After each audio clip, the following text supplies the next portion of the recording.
Hello, hello, hello, and welcome to another Battle Streams in Middle Earth. I'm BSIME Steve.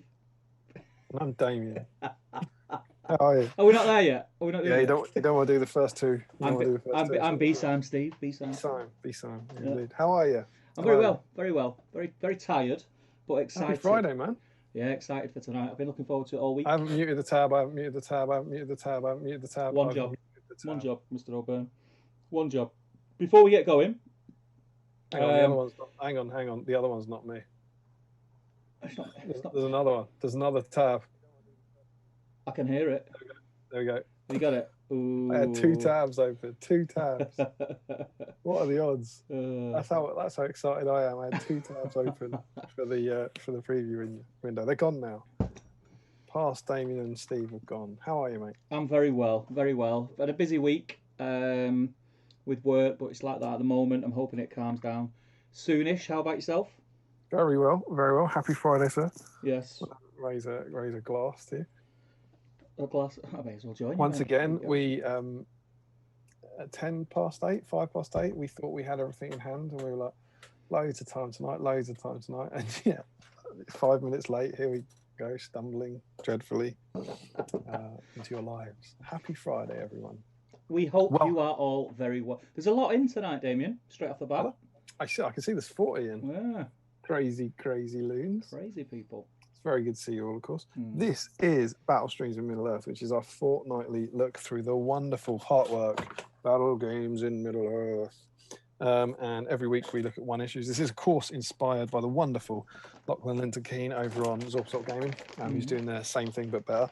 And Much every better. week, every fortnight, we take a look through one issue and talk about what's gone on in the issue and what was in there back in the day. This is about 2003, and how the game's changed and the various scenery articles. And we also paint along to it. And this week, would you Adam and Eve it? It's issue 18. It's AMO week. AMO week. AMO week. We've AMO waited week, so long, AMO week. so long. We haven't actually waited so long. We've waited 17 issues. Right? I've been waiting since. When was the last? Remember, I travelled all the way to Warhammer World at the event for the seminar that I didn't even take part in the event. Me and Ben just drove up for the seminar, expecting Eomer to be announced. Only to be that was the GT? When was that? Was that a GT in February? February, yeah. That's how long I've been waiting. So that was the one where the Keeper of the Dungeons and Best of White Dwarf was announced? Yeah. So you've been waiting for Eomer since a fictional day that you decided Eomer should be announced? Yeah. Wow, that is tough for you. There's a lot in that. Yeah. And I think they're doing it on purpose just to wind me up. Yeah, they did. I 100%. remember Rob saying that afterwards. He Yeah. said, we definitely didn't announce Eomer because Steve thought it was decided. It was going to be there, and not because it's not ready. We're waiting for Steve and yourself to start that stream series that you don't know you're starting, so you can get to episode 19 and then you can do it. As soon as you start that streaming service and get 18 episodes in, we can release them. But as it is, Fate has worked with us on this one no end, and we've only really even partially delayed by 1 week by doing our Keeper of the Dungeon special, but we haven't really delayed. But Eomer week has rolled around in the release period of Eomer. Yeah. The fantastic new Eomer. And so this week, we'll be looking at the Eomer issue, and we are having, nominally, we called it our Eomer build party.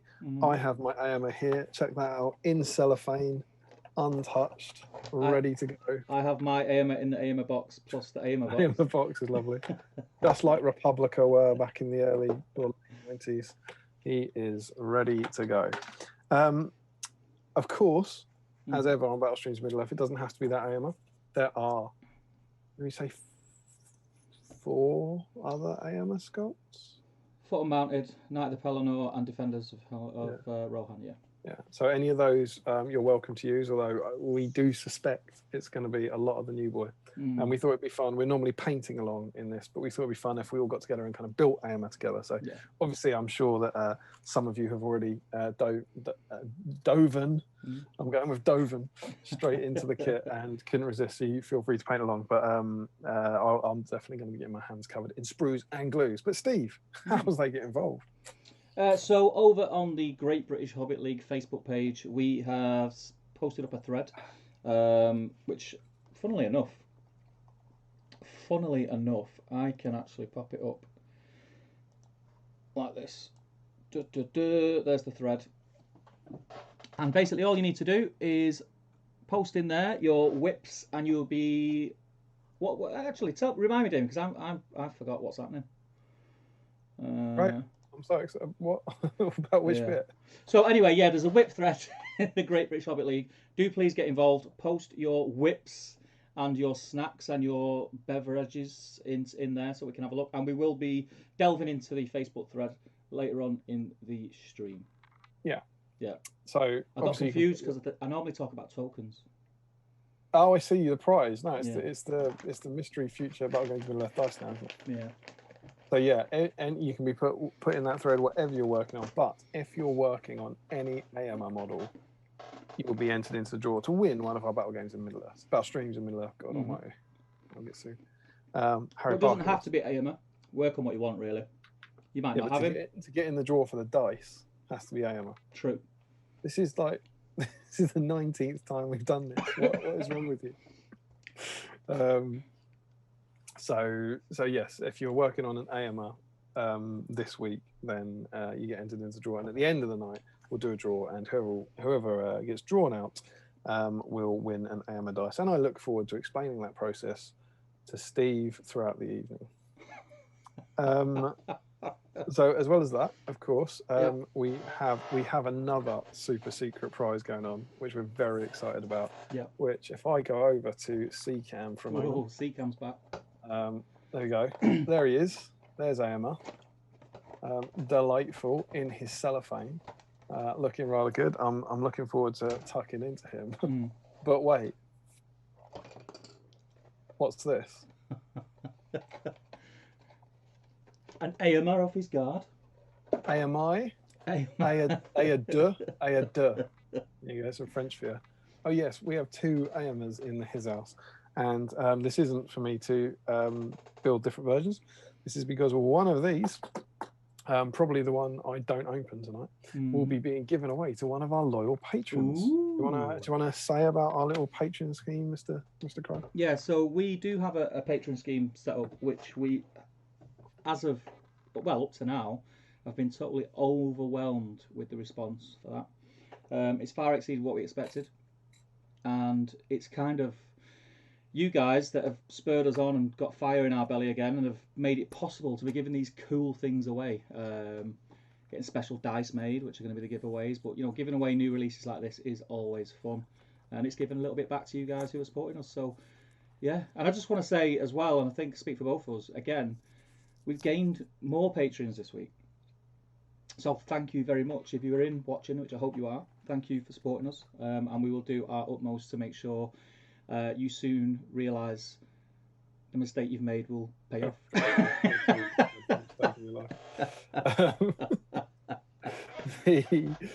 Yes, so indeed, this is the prize for one of our patrons by the end of the evening, and we hit 50 this week, which is so exciting. 50 patrons, people. It's madness.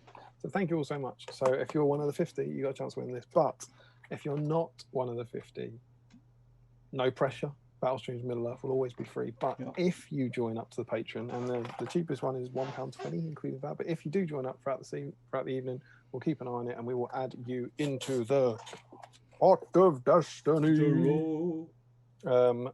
to be drawn. So if anyone does join up tonight, we will say 11:30. I think was our cut off last time. Yeah. At 11:30, we'll go and see if there are any more patrons, and if there are, you'll be into that draw. So you could join up tonight, and you could win this. But equally, I have to say, you could join up tonight, and you could not win this. It's very important that you understand that. Yeah. So yeah, that's it. And thank you all so much. And again, you'll get to also whatever level you pledge at, you'll get to join our awesome Facebook chat community, which is super cool. We've got lots and lots of excited nerds sharing work in progress stuff. And there's also now, it's a busy chat group as well, right? So people get like ready for the streams on a Friday now. It's quite exciting. Like people putting up their, here's what I'm working on, or here's what I'm planning on drinking, and all that sort of stuff. So it's cool. There we go. I think that's our preamble. Do you want to see who's in, or do you want to do drinks and snacks? Let's do drinks and snacks, and then we'll jump in because the chat is very busy. So if we jump into the chat, we're not going to get to snacks. We'll never get back. We'll never get back. So, what's your drink of choice this evening, Damian? Well, as I mentioned, I think in the chat, I've come back to my house from staying at my folks for a few weeks. We haven't done a shop, so I had to basically cope with whatever was in. Dangerous. So I had Old Faithful. Haven't gone fancy with gin tonight. I do have my cool sealed can of Pepsi to enjoy with my chocolate. Nice. This did come. Emma, we didn't have this in. And I was like, I've got no Pepsi. Emma was coming home. We had fish and chips tonight. I was like, oh, good get call. A Pepsi. That's a proper Friday tea, that, isn't it? You know what she got that she only ever gets in a chippy? Vimto. Oh, so you're close. You're not a mile. Rubicon. Yeah. The cat, like never in a only when she goes to the chippy can of Rubicon. And no chocolate bars. So, and our dear sweet patrons know this. Is that an Easter egg? That's an Easter egg. Oh my! That's days. A Cadbury. Well, it's actually half an Easter egg. That we, I think I might have told you. Did I tell you we were doing second Easter with my folks? Yeah, you did. Yeah. Do Easter, so we had our second round of Easter eggs a few weeks ago, which was awesome. And yeah, so I had this bad boy, so I cracked open half of it. Cadbury's, obviously. Obs. So, what about you? So I'm on the usual beverage, Moretti. I have not had one because if you remember in the last stream, I didn't drink. It was very strange, and you knew how the competition worked. Yes, I knew how everything works. Tonight is going to be a shambles. So yeah, I'm back on the Moretti, which is nice. It's my beer of choice. Now I ran to Waitrose a couple of hours ago because I didn't have any snacks in. Well, we did have snacks in, but none of them were up to scratch. So I thought I'll nip to Waitrose. So I got myself some of these bad boys. Well, I don't think they even sell them in like my kind of supermarkets. Like Sainsbury's. Walker's Californian honey and salt flavour sensation peanuts. And then, because I felt a bit weird about not having chocolate, I think it's probably the first time on the stream we've had the Old Faithful Maltesers. I love a Malteser. More to share, as if. More for Steve. I'd almost grabbed the small bag, and then seen that one, and I thought, in for a penny. Yeah, exactly. That's why I was like, should I have a bit of the Easter egg or shall I eat the Easter egg? It's the Terry's chocolate orange conundrum. Yeah. So there we go. That's what we're on. Let us know what you are on in the chat. Before we do just jump in the chat, because it is very busy. There's 50 people in already. I've seen it skip to 52, and then we lost 2 when I started talking about peanuts. When you started talking. Yeah, it's crazy. If it is your first time in the chat, I think I've seen some new names in the chat. If it's your first time joining us, do say hello in the chat. Don't worry, we won't. We won't shine a spotlight on you, and if you don't want to chat away, but just do say hi, give us a wave, let us know where you're from. It's always interesting to find out where people are from, and what you're painting and how you found us would be great. So, yeah, do you want to kick off in the chat? Well, then I'll jump in. So we obviously start as ever before. Just flipping that over. We start as ever before we got here, and people are just staying hi. So. Frederick was in, and Paplock was in, Joe Holzman's in, Dan Collister, Silver Templar, Dan Nelly, Tristan Hemsley, James Goulding, Hamdizzle, Billy Butcher magazines, Green Tree, JRE is in, Ronald's in from California, Stu's in from Out of the Frying Pan, Johnny Russell's in, Adam Davison, Michael Haskell is in, he's on the Pims again. Ooh. I've been working through the booze cupboard during lockdown. Some of it's been there for a while. And butterscotch fudge. Michael always has the best treat. He always goes. His stuff always sounds great. Yeah. Frederick's in. Brush Baller's in. It's all Paplock. Warwick Griggs is in. Ronald Valet, is it? Valet, yeah. He's saying that he's safe from the fires, so that's good to know. About Frederick's, this is where we weren't on here on time. Battlestream's never late. It arrives precisely when it means to.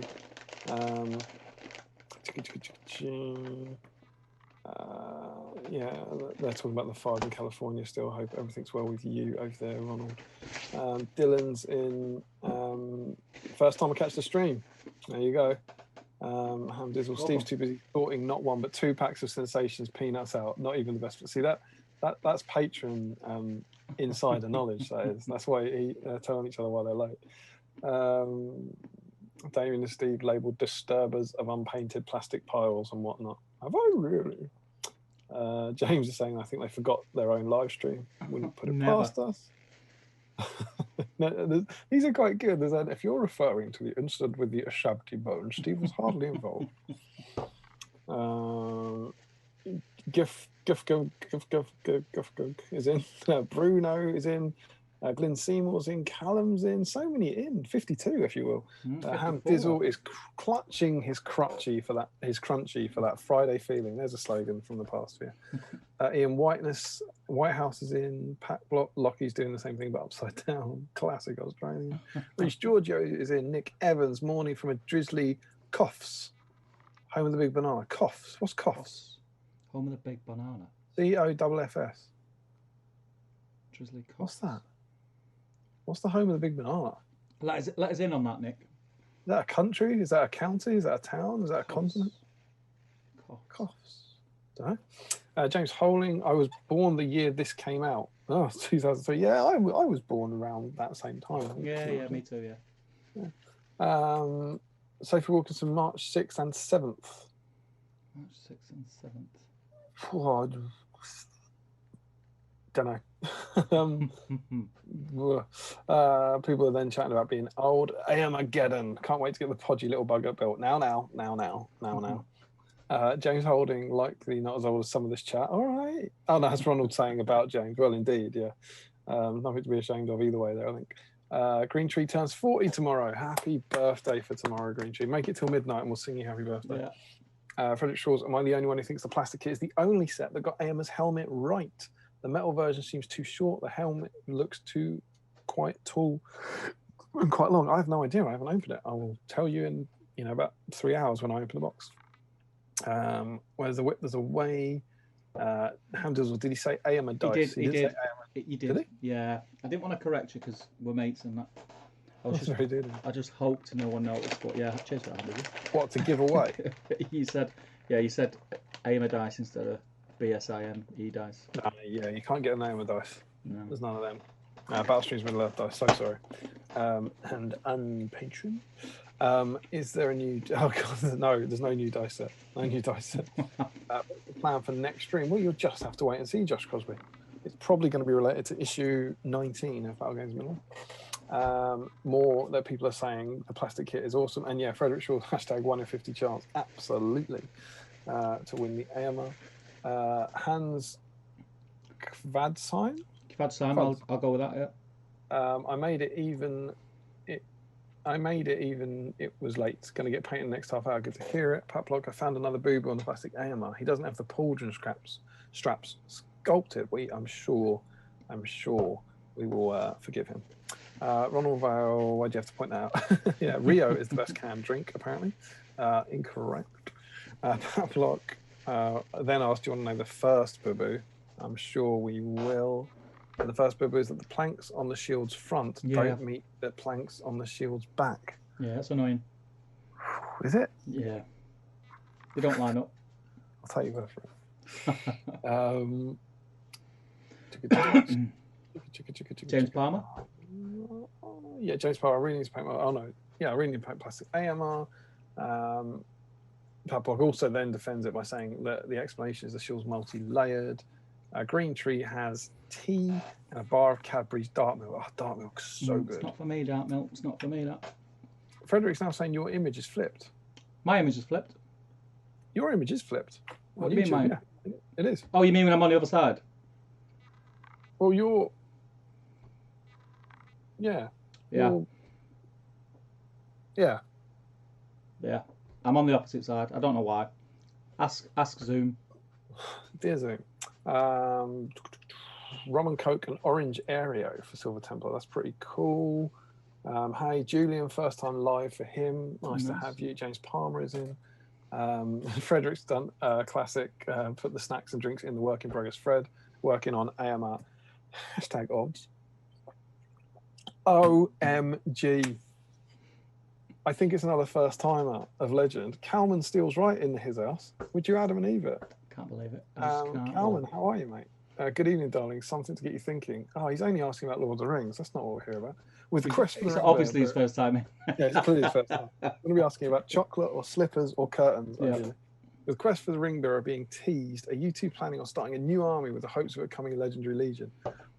I think should we bank that? Yeah, we'll bank that one. When we get through the chat and we'll come back to that with Quest the Ring Bearer because we'll probably talk about that in when we talk about new releases, of which there are 2.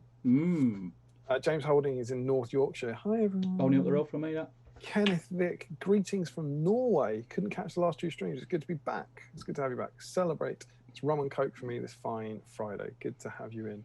Pat Block is still talking about shield planks. And he's saying that he loves it. So it's affectionate. It's a bit like looking at your significant other and lovingly saying, look at these love handles. I still wouldn't risk that. I'm married. She needs a judge if she wants to leave me, but I wouldn't risk that one. That's, yeah. The GT. Thank you, Sophie. The March 6th and March 7th was the GT. That's when I wasted a lot of fuel, drove to Nottingham, expecting to partay over AM's release and was let down. Well, by yourself. Yes. can't stress enough. It was all you. It was all me. Steve decides AM will be released. Steve drives. I didn't decide. I was convinced. Yourself. Faux Hammer is got in a tattoo. Well.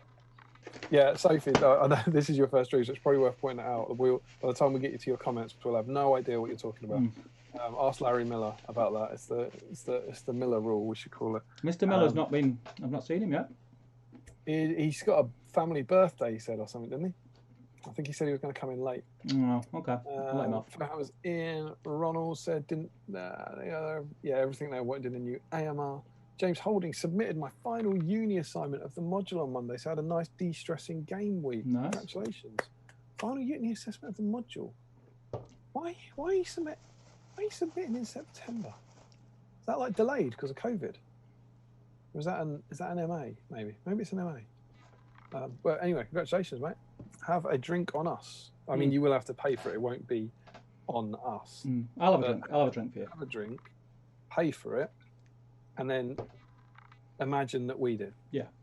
You're welcome. Congratulations. Nick, oh, here we go. Coffs Harbour, New South Wales in Australia. We have a giant fiberglass banana. It's a thing. How did we not get that, Damian? How did we not know this? I'm very nice to have you in. Yes, again, it always always bakes my noodle when there's someone from the other side of the world. I don't know of your giant fiberglass banana, but I'll look it up. I think we should see a picture in the whip thread. Or yeah, absolutely. Get it in the whip thread. Yeah. Let's see, and with some size comparisons. Where does it stand in relation to a normal size banana? Yeah, well, a normal size banana, a human, the Statue of Liberty, Eiffel Tower, and New Plastic the moon. Gamer. Yeah, New Plastic Gamer. Yeah, you got it. Yeah. There you go. If someone could Photoshop them all together, that'd be super. That'd be awesome. Frodo Baggins says, "Hello, hi Steve." Ouch. Hi Steve, have I missed much? Who is it? Who's that? It's Frodo Baggins. The real Frodo Baggins. Oh, maybe. I mean, it's spelled wrong. I don't know who it is, but it's someone that's setting out to hurt me. Yeah. Probably Chris. Maybe only half of their screen. Maybe only half their screen worked. Yeah. He was like, "Are you streaming something?" I was like, "Yeah." So I wouldn't put it beyond him to make a YouTube account and then try and troll me for leaving. No, the answer is you haven't missed much, and that would be true if you joined us at the end of the stream. Philip says, "Good evening. First time I've caught it in months. Brilliant." People saying congratulations to James. Warwick Grigg says, "Whiskey and Thranduil tonight." You can't eat Thranduil. Hamdizel saw this was in a previous Battle Streams Middle Earth that Zoom mirrors your personal camera for a more natural view. Yes, we did talk about that. Did we? I think the issue is that I'm normally on that our side. places are swapped on the Yeah. screen. I think that's what he means. Not that we're not that our mirror things are backwards. Lee Hansford, evening, Choc Orange and Hunter Orcs. Again, you can't drink Hunter Orcs. Don't get them mixed up. Very confused. Don't paint your chocolate orange and eat your Hunter Orcs. don't eat your Hunter Orcs. But that would be cool. Choc Orange is winning, so Hunter Orcs. Hans Kvadshelm, that was spot on with surname. Oh, massively! And that time I just said it. It's Kvadsheim. It's Kvadsheim. I got it right once. Stop. Quit while you're ahead. I think it's Kvadsheim. Hans will do from now on. Spot on with surname. Massively impressed, lads. We will do our best. Sorry. Green Tree right says Green Tree must have said something terrible. Yeah, Green Tree said something awful there. Message retracted. Probably talking about you. Calmasteed's right. Indeed, this is my first Battle Streams of Middle Earth in my new house, a new nerd room. Awesome. Tell us about nerd room. Pictures in the work in progress thread, Cal. Awesome. Congratulations on the new house. I think I saw pictures of that. That isn't today, is it? I reckon about 2 weeks ago. I think I saw Facebook pictures. Am I getting you confused with someone else? I feel like I saw Facebook pictures of you with new house. Congratulations, man. That's awesome. Dan G. Ross is in. Evening all on rum and coke number 3. We crunching a few double stuffed Oreos and painting up 18 converted orcs. Green Tree says, Steve, your image is always reversed recently. I've just checked. I've sorted it. I've just done it now. Have you? Yeah. You figured it out? I think so. It was confusing when you held up a bag of Threat Slam. Oh, it's Maltesers backwards. That's very funny. It's strong. That's too clever for this stream. You need to save them. You need to save them for proper streams where people talk sense. That is good. That is good, creature. I like that. Yeah, you are now reversed. Yeah, you've sorted it. Salted, mate.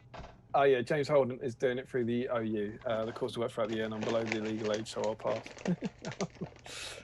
Joe Holzman is dangerous asking for banana-sized comparisons on the internet. Stop it. Gary Kassar is in. Evening all getting close to picking up a paintbrush on a younger Eomer when he was an outrider in training. Don't fact check this. Yeah, sure. Frederick Schultz says, hashtag don't eat your Hunter Orcs. Callum is on kitten duty this evening, so might have to do more playing than painting, but making a start on the foot Eomer. Got some party rings and fans are party rings. I love a party ring. I don't like party rings because they make my teeth feel funny. You know, when it's just happened. When you scratch your teeth along the icing. Oh, don't scratch your teeth along the icing. Just eat them. Normal. It's not worth the risk. I get a similar thing with Maltesers sometimes. If you scrape your teeth down the side of the biscuit, it can. Oh. That's odd. You're in it. You've come out of the Damian O'Byrne pigeonhole I had you in, and you've totally gone into this other weird one. What was the pigeonhole? Yeah. It was just where I thought I knew you. You know, we've been intimate. We do live streams together. This changes everything. Can Cal give us MTV crib style nerd room tour? I hope so. That would be amazing. And Dan G. Ross eats a Hunter Org. It's not Azog's. It's mine. Solid Terry's chocolate orange Middle Earth crossover humour. Pat Block also says if you dissolve your Hunter Orcs in acetone and then drink that, that'd be bad. Don't do that. Don't drink acetone and plastic, kids. Please. Everyone's eating Hunter Orcs now, saying look like plastics. Back on the menu, boys. Frederick Shaw says, oh no, because undoubtedly I've caught up with the end of the stream. Adam Davis, he does say, if you could avoid any Freudian slips this week that lead me to nearly cutting my thumb off, it'd be appreciated. For anyone who doesn't remember, last week, I don't know what he's talking about, but when talking about being excited about this, I said that we could all explore the kit together. Yeah. That's what I said. Yeah. Nothing else happened. And there we go. We're all good to have everyone in. That's a lot of comments we had to get through for the first 56 people in. For the first run. That's crazy. So thank you, everyone. It's definitly going up. Yeah, it's amazing. The average viewership. I mean, we're not there yet, obviously. But there's obviously nothing else on the internet. No, on a Friday. It's Friday night. There's nothing to do. Let's be honest. And there we go. How's your week been? Do you know what? If I ask you about your week, do you know what I'm going to do Go on. for a Battle Streams first? I'm going to do a live unboxing. Oh yes. Put on Seacam. While you chat about Hobby Week and see how you've been, I'm Yeah. going to switch over to Seacam. I'm going to put one of these bad boys away, Yeah. so that I don't open the thing that we're meant to be sending to people. And as I rip open this delicious bad boy, I'll let you see what happens. Nice. Well, while you're doing that, I'm gonna clean up my mounted version because I've already put together and magnetised my foot version because I'm very impatient. But yeah, my week. I talked about this on Wednesday. I've had quite a bit of hobby time considering how busy I've been. I'm still getting through Hobbits, which is totally your fault, Damian. Oh really? 100% your fault. Yeah. I saw your who'd you do? You did Fogo Boffin and you did Tolman Cotton, right? Yeah, that's right. Yeah. Looking amazing, mate. Thoroughly enjoyed painting them. Great miniatures. What else did I do? Yeah, done Eomer. So magnetised him. That was a pain. So if anyone's magnetising their Eomer tonight, good luck. I would love to, but unfortunately, I don't have space for magnets. What? Even the 1mm one? No black box these days. No. Don't need it, mate. I need it. Don't need it. One sprue for foot and mountain. It's a beautiful sprue, and there's spare stuff on there. What spare stuff is it? Well, you got like, do you mean like Eomer? Heads. I made Eomer on horse, and there's like a spare Eomer on heads that you're not going to use, or spears that you might not use. So yeah. Does anyone know? Actually, I've got it in front of me, so I'll look myself. Is that the set? No, it's different pattern, isn't it? Yeah. So what do you think? You know what's really weird about this? This is like when you go to a gig and you like film the concert instead of watching it. Yeah. Because I'm tethered to my laptop by my earphones. I'm currently showing this off on camera, but I'm looking at it on the screen. So I'm not looking at it in my hands. I was just about to say, what are your thoughts initially of it?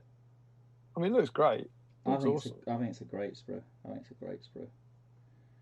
I love it. I've been looking forward to this model for so long, and I'm not disappointed in the slightest. How long have you been looking forward to it for? Probably about 6 months. Since I drove, did I tell you that I drove to Nottingham one time thinking it was going to get released? There we go. I was devastated. That's the sort of thing I get angry at people on the GBHL for. They make something up and then they complain that it didn't happen. I was convinced. But he was, yeah. But I think you're not. It wasn't a crazy assumption, right? Because that was War and Rohan time. Yeah. We'd had Saruman and Greenway a few months before. Yeah. And Eomer he wasn't obvious, they hadn't confirmed it or anything, but he would be the next choice for a plastic kit, right? Yeah. That's a pretty great face, isn't it? Yeah. What are you going for? What kit out are you going for? Spear? Yeah, on horse, I was definitely going for helmet and throwing spear. Mm-hmm. To have him like chucking the spear at the mimic, because that's a pose we've never been able to do before. Yeah. And when he chucks that spear, I've lost it. When he chucks that spear, he's not wearing his helmet. But with that head, I don't know. But and then on foot, I was thinking sword and board. Yeah. And again, I think I saw someone do it. I've seen every version of it now, and I think it looks better with the helmet on. The helmet is cool. There we go. What about you? What did you? Yeah, you've magnetised it. Magnetised, so just do the lot, don't I? So what? There you go. Then, if you've magnetised it, what do you think? What's the recommendation if you can only do it once? Ooh. If I didn't magnetise it, I would be going for movie imagery. So I'd probably go unhelmed with the spear on mounted. Why is that movie imagery? He didn't have his helmet on when he threw the spear, did he? Or did he? Yeah, he does. Oh yeah, so I'd go helmeted then. Yeah. And then the foot version. It's kind of, I don't know. I'd go opposite. So I'd go unhelmed on the foot version, just so I've got one helmeted one. Not. Where's my spray? But I don't. There isn't. It's like there's not a right or a wrong. You can't go. I don't think you're going to do one and be disappointed that you didn't do the other because they're just both very cool. Yeah. No, I agree. He's very cool. So, a little bit of filling on the horse. Is there? On his.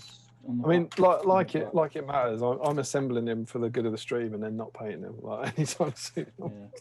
I'm doing this to get involved with Armageddon, and then wishing Eomer a sweet good night. God, there's so many bits. Loads of bits, man. I don't even know what that is. What is that? It's like got like a bag or something. Oh no, it's his face, but looks like a bag. Anyway, I was just about to compliment the sculptors over at GW till Damian. So let me see if I can replicate the scenario. Like, granted, you obviously know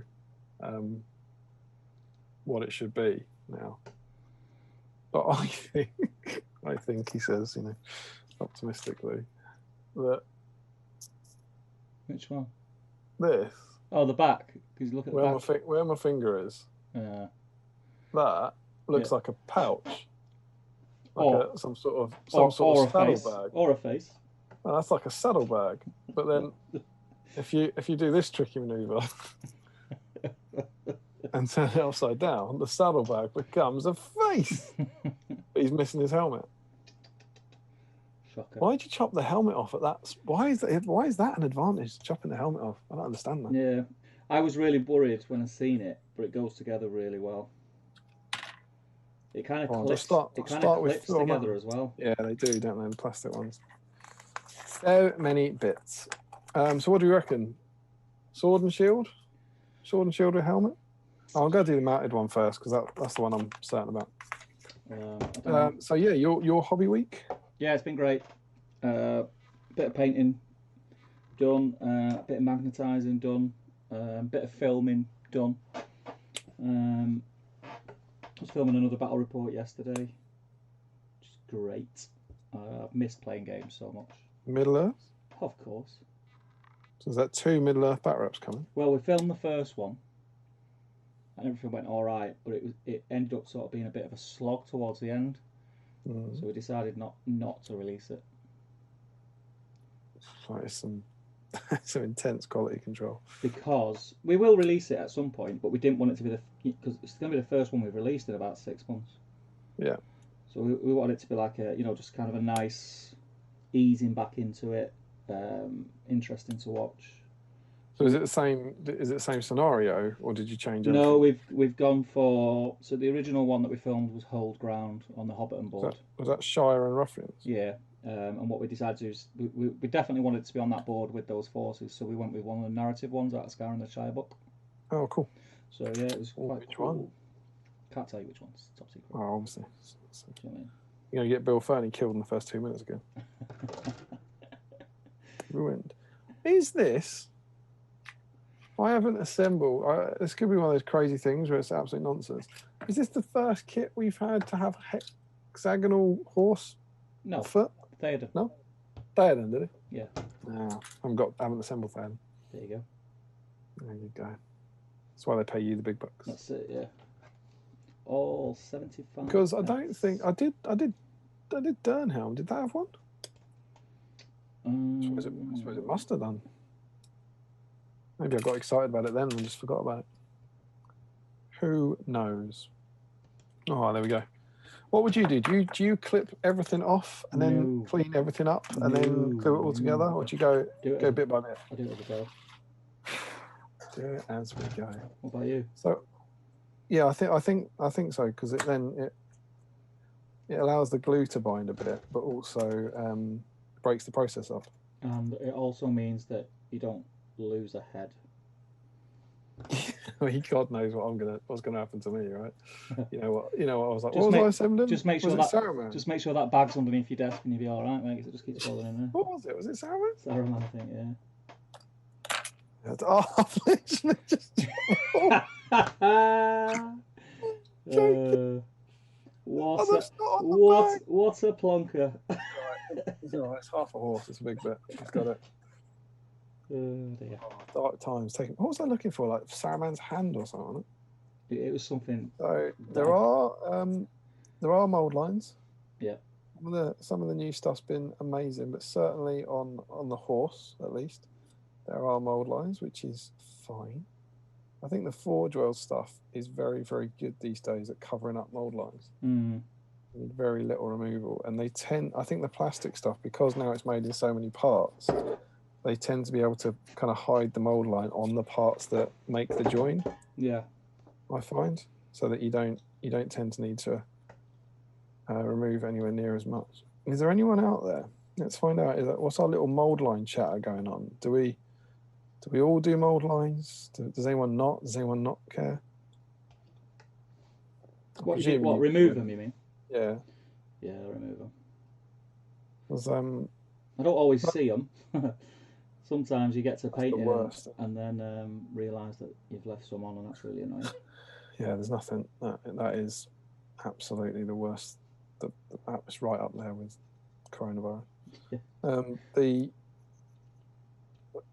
I was going to say the hobbits. I was doing the metal hobbits. They have some of them have a mold line down the middle of the face. I know. There is no curse in all the tongues of men and ents for that treachery. Trying to, I just scratch at his face for a while and give every hobbit some severe facial scarring. You know, he ends up looking like the shapeshifter from Star Trek Deep Space Nine, or Bard on Windlands. Oh yeah, classic Bard. Yeah. So yeah, but back in today when I started with my Warhammer armies, I didn't remove them on my Wood Elves because I was like 13 or whatever, and no one told me to, and I didn't really care. But then by the time whenever I started my vampire counts, I was about 16, 17 or something like that. I removed them all on that. And at that time, even then, the skeletons were multi-part plastic kits. So a skeleton had 2 arms, 2 legs. Now the bodies were on the body, 2 arms and skulls. That's 4 parts per skeleton to remove mold lines on, and they were just wretched. It does make such a difference. Yeah. I'm just waiting for that glue to set on that part. I'm gonna jump back in the chat, because if we don't, Damian, it is gonna run away with us. So I think if we try and keeping up with it. I mean, not only that, we've actually got stuff to talk about this week. We have 62 people watching as we 62? Speak. That is insane. That feels like a record. I think that's a record. So welcome everyone, and thank you for helping us break that record. Like I say, if it's your first time in, do say hello in the chat, and let us know where you are, etc., etc. So, Green Tree says he's only here for the kit. Hamdizzle says, Steve, any advice for filling the void, as you called it? Well, that's because what it is. That's what it is, Hamdizzle. That's what it is. It's a void on the foot version, trying to magnet Eomer. Yes. So what I've done, I've not got my other camera on today, so I'll have to try and do it on my webcam. And I'm trying. Have you got another camera? Yeah, but I've not 4K on. Not 4K camera. Yeah, got a couple of them. Tell people about it. A couple, mate. Right. Hopefully this will work. So this is the foot version. It's got no head. It's got no head.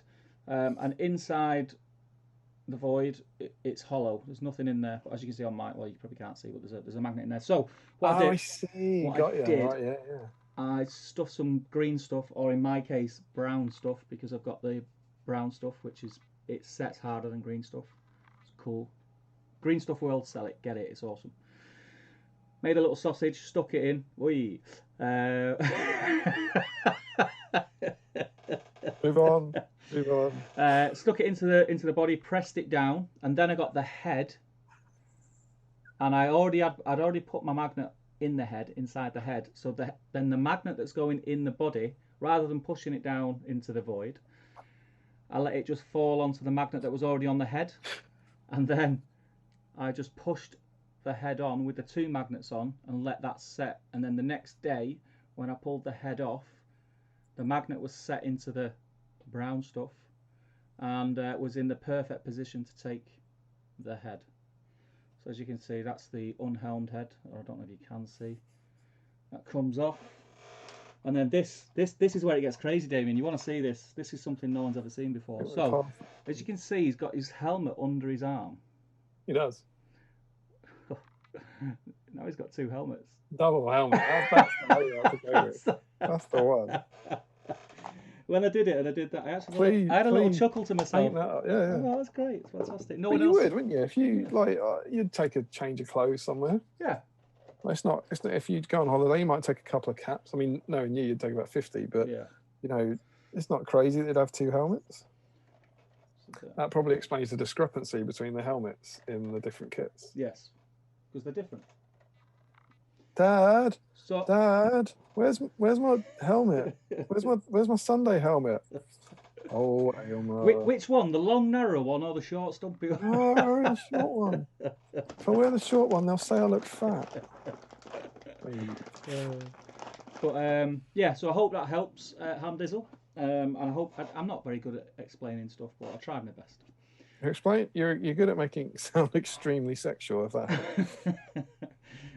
Frederick says, got some work done on my Dunlendings over the week. Had to take a break for today. Dunlendings are great though, Frederick. Is that because someone's borrowed them off you? Or are you? Why would someone borrow them off them? Not like anyone's got any gaming to do, is it really? No. Must be for something else. Paplot says, ever heard about the plastic Eomer kit? Thought not. It's an urban legend. I'll see myself out. Silver Templar says, started an Azog's Legion army this week, but painting Eomer tonight. Nice. Good man. Love Azog Legion. We've got a big army of that. Yeah, awesome. Great. Beautiful models. Hamdizzle says, Paplot in a Rick Grimes voice, Coral. That kills people. Coral. I love the fact that mounted Eomer's heads fit the body perfectly. You can easily swap them out with magnets. Yes, you can, Paplot. You can easily leave them on with glue as well. Yeah, boy. It's not going too crazy. GFHFHFG says, I went helmed, sword, and board on both. Board? Oh, okay, cool. GFHFHFG, please let us know who you are. Frodo Baggins says, do you know even if you can't let us know who you are, can you let us know, is there a pronunciation of that we're missing? How do you say that? Or is it just like palm mashing the keyboard? I'm going to guess because G, F and H are right next to each other on the keyboard. It's also GH is F. What is the username? GFH. Oh, it's not that name. No. Because there's a band called Gotti Hook, GHOTI, but their fish hook was GH, like at the end of tough. GH is F. So they spell fish, GH. So, but he's not doing that. I think he's just wanted to get a YouTube account so he could come on YouTube, and he's just gone blah on the keyboard. Prove us wrong. Frodo Baggins says, do you know if Amborn and Mablung have any stats, the new Forge World ones? Yes, they do. They are on the Forge World website as we speak. Are they on the Forge World site now, or is it still on the Warhammer Community site? It might be on the Warhammer Community. You might be right, yeah. I don't know if they've updated it, but this morning people were complaining that they weren't where they normally are in the profile bit. Let me just do something here now, and I'll help everybody out. They were in the Warhammer Community article. Let's have a look. They do have rules, and they're rules. Sorry for the. We're going to talk about new releases. We're going to talk about those two, and that will remind us to talk about Cal's excellent question that we've both forgotten, which was, are you planning a new army based on any of the presumed legendary legions? No, I'm just going to do what I normally do, just buy everything anyway and put it in a box on a shelf. We're not answering it yet. Oh, right, sorry. I'm not going to do that. I'll make something else up before we come back to it. Paplot says they do. Experimental stats were released. Actually, they didn't do what they used. They used to say, "Oh, these are experimental." If I remember correctly, when I quickly perused it this afternoon, it said these can be used 100% as official stats now. Sure, it did. Oh, did it? I think so. Yeah. I didn't look at them because I've got like literally zero interest in Gondor, but so I don't know. How dare you? No, they're a bit shiny. Oh, I thought you were going to say something else then. Or explore the kit. Gotta explore that kit. That should be a t-shirt. We should have that on a t-shirt. Explore the kit. Green Tree says, chopping the helmet off sounds like a disadvantage to me. Josh Crosby says, sounds like Damian's Eomer has suffered baggagement. Oh, is that... Who said that? Josh. Crosby? Yeah. Is baggagement... Is that not a reference to a Palantir gag we did years ago? Is that... We did a... No, baggagement. Yeah, but I don't know if it is. We did a whole sketch about puns that I remember had loads of outtakes because me and Tom thought it was so funny we couldn't stop laughing when we were doing it. And there was one, I'm sure it was baggagement. It was a baggagement. It was a bag. It was one of these Tolkien Society bags. You mean a play on banishment? Yeah. Right. But then we couldn't get through the sketch because we couldn't say the word baggagement. I wonder if he's referencing that. I know what it is. Because you thought it was a pouch or something at his head. Yeah. But I think baggagement, that's a very specific word to use. If that is a reference to an oldie Palantir sketch, then... Damian will buy a Frodo. We never did that. They always won the chance to buy themselves one.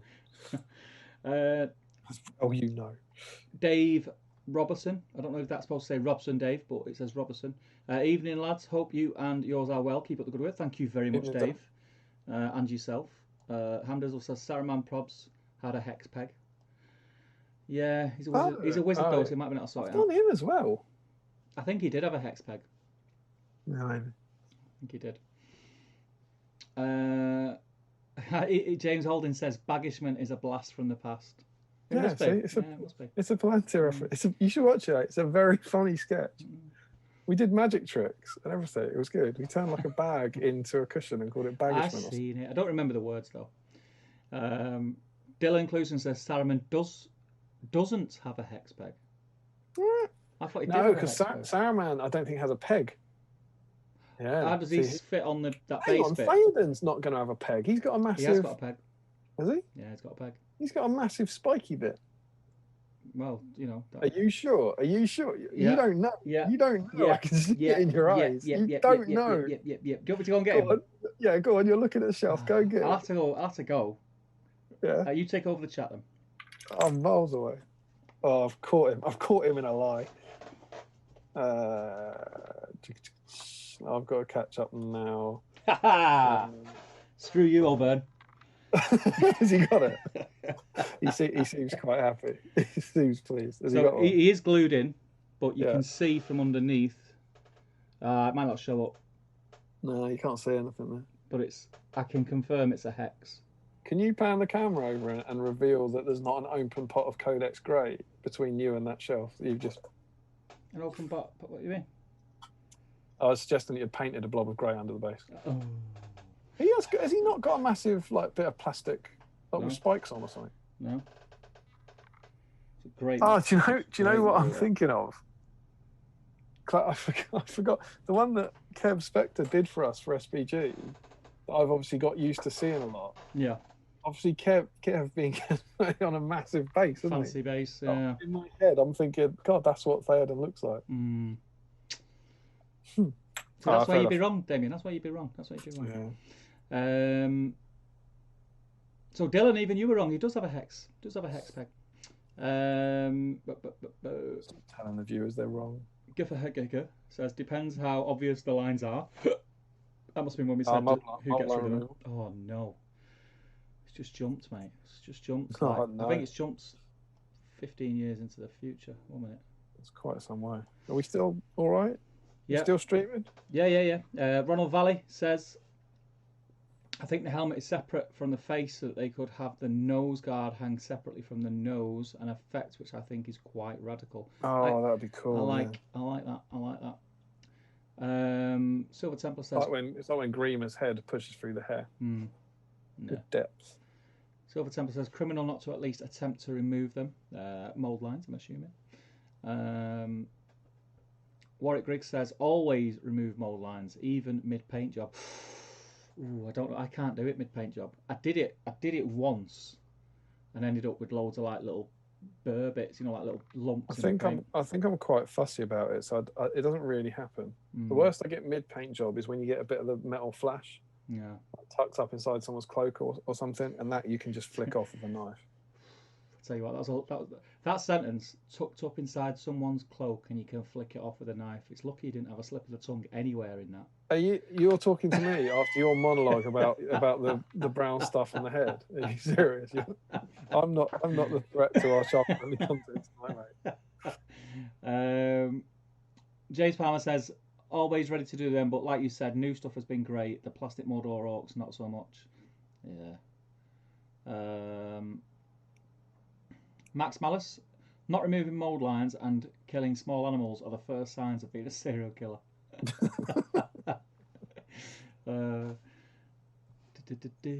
Frederick says, great start, just spent 3 minutes searching for the part with the scabbard on the foot model after it fell under my desk. Oh, yeah. Man after my own heart. Yeah. That's you know what, one of the only reasons why I regularly sweep around my man cave. It's not because I want to keep it clean. It's because I have dropped so many things on the floor and not been able to find it because there's so much crap under my desk. Yeah, but do you not worry that if you do that, you might accidentally sweep something up you didn't know was on the floor? Yeah. Oh, whenever I hoover, I'm like this on the floor for half an hour before. You know, with your torch. Well, I just picking up bits of sprue, going, oh, tiny bit of flash. Nope. Eomer's head. No. Oh. Pavlov says, how can there be 62 people watching if there's only 50 people in the world? One of the 50. Tom Guff, interesting fact, Carl Urban was Tom Guff, as I live and breathe. That's not Chris, that's other Damian's partner. That's How Fast Does a Pig Run, Tom Guff. Right, okay, welcome Tom, welcome. He says, Carl Urban was under 14 Wellington Scrabble champion. My question is, what's the highest Scrabble score you can get with the letters Eomer? Not a clue. Not a clue. I haven't Scrabbled in quite some time. It's not what I heard. What have you heard? What's going to get you the most there? The M? Is the M going to get you the most? I've not played Scrabble since I was about 13. Oh God knows. Don't know. And I'm 20. And I'm 27 now, so it's a long time ago. I really don't know. 30. I'll go 30. You can get triple words. You can get. Can you use other letters? Is it crossing over anything? Is that what if it crosses over? If 2 words cross over, does that make a difference? Don't know. I really haven't Scrabbled in some time. I'm going to say 30. Go for 30. I'll go for 30. 29. I think you've gone the wrong way. I think you should have said 31. I didn't want to get too cocky. We'll see that. We'll see. I want an answer, Tom. Green Tree says, green stuff world sell brown stuff. Don't go to brown stuff world.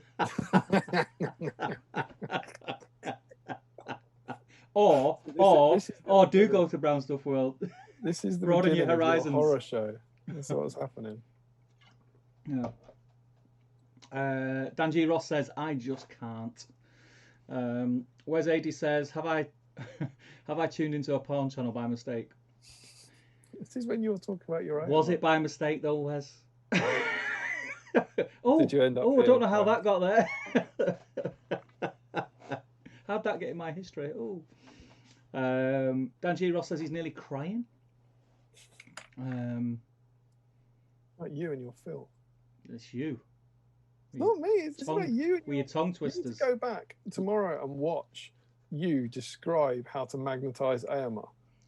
It wouldn't be allowed on TV before 9 o'clock. It's getting worse. Ronald says some head. Sorry. Hamdizzle says far too many innuendos to make jokes about. And Julian says, okay, you stuff brown sausage down somebody's body, I'm leaving. You asked. Never hurts to have a spare helmet, I guess. I think you answered a question that they didn't ask, though. I think your answer was for something else. Yeah, could have been. Well, it was a double-edged sword, wasn't it?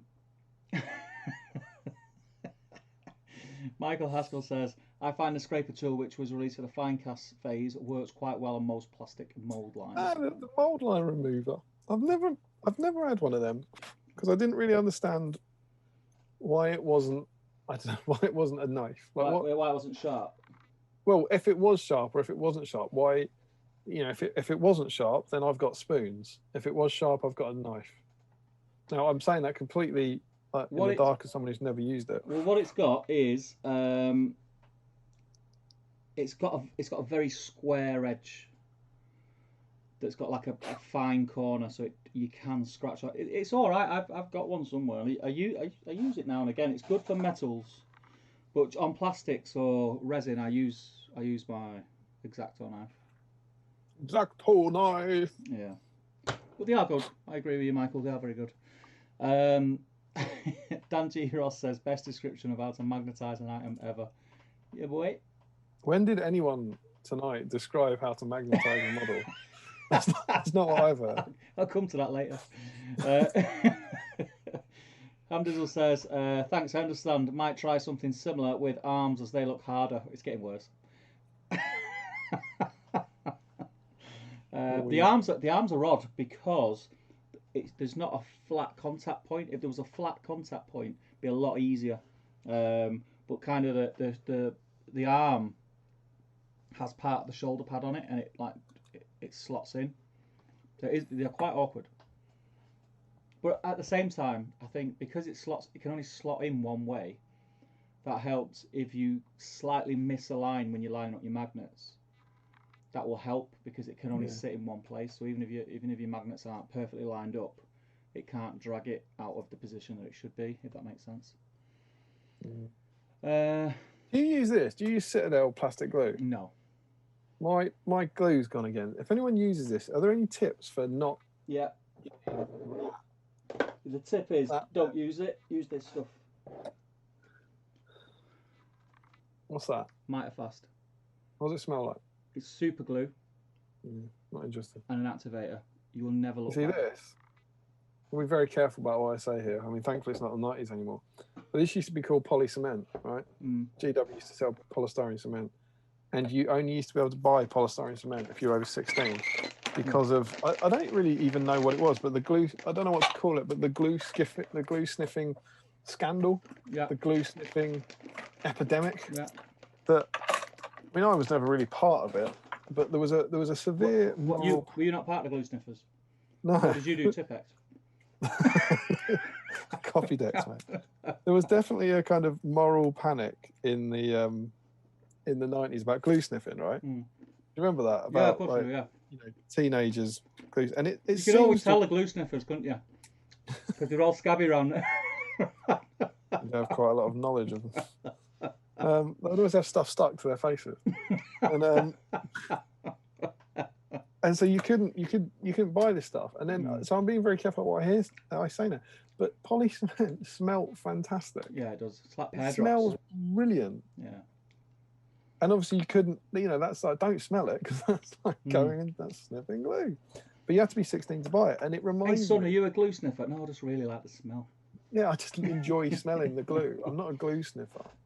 I just like the smell of the glue when I sniff it. Glue sniffing. I've not heard about glue sniffing in a long time. Yeah, exactly. But unlike anything else, like Citadel spray undercoat does it to me. This smells like my childhood. So you were a glue sniffer? Yeah, well, I had it. I had it when I was 10. But I think before it was bad, I don't know. But I used to glue my plastic Warhammer silver helms together with that stuff. And whenever I use this now, plastic glue or poly cement, it reminds me of being a kid. Yeah. And it still smells. It's like what we were talking about with the print. Yeah. The smell is such a powerful sense. And it just takes me back to like my first few kits when I was 10 or 11 years old. And I really like it for that. So I've always kept using it. Now it doesn't work. Have you tried? I've gone through it. Is it not coming out of the pin? Yeah, it's the pin that's obviously blocked. But I've got some dressmaking pins. We'll snip the end of the pin off. The blocked bit. Just get your snips and cut it off. Yeah, I don't know when it's blocked, mate.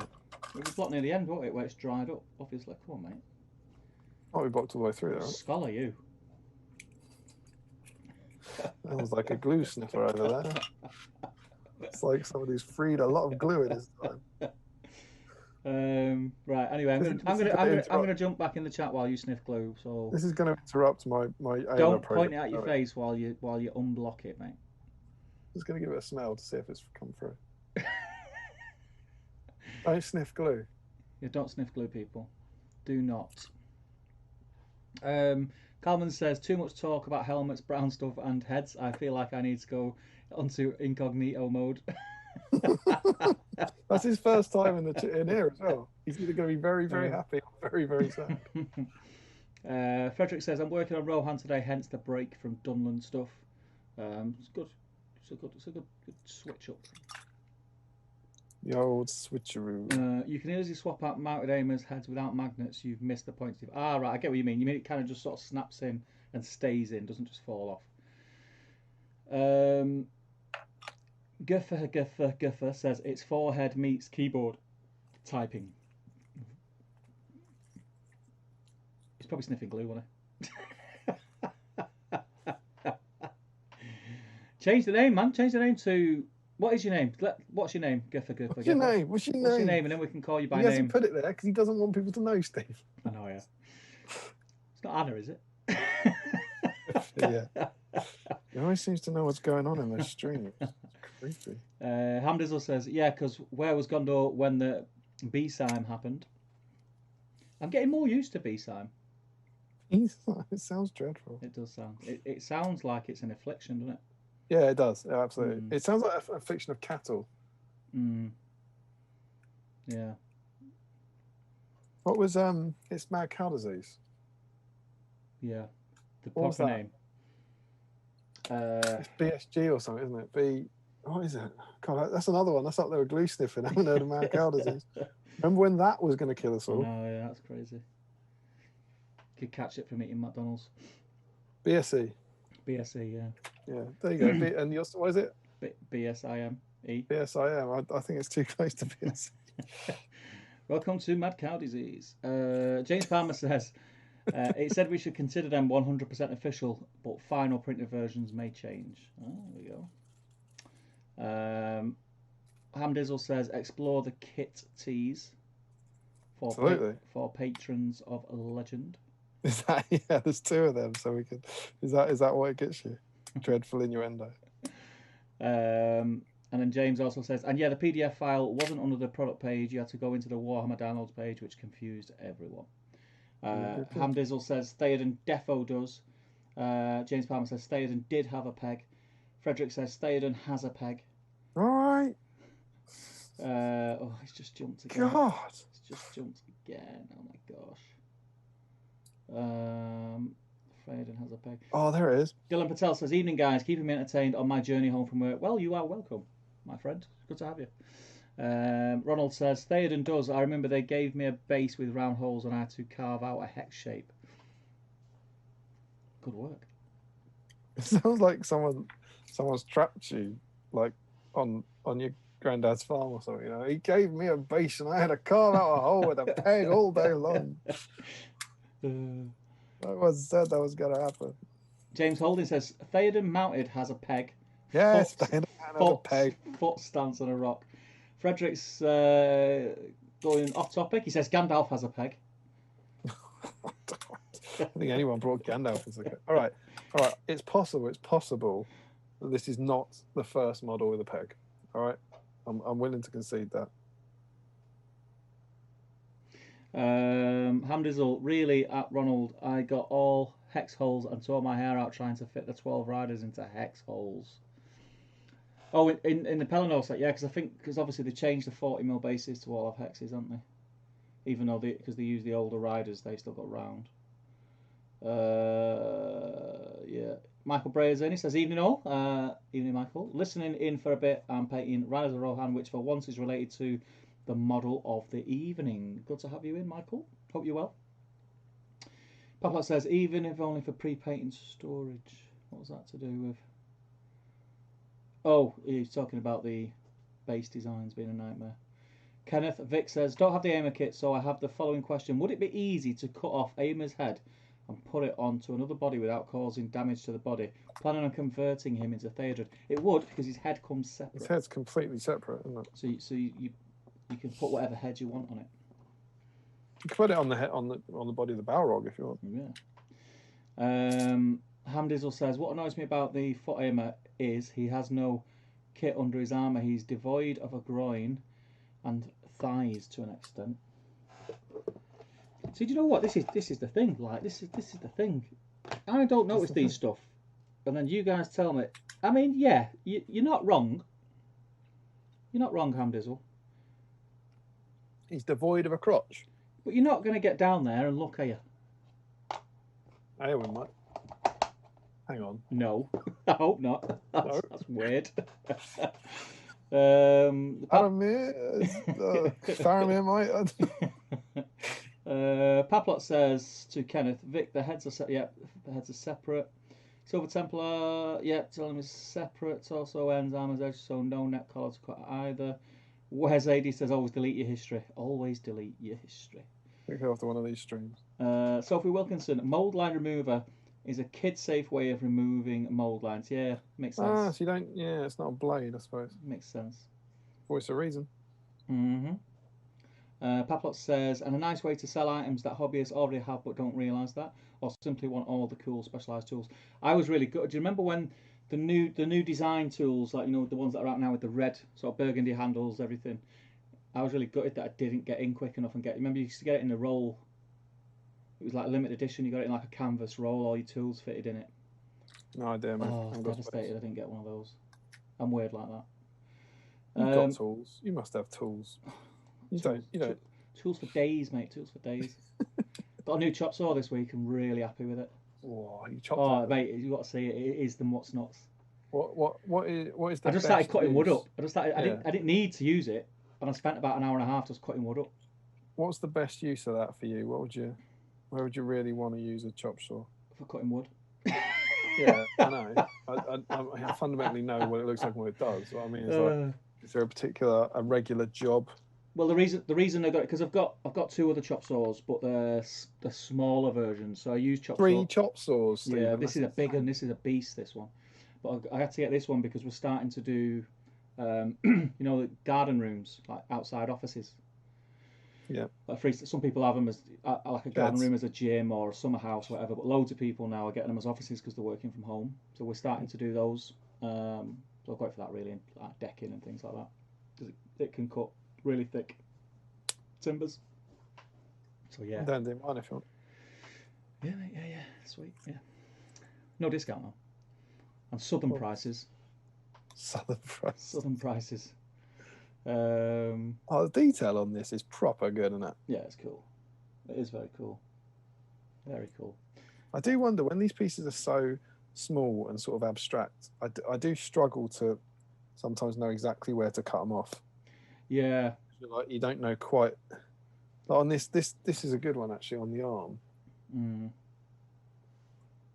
You don't know how well it will show up as ever, but on this bit. Oh, we're here.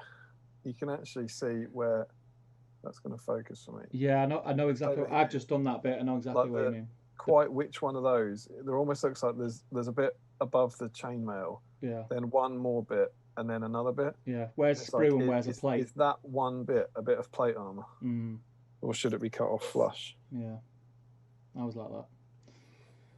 Where am I up to on this chat? I think he's got two. Right, he's got two bits sticking out, and of course he wouldn't have them on the other one, would he? That'd be too easy. I think he's got two bits underneath the shoulder pad. I don't know. Have a look at the picture. No, he's not. Yeah, he's got two. Yeah, you're right. Sorry, yeah. I know what you mean now. Yeah. That's what I've left on two. So it's shoulder pad, then two plates. Yeah. Oh, something's gone. He's dropped it. Right, it's just a knife top. It's just a knife top, and it landed in the chocolate top. So, good job. There you go. Nicholas Gardner says, just got here. Don't know the topic, but to save time, the answers are elves, clear gummy bears, Jack Daniels, and Hershey's. Ooh, that's a regular. Yeah. Sophie says, ever, Nick. Sorry about the Hershey's. Yeah, Hershey's is shocking. Sophie says about the plastic glue, keep it upside down, Damian. Really? Keep it upside down. Keep it upside down. There you go. It's tip there for you. It's tip for you. Guffer says, use a lighter and burn it from the tube. Works in a second. Do you have a lighter? Sounds like it's going to get me extremely high. Doesn't it say on the bottle, keep away from naked flame? Yeah. Caution, flammable liquid. I don't think I should do that. I think he's trying to get me killed, frankly. Hamdizzle says plastic glue smells banging. Yeah, but don't sniff it. No, don't sniff it. It's really important. It does smell great, but it's really important that you don't sniff it. Sophie says, I use an empty spray can lid, but keep it permanently tipped down, and metal nozzle will always stay clear. Tip down. Oh, what? She keeps it in an empty spray can lid, tipped down. Yeah. That's a great tip. There you go. This is our first stream. See, she's a good one. Let's keep her. Yeah. Got good tips. Thanks, Sophie. Max Malice, for the plastic glue, metal tubes, stick them over a lighter or something, burns the glue right out. These people are crazy. Crazy people. I think they're all in on it together. They're chatting to each other. Let's get him to explode his face live on the stream. Hamdizzle says, proper chem sniffer, mate. Nick Gardner says, I hate the GW plastic glue. I was told about the black testers bottle and I'll never go back. How does it smell, though? That's all that I care about. Yeah. Does it smell like my childhood? Hamdizzle says, Damian, I normally heat the metal tip with a lighter, but not too much, though. It's obviously a thing. I reckon it's a thing. It's probably a thing. Silver Templar says, lighter on the plastic glue tube, clears it in seconds, life-changing. I need to take up smoking. Yeah, you'd be all right then. It's the only option. Like it says life-changing. Yeah, probably would be. Hamdizzle says to Nicholas Gardner, tester pot like the Tamiya cement pots. Do you mean testers as in the brand testers? I think that might be what he means. What are we up to? Dan Collister, yeah, burn it out, but I store it upside down. Use a paintbrush slot on a paint rack and put it back when not in use. I've got one of them right here. See, this is why we do these streams. This is all good advice. This is great. Or get the Rebel stuff. Take up smoking and put it upside down. And light flammable things in your face. I'm gonna go downstairs, not downstairs obviously, but tomorrow. Emma, how's the stream going? Brilliant. I'm smoking now, but on the plus side, my nostrils are stuck together. So I'm not really high. Nicholas Gardner says, I guess it says Model Masters. I thought it was testers. There you go. And Dan confirms BSE, but it was CJD in people. Oh, yeah. CJD. Oh, your BCG was the thing that you got in your arm and everyone punched. Yeah. Remember that? Oh, BCG. BCG. We call it a dead arm up north. Yeah, that's a dead arm's just normal, right? It's just when you punch someone. Yeah, what's CJD then? CJD is mad cow disease in humans. Yeah. BSG was an injection you had. All right, okay. Right, okay. We don't have vaccines in the north. No, we don't do it. we just rub a dock leaf on it. That would have been. What was medicine like in the north? We just spit on it, mate. We just spit on it. Schools in the 70s, I'm guessing. They wouldn't have had it. Mate, we've only just got plasters. We used to use sellotape with a bit of bog roll on it. There's an injection he got. Right? I kid you not, and it would have been. I reckon it was probably about year 8 or year 9. And all the kids above you told you about it. It was like when you get your BSG, it's going to cane, and then we'll hit you. We'll hit you when you get it. And it was like the most painful thing ever. And then people would come around and you'd find all the whatever they were, year 8s or year 9s, and people would just go and hitting them in the arm, and they go, BCG. Sounds like a delightful school you went to, mate. At least we had medicine. Don't need it, mate. Just say it. Don't need it. Just say it. Where was I up to? Green Tree says, remember foot and mouth disease. Why are we talking about diseases? They had to kill all those animals in case they died.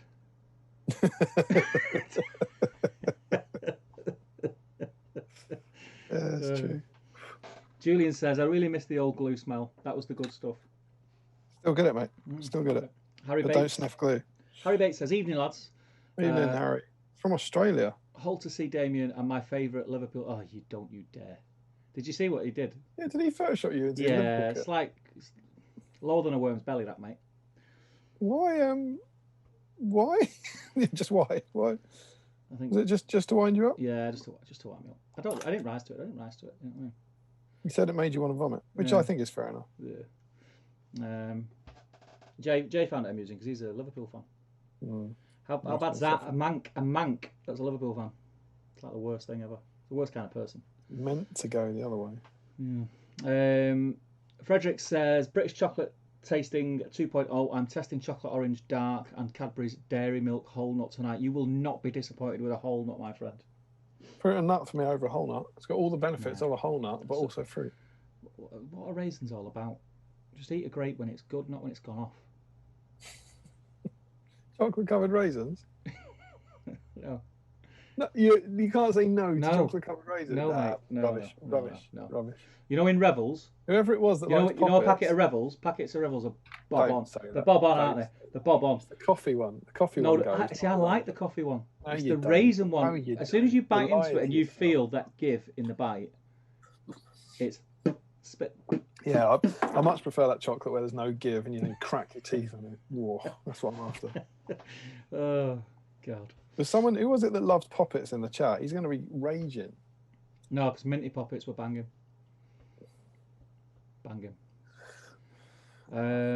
Let's have a look. Nick Garner says, my mum's name is Peg. Does that count?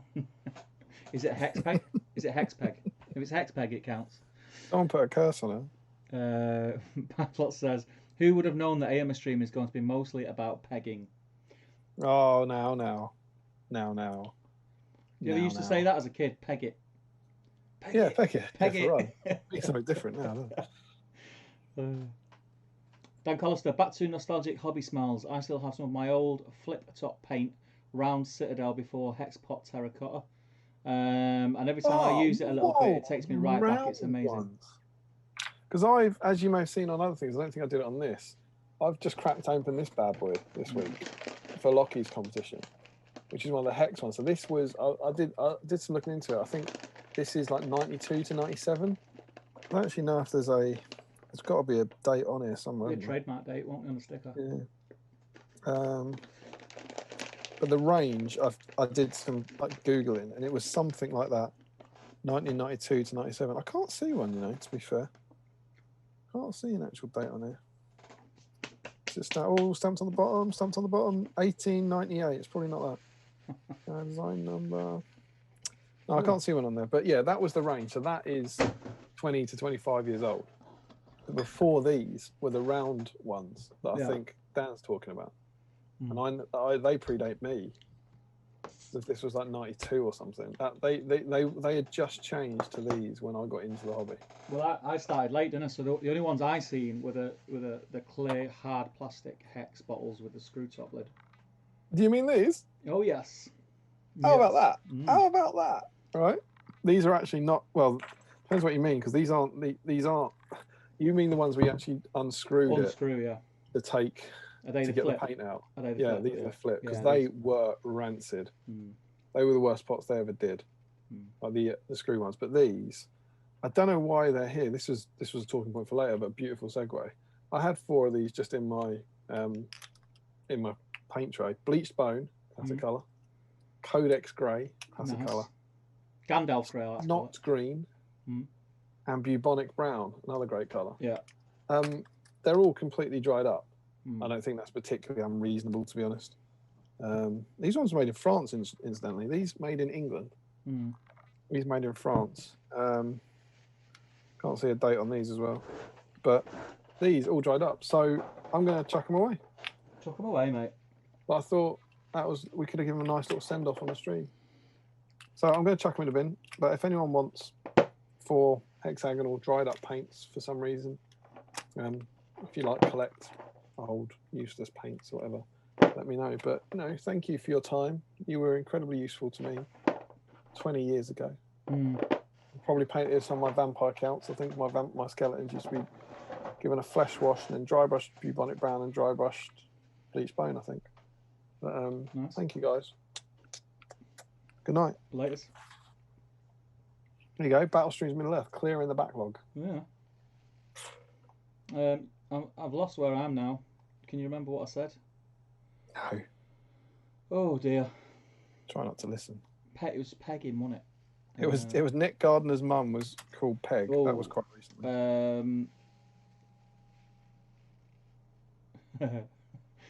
Handler says, "Good God." Paplot says, "Remember the recent Mummock Willie discussion? I wouldn't go as far as saying nobody's got to look at Eomer's crotch. I definitely didn't until it was mentioned in this chat.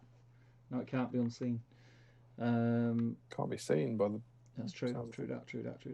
Paplot says somebody's gone to school Eomer's balls. I guarantee it. Well, I've stuffed a brown sausage down there. To be fair, so it'll probably be all right on my one." Stephen Crow. Green Tree says hashtag Elven Lunchbox. That's from like stream number 1 ever.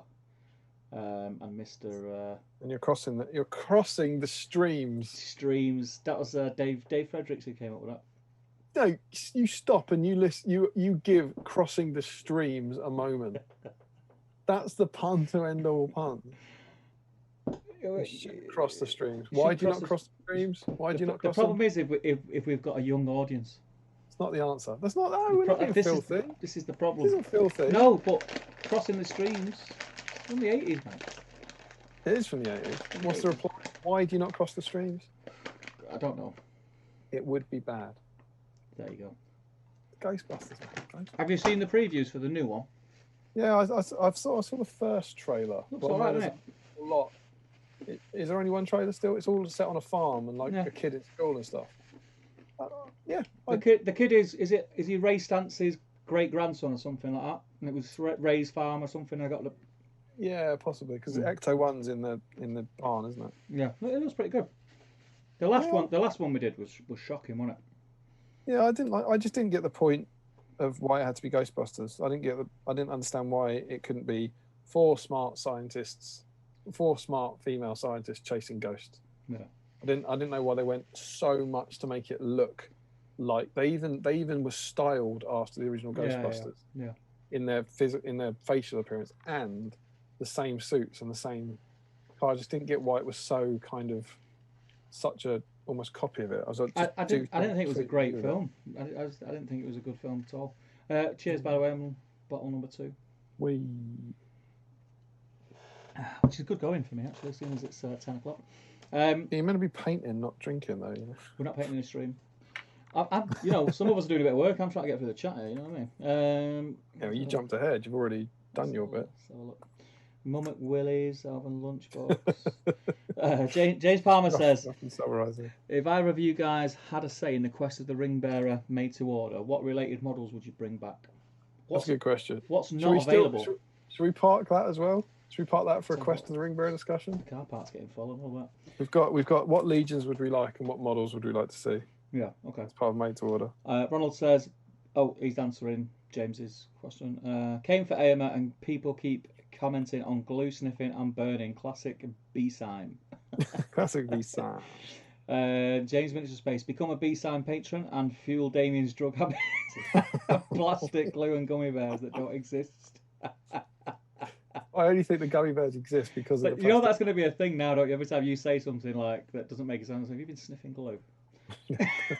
have you been unclogging your glue again? Don't tell my mum. So when you glue the 2 parts of mounted Eomer's body together, there's a hole left in one of his shoulders, right? Yes. Very clever the way these kits go together, but it's not always obvious, is it? Yeah. On the left shoulder, yeah. Yeah. But that doesn't if you now put that there, that's not glued in, but that doesn't fall out. Yeah. That's so clever. Mm. It's good. It's like they clip together, but there's a wrap around, a reach around.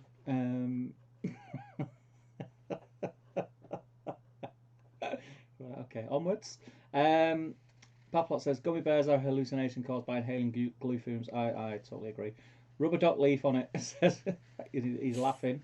says James Miniature Space.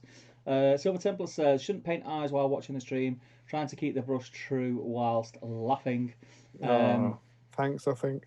Michael Breyer says, quick question. Are Warriors of Rohan usually accepted at tournaments as dismounts for Riders of Rohan? Yes. Yes, they're exactly the same thing. Yes. Thinking about the lack of bows on the Warriors with shields. New to Rohan. But you would, yeah, generally speaking, you would expect people to have the right one, but you don't now, do you? I think it's gone the other way. You used to lose one or the other. I don't think you do drop it now, do you? I can't remember. I can't remember either, but I don't. I think it's gone the other way now. It used to matter in the old edition, but I don't think it does anymore. Right. But no, I mean, as long, whichever way the answer is to that, if it does matter, then you would expect people to have the ones with bows or the ones with shields. But if it doesn't matter, then you can just use them as warriors. Yeah. Callum M27 says, evening all, first live stream, interesting chat. Welcome, Callum. And I hope you're enjoying the Callum. Chat about the glue sniffing. Callum M27.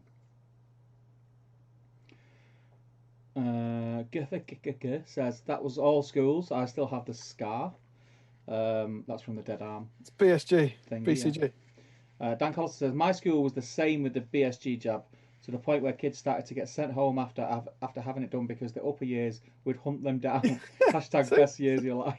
It's a thing. It's absolutely a thing. BCG. Harry Bates, who do you support in football, Damian? Man, yeah. There's only one team. Ronald says Steve is right. Raisins are rotten little creatures. Correct, Ronald. Correct. Biting into a raisin revel ruins your whole day. Yes, it does. Green Tree shouts poppets. I think Green Tree was the poppet fan then. Green Tree shout poppets.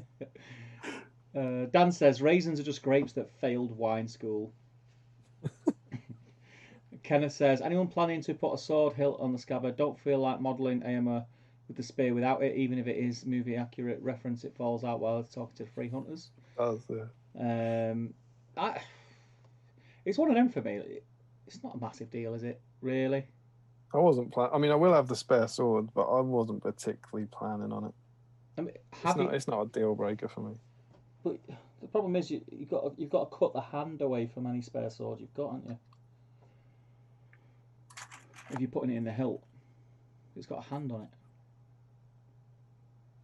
Oh yeah, of course, yeah.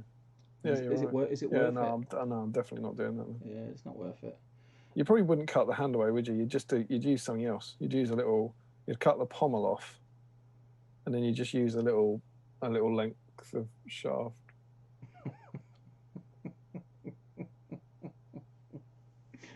Like Each bit of rod. Rod doesn't help. I've actually got in here from today. He says he shoots, he scores. That's gone. The end, a broken piece of Uruk-hai pike. Oh. So you could just use that, I reckon. Yeah, just use that bit of shaft. Julian says, I was quite fond of Astros back in the day. What are Astros? I'm assuming they're raisin. They ring a bell, but I can't. I'm assuming they're raisin themed. I feel like they're a poor man's poppet. Poor man's poppet. You know what? I'm getting a bit thirsty. I'm cracking into the Pepsi. Julian also says raisins should be eaten on their own or not at all. Oh, it's so good. I've got a can of Pepsi in the fridge because I had a kebab on Wednesday night and they sent 2 cans of Pepsi. I drank one with my kebab. There's a spare. Cool story, bro.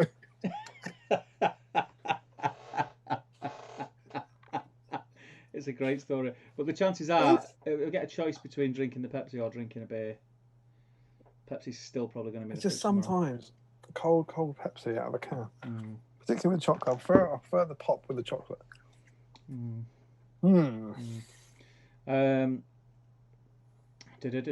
Silver Templar says the screw top lids, they were the worst idea. Whoever thought of those was a real monster. Dan says I still use some of my pots of those hex flip pots, Damian. My leech purple is still going strong. One of the best they've done. Hamdizzle says sad Titanic flute plays. What were we talking about that was sad? But now all Sad Titanic flu. all I can hear now is the Titanic theme. We talk about something sinking? We talk about a ship crashing? I don't know. Not sure. Oh, I just noticed, I just caught up with our little Facebook chat. One of our patrons, Alistair Van Duzer, is getting married tomorrow. Congratulations. Congratulations, sir. So he says he's not listening. No stream for me today. Getting married tomorrow. I mean, sort out your priorities. What's that about? I mean, you can get married any day of the week, but we only stream on one day. We only stream once a fortnight. Yeah. You get married tomorrow.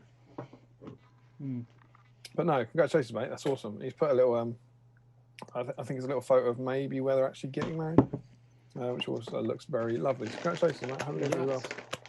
Best day of your life. Take it all in. Goes quicker than you think. It goes very quick. And everyone always say it goes really quick, and you go, oh yeah, but then it goes quicker than that. Yeah. So, congrats, man. That's awesome news. Do you want to take over? Not really. Go on. Oh. I'm going to eat some more nuts and put the rest of Eomer together. So we got to Sad Titanic Flute plays. Pat Block says, I do, but I have no idea how to go about making the hilt, since Guthline has quite a distinct design. It's asymmetric too, so he's worried about it being specific if you were to replace it. Green Tree says, I think it's Egon's farm in the trailer. Oh God, Harold Ramis.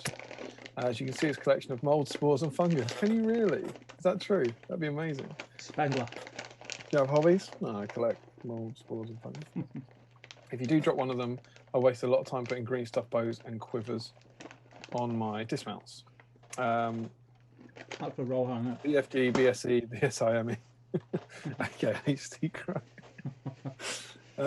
Kenneth Vick says, I don't know how I'd make it look good. I think they're talking about the sword still. Frederick, guys, I just cut my finger. Oh no, on an ice cube. Oh no. Push some ice cubes out of a silicone mold into my drink. Sometimes they have a very sharp edge on top where the ice, air, and silicone mix. So it's a warning to us all. See, sniffing glue is not the problem. Pat Block might be the perfect opportunity to learn how to use blue stuff. Is that like Steve's brown stuff, or is that more like blue stuff? Is the stuff that you make molds of? You put it in boiling water, right? I know. Yeah. Aaron is in. Evening, guys. Coming into this late, has been out for parents' anniversary. Happy anniversary, presumably Mr. and Mrs. Noonan guy. Yeah. Good to see Damo back in his man cave. Yeah. Was I not here last time? I can't remember. Did we not do last stream here? I can't remember. It's 2 weeks ago, mate. A lot's happened since then. I thought I did the last one here, and I did the one before that. Could be wrong. Don't know. But yes, indeed, I'm back here permanently now. Very sad. Dan Costa just got all old school pots out and put it in the Facebook thread. Nice. Glad to hear it. Stu from Out of the Frying Pan. I've converted the spare sword arm to fit in the scout. Oh, that's clever. It was a sphere ache, though. And we'll need some tidying with green stuff once dry. Yeah, I'm not sure I can be bothered. Well, you know now Stu's done it, I'm going to have to flip and do it, don't you? Yeah, he's laying down the gauntlet. Pat Block, no spare arms for the magnetizers, unfortunately. Well, indeed, us magnetizers. And Joe Achille has said 63 people watching right now. A new record, and he says, oops, 62.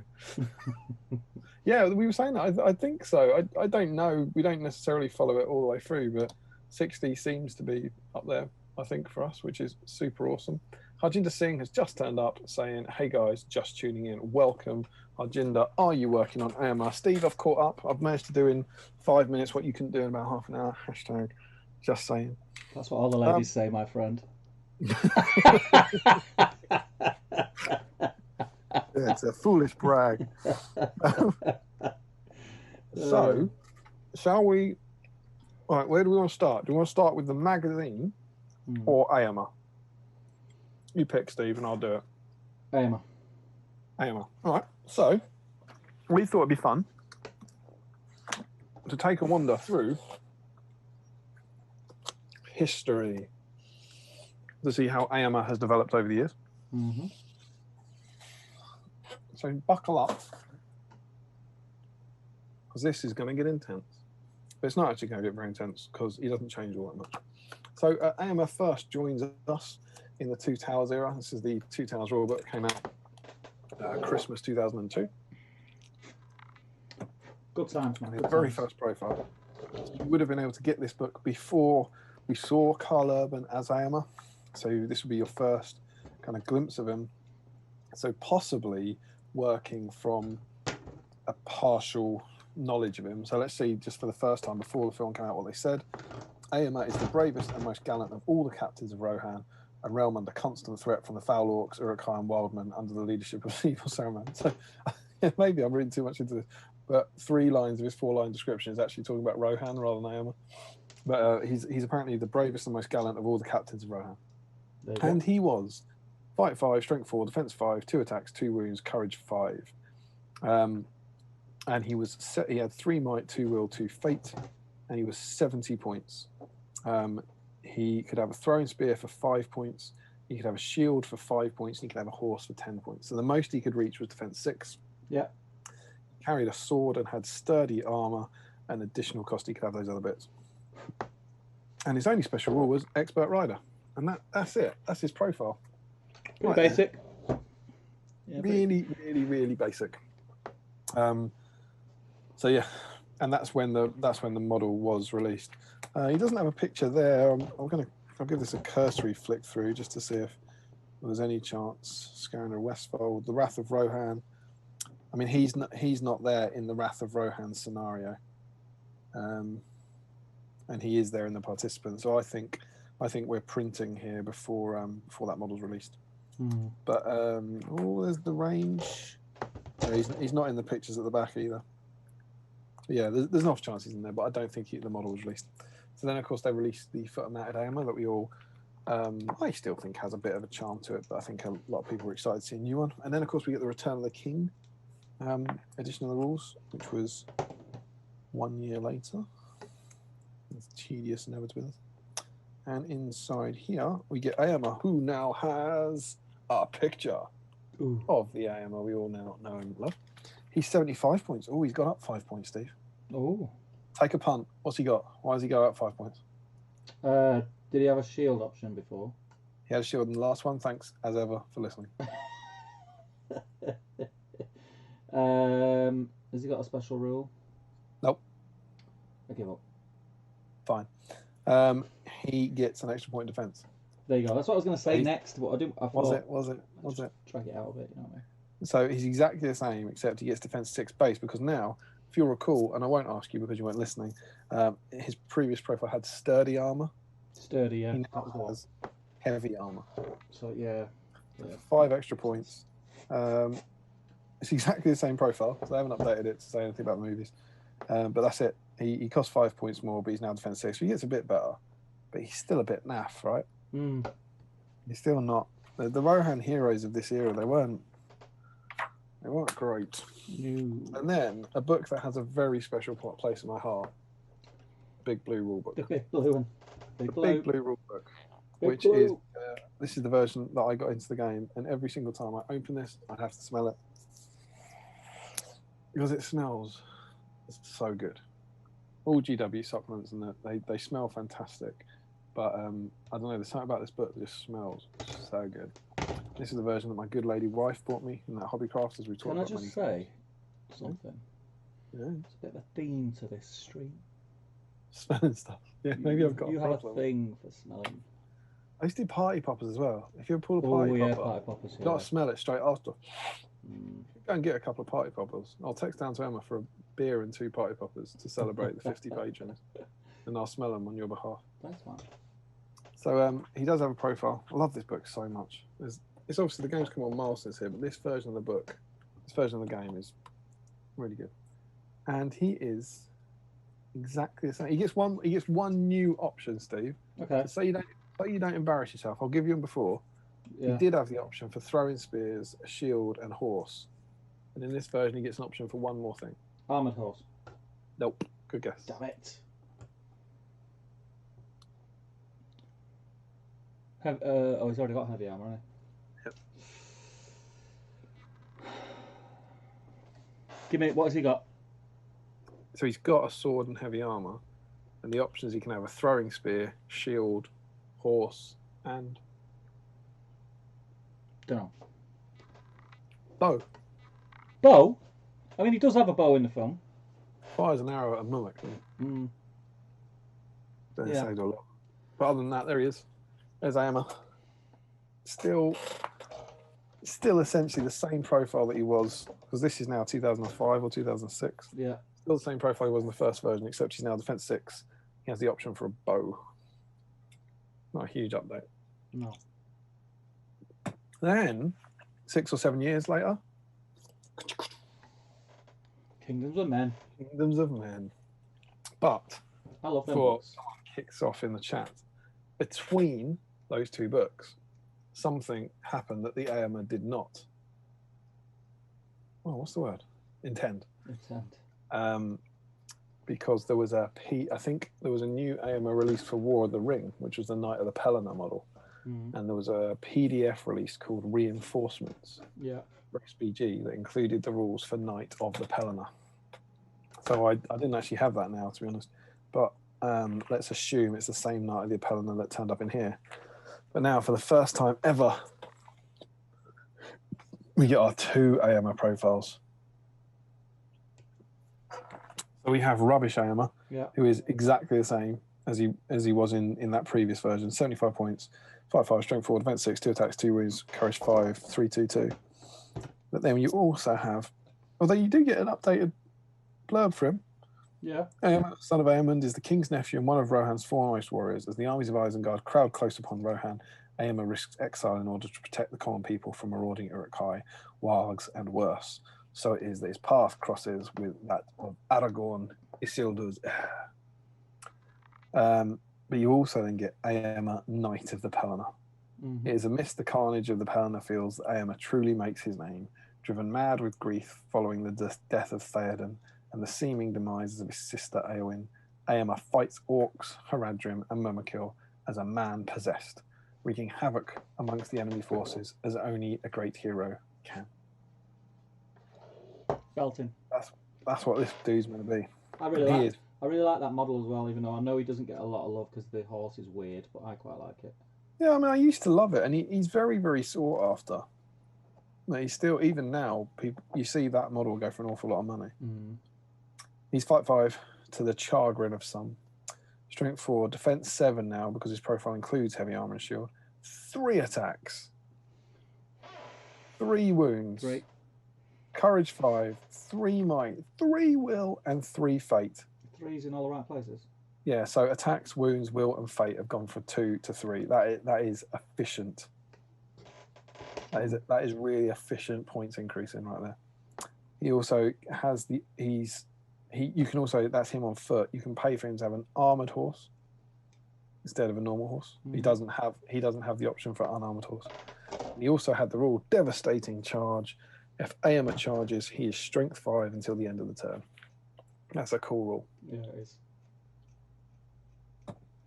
This is obviously intended, as he is Knight of the Pelennor, to represent him on the Pelennor going absolutely berserk.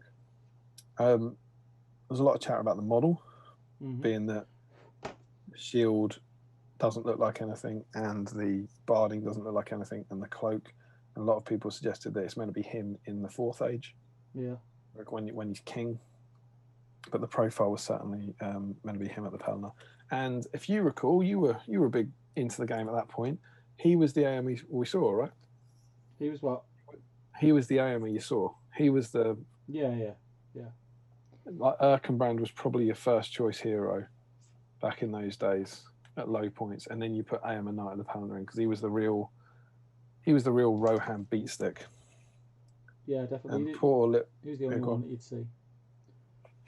Yeah, poor little Minnow Eomer didn't get a lot of love, really. But even then, even looking at this version, it's crazy how far Rohan have come. It's very easy to forget that in this version, with the exception of Expert Rider, Theoden doesn't have any rules. Theodred doesn't have any rules. Harmer's rules are relevant.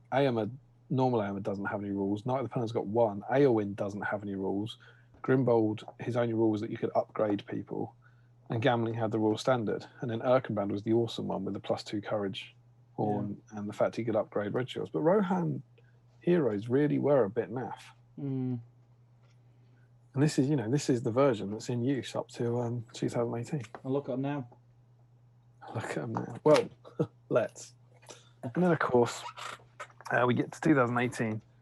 And I think Rohan players were certainly amongst the people who were justifiably hoping for an update. Yeah. And boy, did they get it.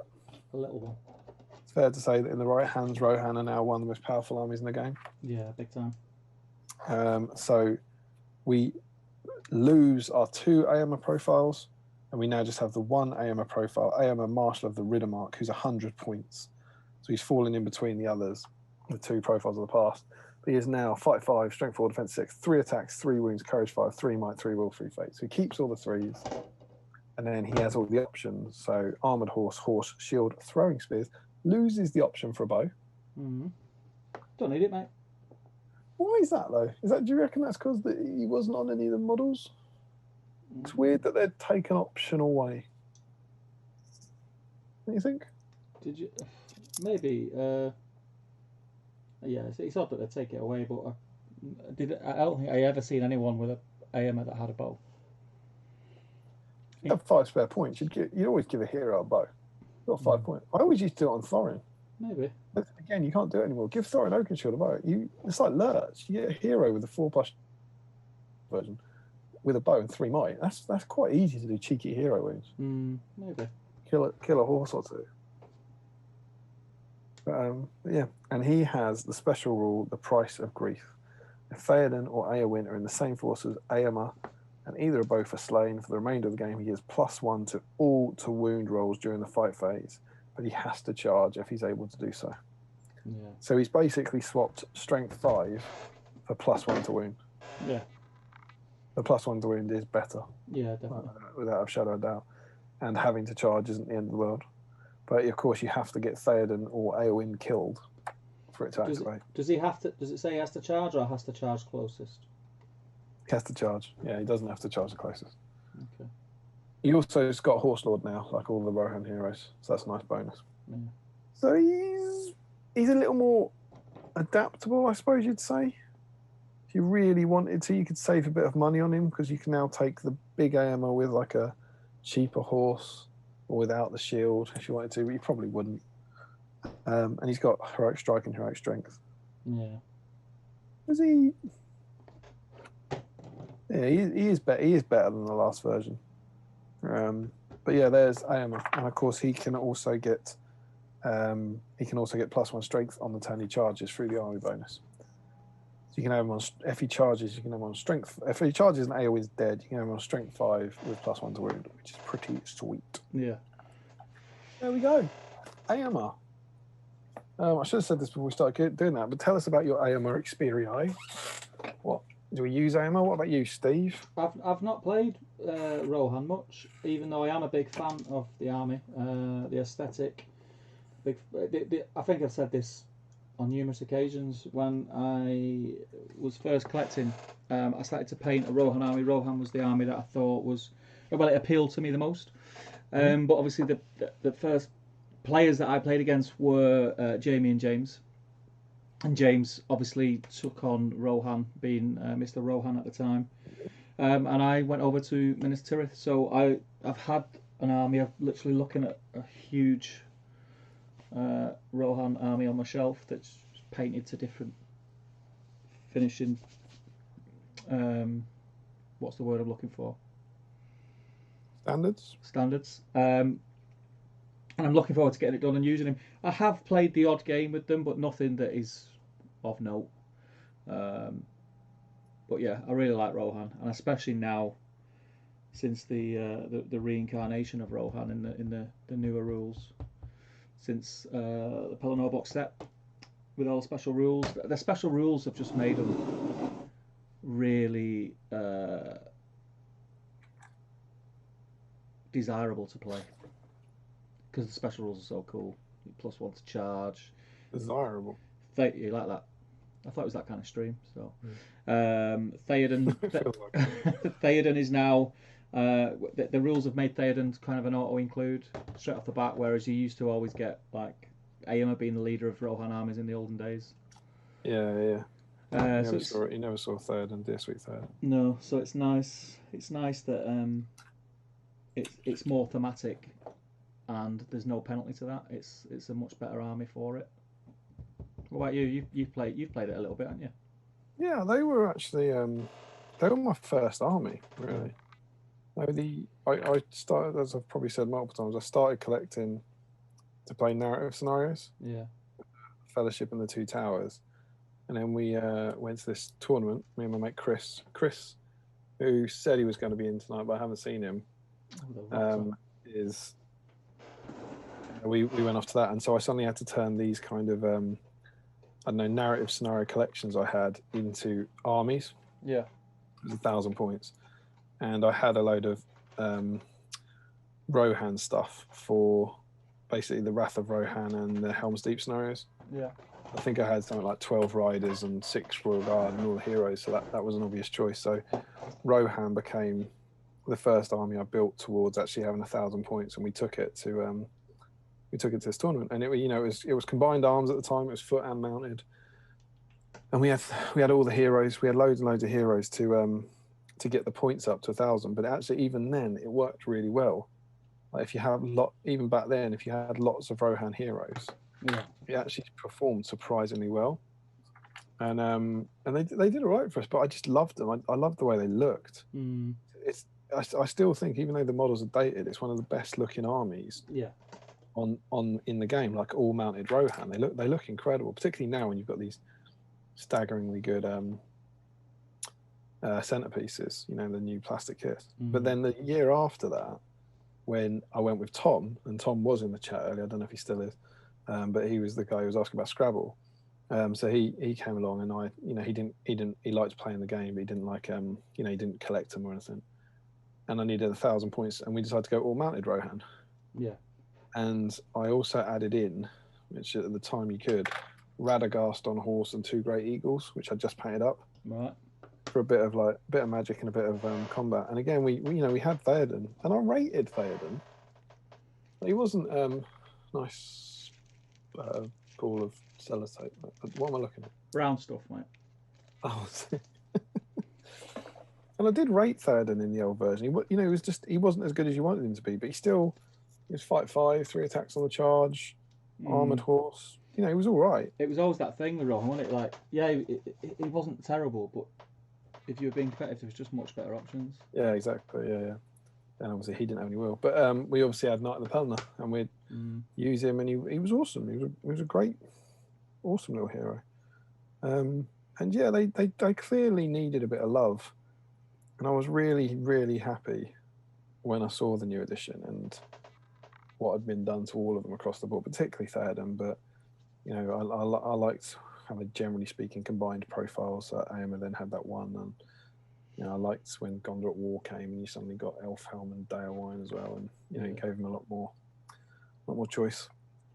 But I've used them over the years, but generally I've gone down the Theoden and Gamling route because I've generally gone down a Helm's Deep theme. Yeah.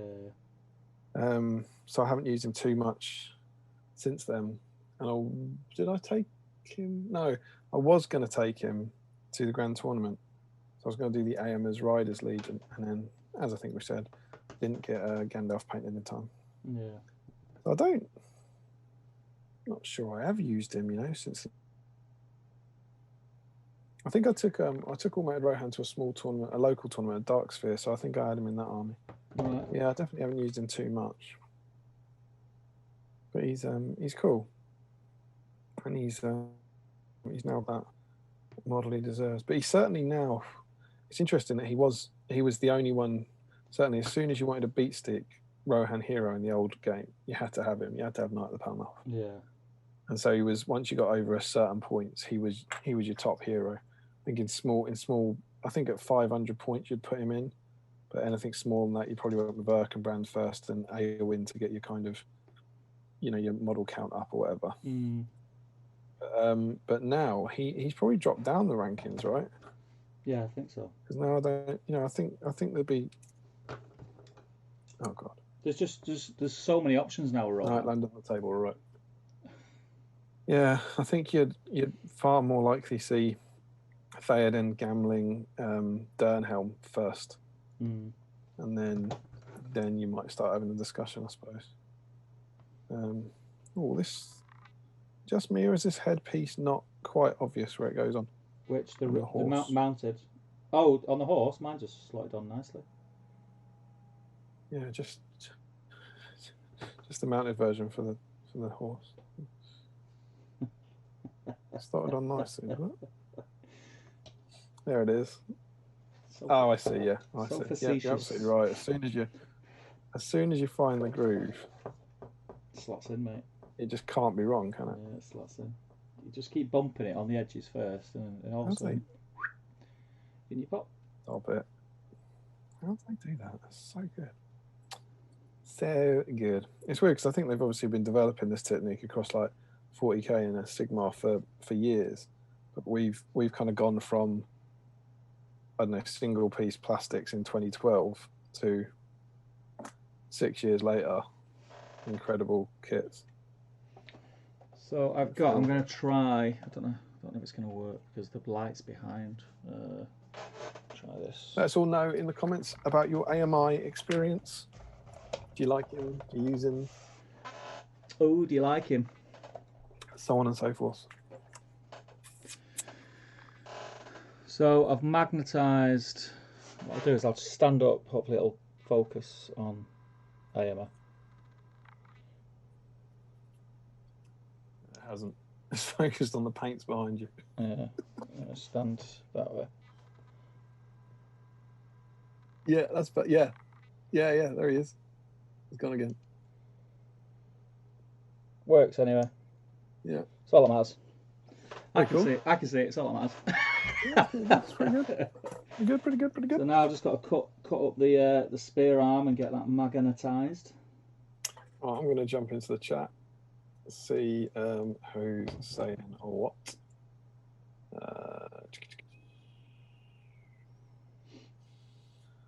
62, Podcast, Frederick Schulz.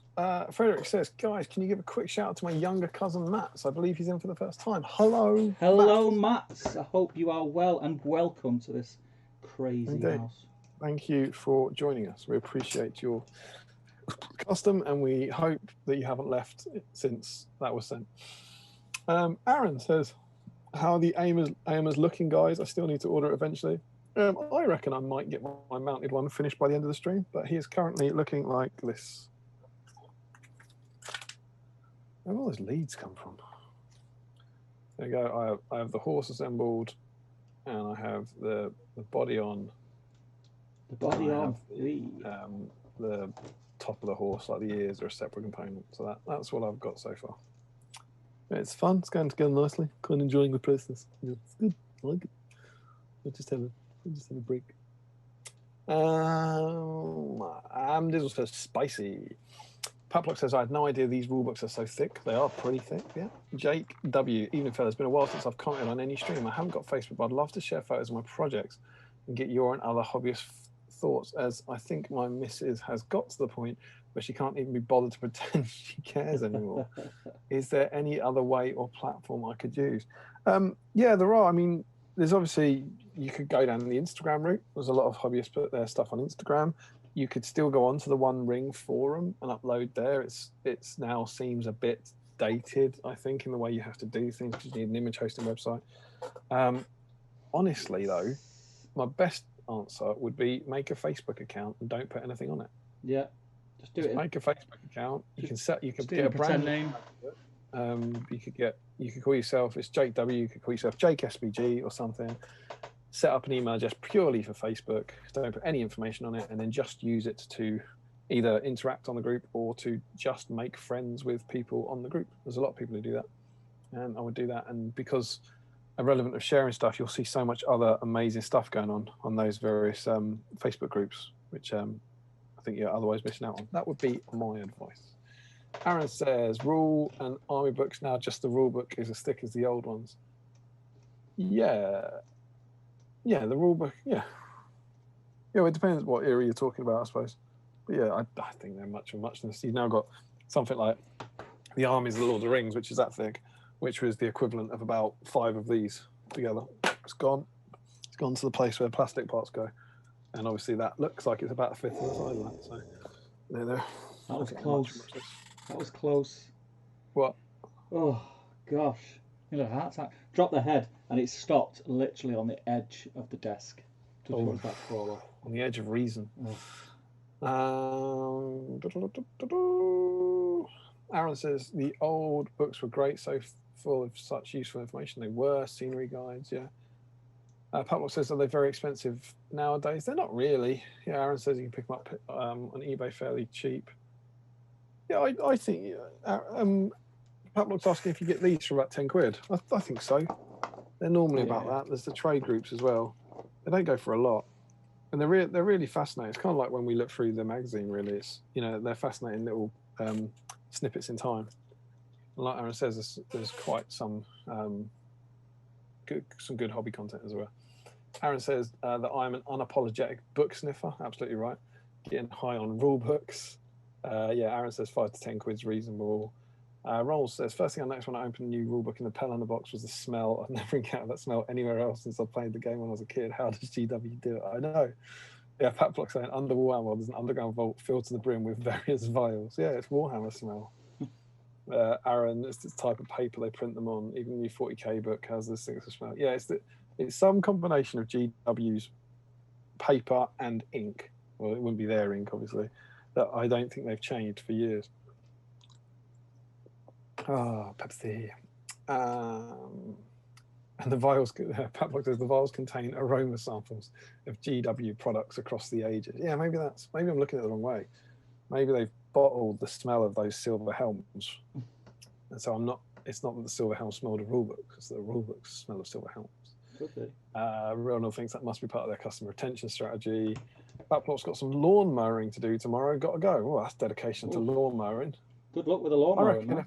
I actually might mow the lawn tomorrow, but I'm not worried about a late night. I'd risk a lawnmower on a late night, I reckon. Good night, everybody. Handizzle says, is anyone thinking of magnetizing the barding? Stephen Crow. The what in? Oh, no, just sticking it on. Sticking it on. Yeah. See, he's not. That's a bit beyond Steve. Aaron saying night to Patlock.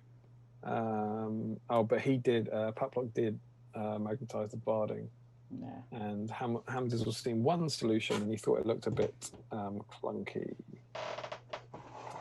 There's lots of chat about barding. Patlock's decided to stay up and talk about barding. Lots of barding chat actually. Barding. Figured out best place for the magnets. Barding.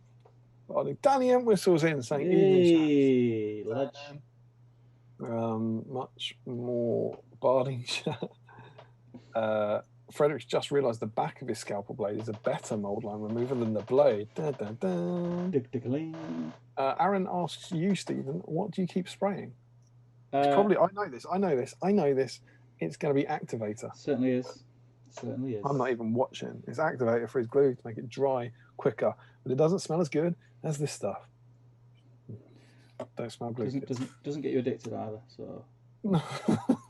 Think about activator. Doesn't get you addicted. Yeah, and then Hamdizzle says he's got super fancy glue that a spray activator. Aaron. Frederick says no AMR experience yet, as I've just started my Rohan army for this stream. Well, you know, tonight's the night. Where's he gone? Could be you. 1 in 50 chance.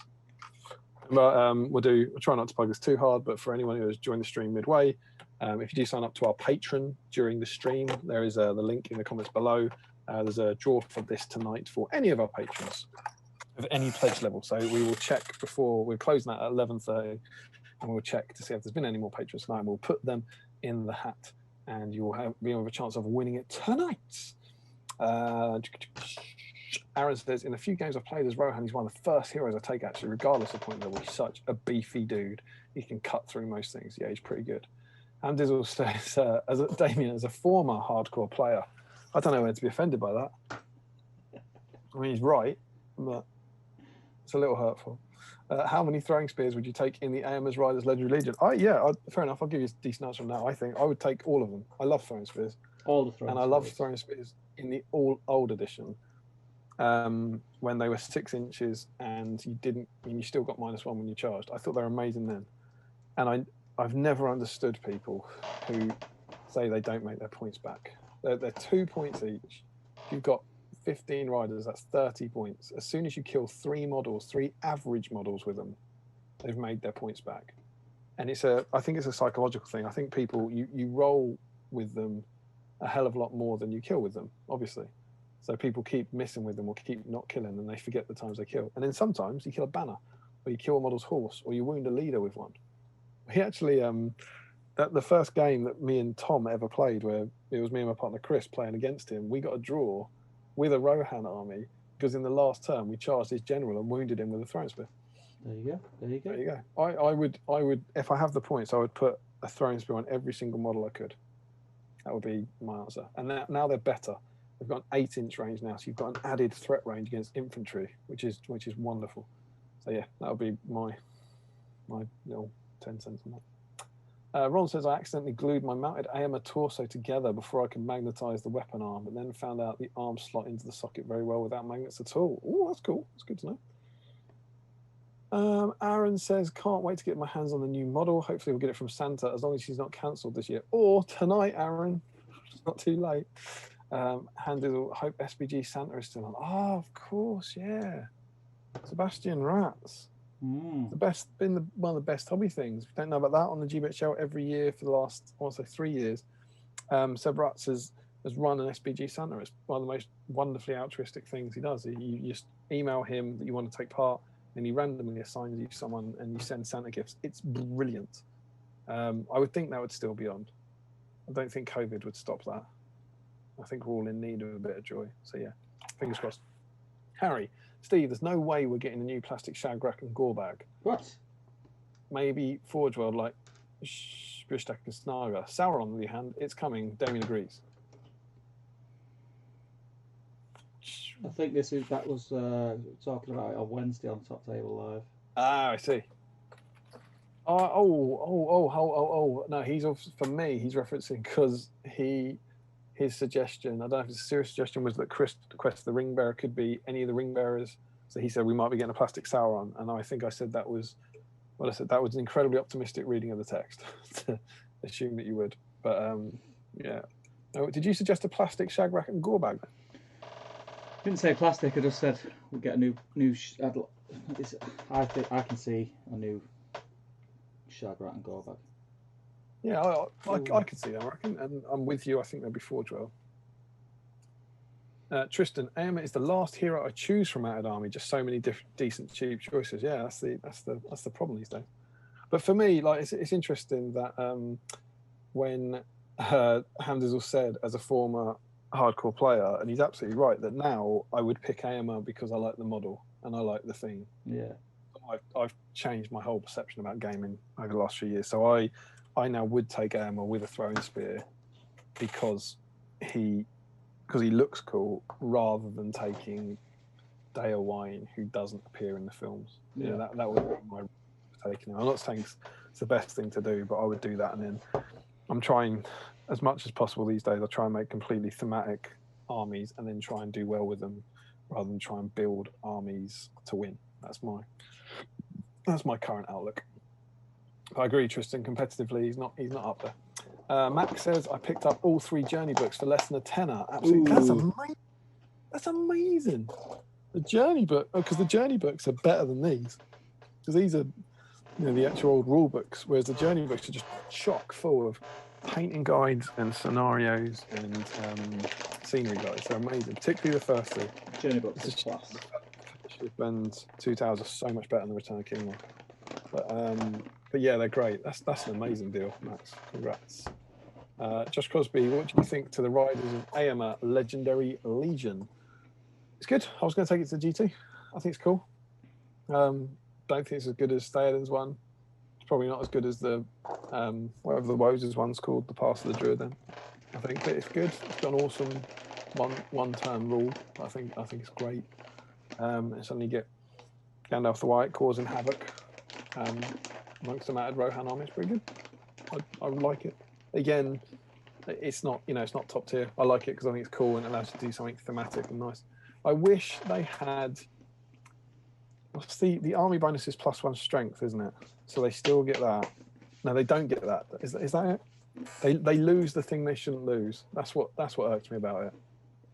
Are they one of the legions that either, I can't remember, it's right over there and it's just too far, but they either lose that, they don't have that rule included, and it feels like they should get that rule, or it was the fact that I think Eomer should count as Theoden so they can get the +1 fight, so that they can beat Uruk-hai, given that it's an army designed to go in and beat Uruk-hai.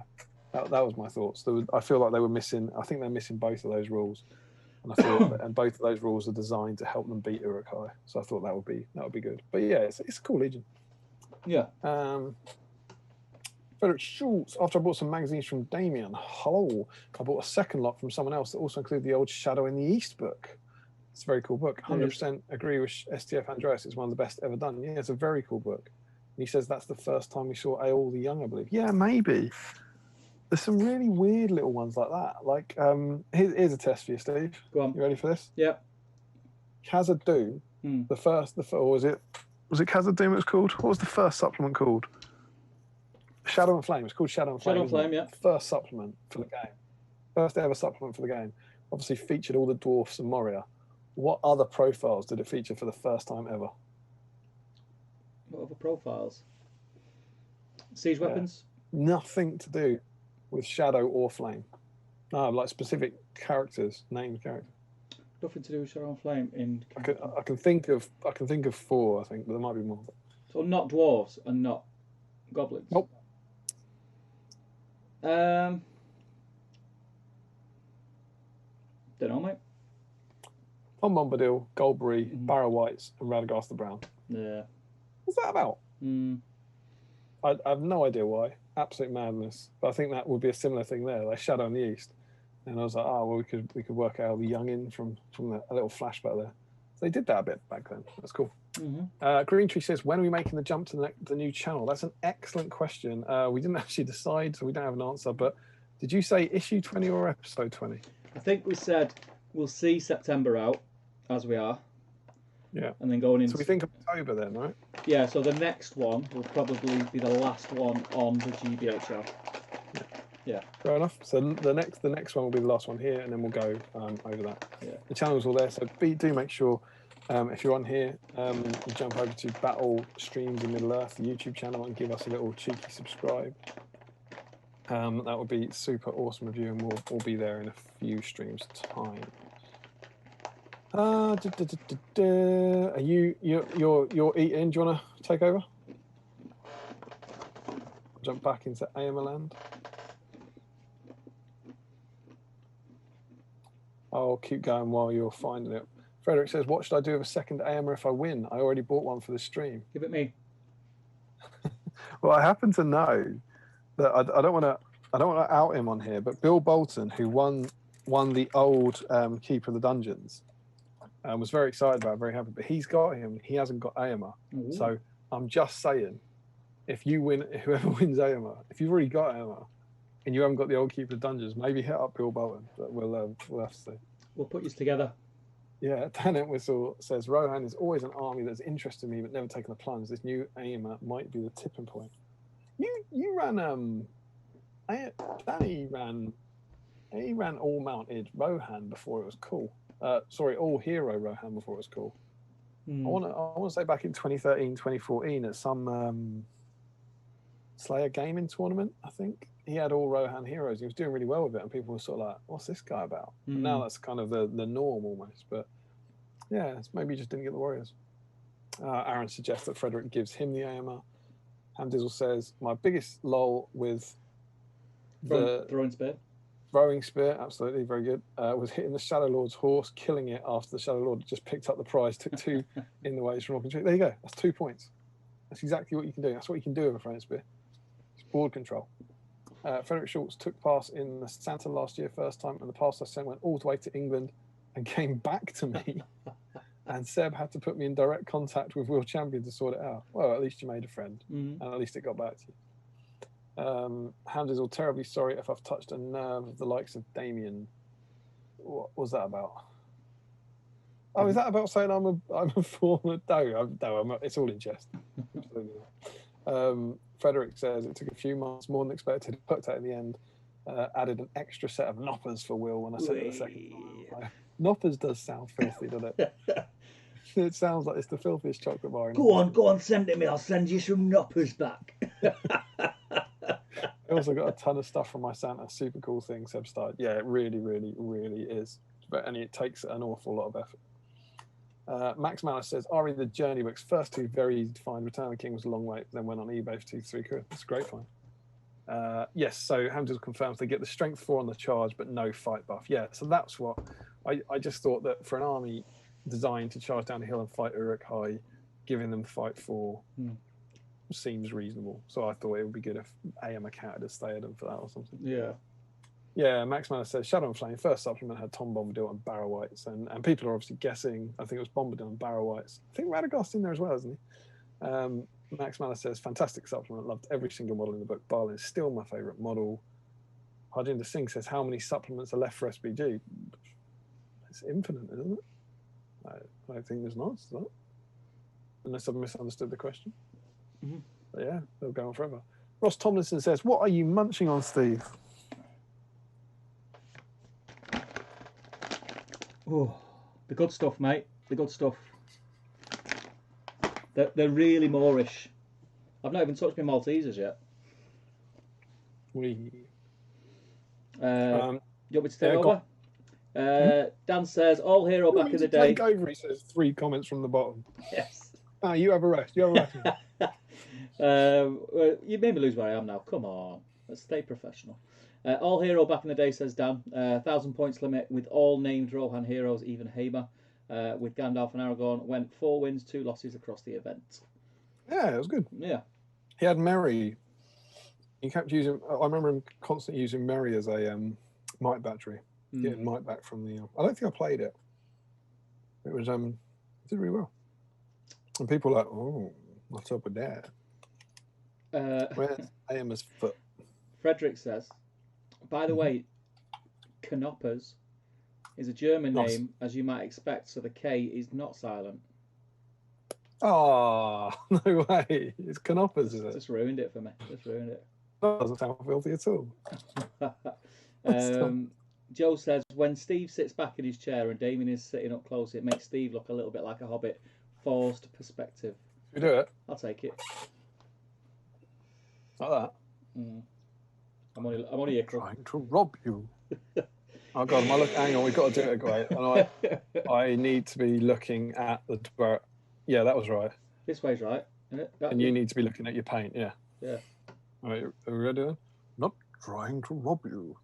And then he does a face like this, doesn't he? Trying to help you. Give me the ring. Yeah, are we ready? I think over on YouTube. I think, that's pretty good. But we nailed it. Yeah. I'm a convincing Gandalf. You did right. Oh God, I've put Eomer's foot down to do a Gandalf impression. ADN says, evening. A YouTube follower is never late, nor is he early. Nice to be back after several weeks and listen to your chat while painting Moranonort command pack on the table. Very cool. Frederick says, chocolate orange dark and Cadbury's whole nut is good. But I think the normal chocolate orange and a whisper I tried last time were better. I'd agree. Yes, I would agree.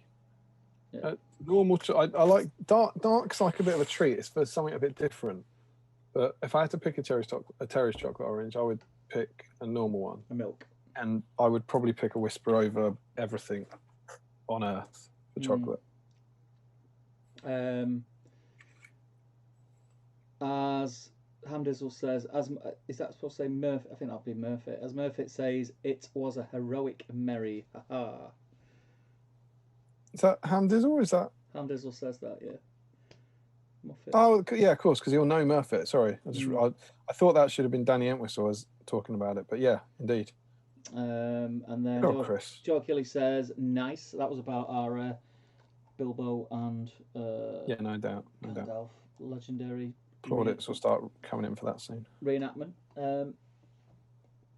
I've got to a point which we've never seen before on the stream. I've finished what I set out to do.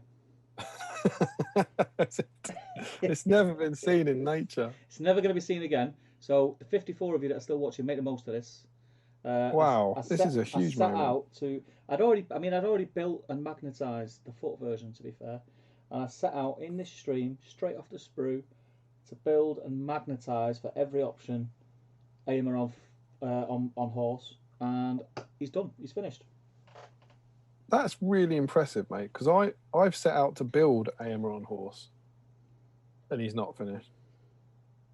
But then I've been doing more work on the stream than you have. So. I mean, I've been known to be a legend in the past. So do you think that's it? I don't think that's it. Probably what it is. Oh, is that? Probably what it is. I'm not sure that's what it is. But I think that's what it is.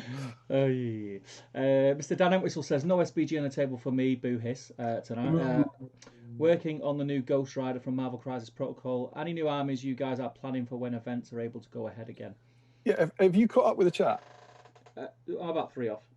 I haven't seen Cal in a while. He's probably got fed up and gone. But let's deal with the questions. It was Quest of the Ring Bearer we can talk about, and it was excited about Legendary Legions, and it was made to order. So Steve, yeah, why don't you give us because you're in reading talking territory at the moment, where I'm deep in gluing territory. So why don't you give us your predictions? Well, what I'm going to do first and foremost. When's it coming out?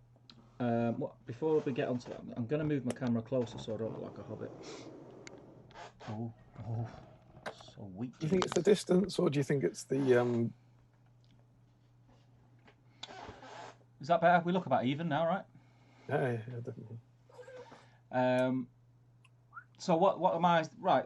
Well, I think tomorrow at 6 o'clock in the Warhammer community article, we'll get teased that it's going up for pre-order next week. Saturday? On Sunday, you know what I mean. We're an hour off Saturday already. You know what I'm talking about. So on Sunday at 6 o'clock, should I say, when the Warhammer community article goes out, I think there will be a picture of Quest for the Ring Bearer, and it'll be telling us that we can order it next Friday. You think that soon? I think that'll make my weekend. That'll make me a very, very happy bunny. That soon after Keeper. That soon after the Best of White Dwarf. That soon after the Rangers. Yeah. That soon. Yeah. And I'll tell you why. I'm excited. Yeah.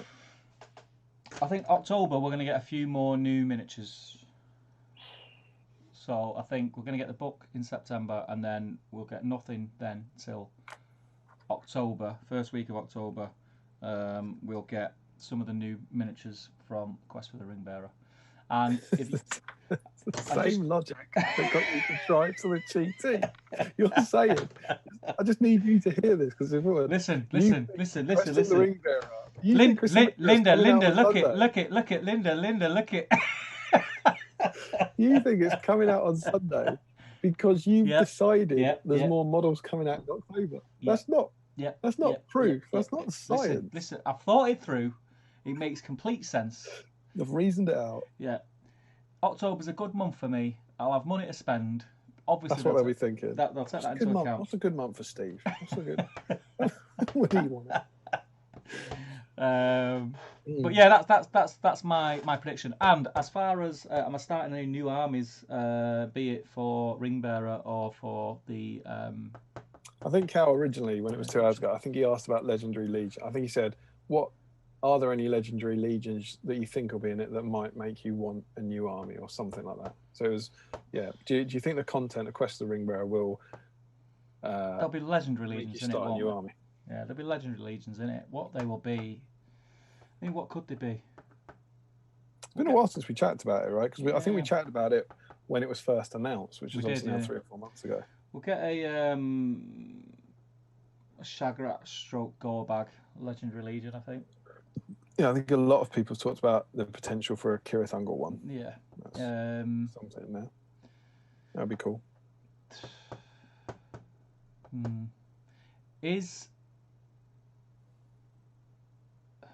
Let me think.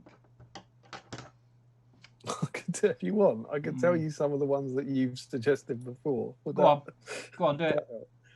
You said, I think Smart Money was on like alerts one, right? Yeah, alerts one. Oh, hang on. Let me stop you there.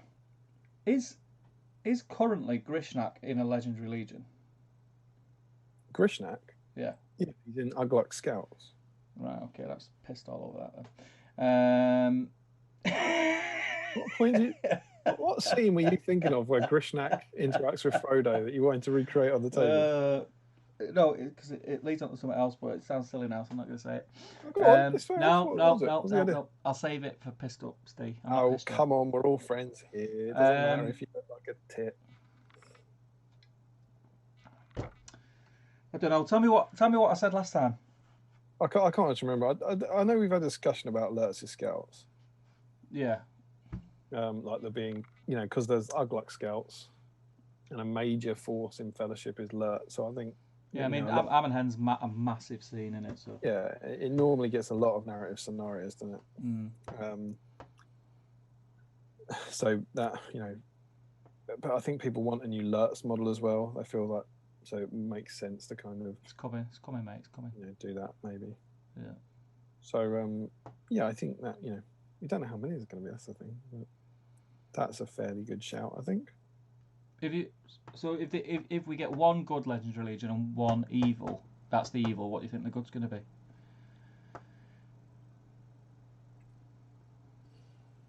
I don't know. I mean, the Fellowship are already an army, right? So they already get it. But you could have a super buff version of the Fellowship of the Ring, couldn't you? I suppose. Yeah, maybe one with some Numenorians in it. Sealdor. What, with the Fellowship? No, the Sealdor is a ring bearer, wasn't he? What, Last Alliance one? I think that's your. I think it's Frodo, mate. I think. No, I know that. I know that, but they could get away with it, couldn't they? Could get away with it. I suppose they could, but I still, they're not. I'm putting my stall out. They're not touching the Last Alliance until. I just can't see how they'd go anywhere near it until the Amazon series, personally. There's going to be on any way, shape, or form. There's going to be something with Elrond, surely, as in a legendary legion. But what theme? Like a Wrath of Ruining. What theme they'd give it, I'm not sure. So that's quite an interesting idea. I mean, he only appears in the one scene. More like a mini game or something with like Arwen trying to get Frodo across the river while Elrond goes, "No, go away, ghosts." That's how I'd do it if I was doing a new adaptation. Yeah. Go away, ghosts.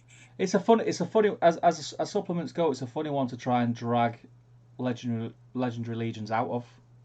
Yeah, because it's so specific. It's not like an art. It could also bear in mind it could be anything from other films as well, right? It's ring bearers. It's not just Fellowship. That's important. So, like you say, oh God, the rains have gone. Oh no, the rains. This is the worst thing that could. With the arm though. Oh God, yeah, with the arm.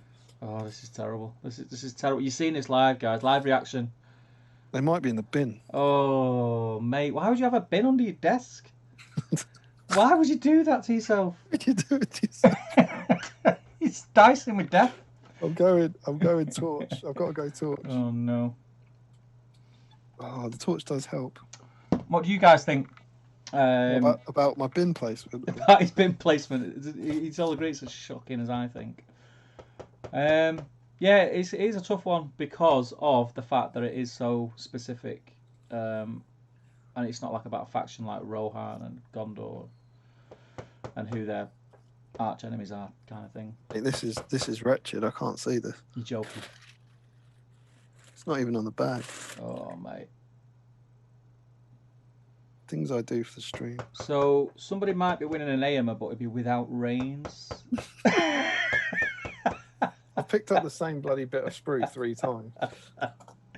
Oh, jeez. Yeah. Yeah. I wonder if they'll do like because we know there's going to be the options for the Fantasy Fellowship. I wonder if there'll be like to turn that into like a Legendary Legion where you get a few options to build your own fellowship and use it in competitive games. Yeah, that'd be very cool. With buffs, that'd be quite good. Oh, this is. While you're losing your marbles, I'm going to jump back in the chat. Let me get it up. Where were you up to, mate?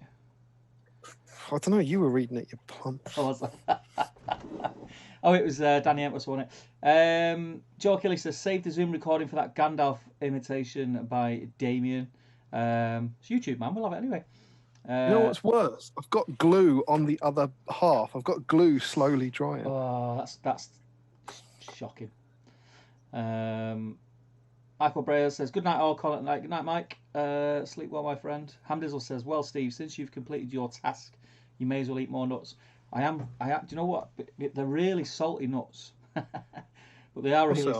They're really salty.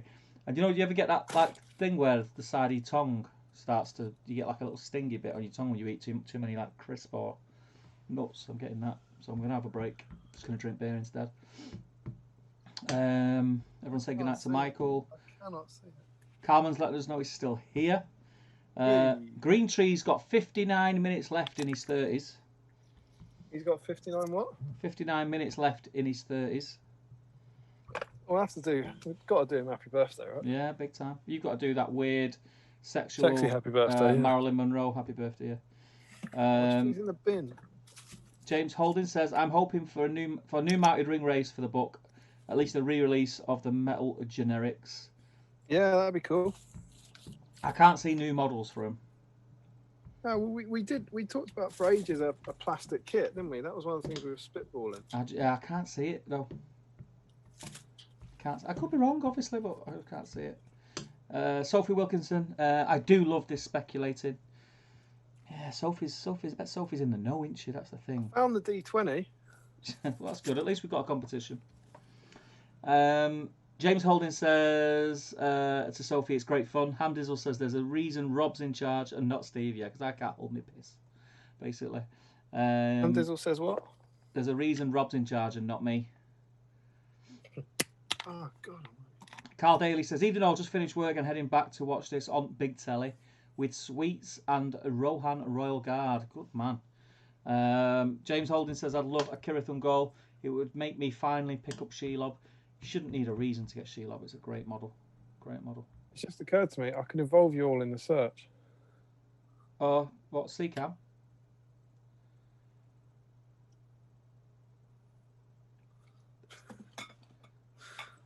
You should be ashamed of that state under there. This is what I'm working with, guys. Oh, no.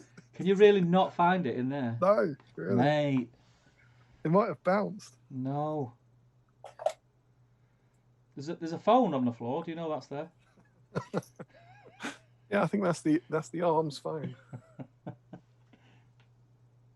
Oh, mate. This is absolute rubbish. Oh, that's terrible. That is terrible. It's not what you like to see at this level, is it? No, this is like, yeah. What did you do last night, guys? Well, I tuned in via the magic of the Tinterweb and helped someone find a plastic arm they dropped on the floor. James Holden, I'd love that Kirithun goal. It would make me fan. Yeah, I've done that one on her.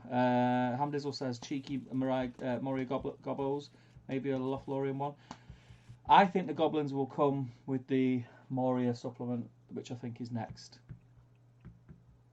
But it's a possibility we might get something Moria themed.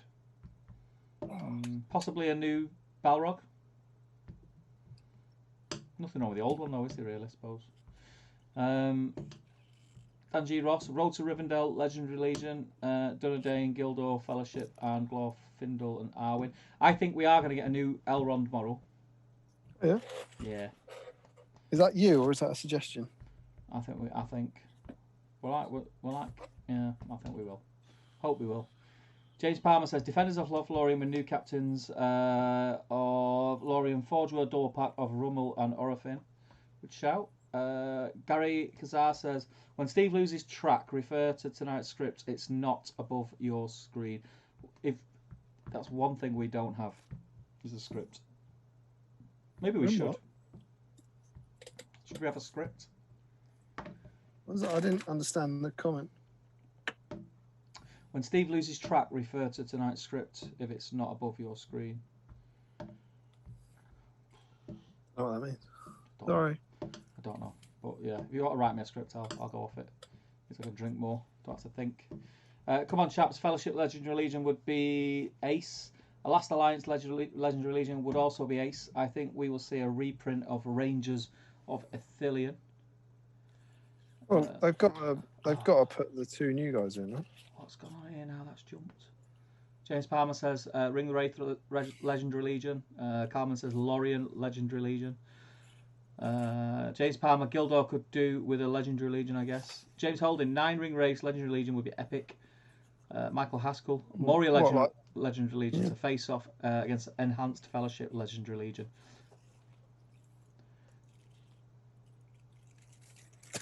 As time goes on, I'm losing hope for you, Damian. I'm in the bin, man. Yeah.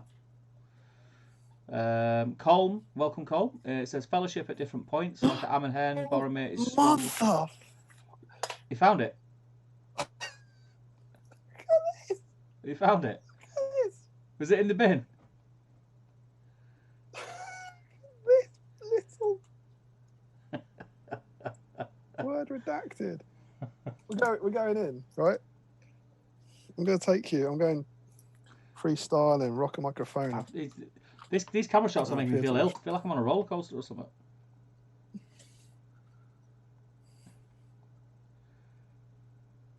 Ooh.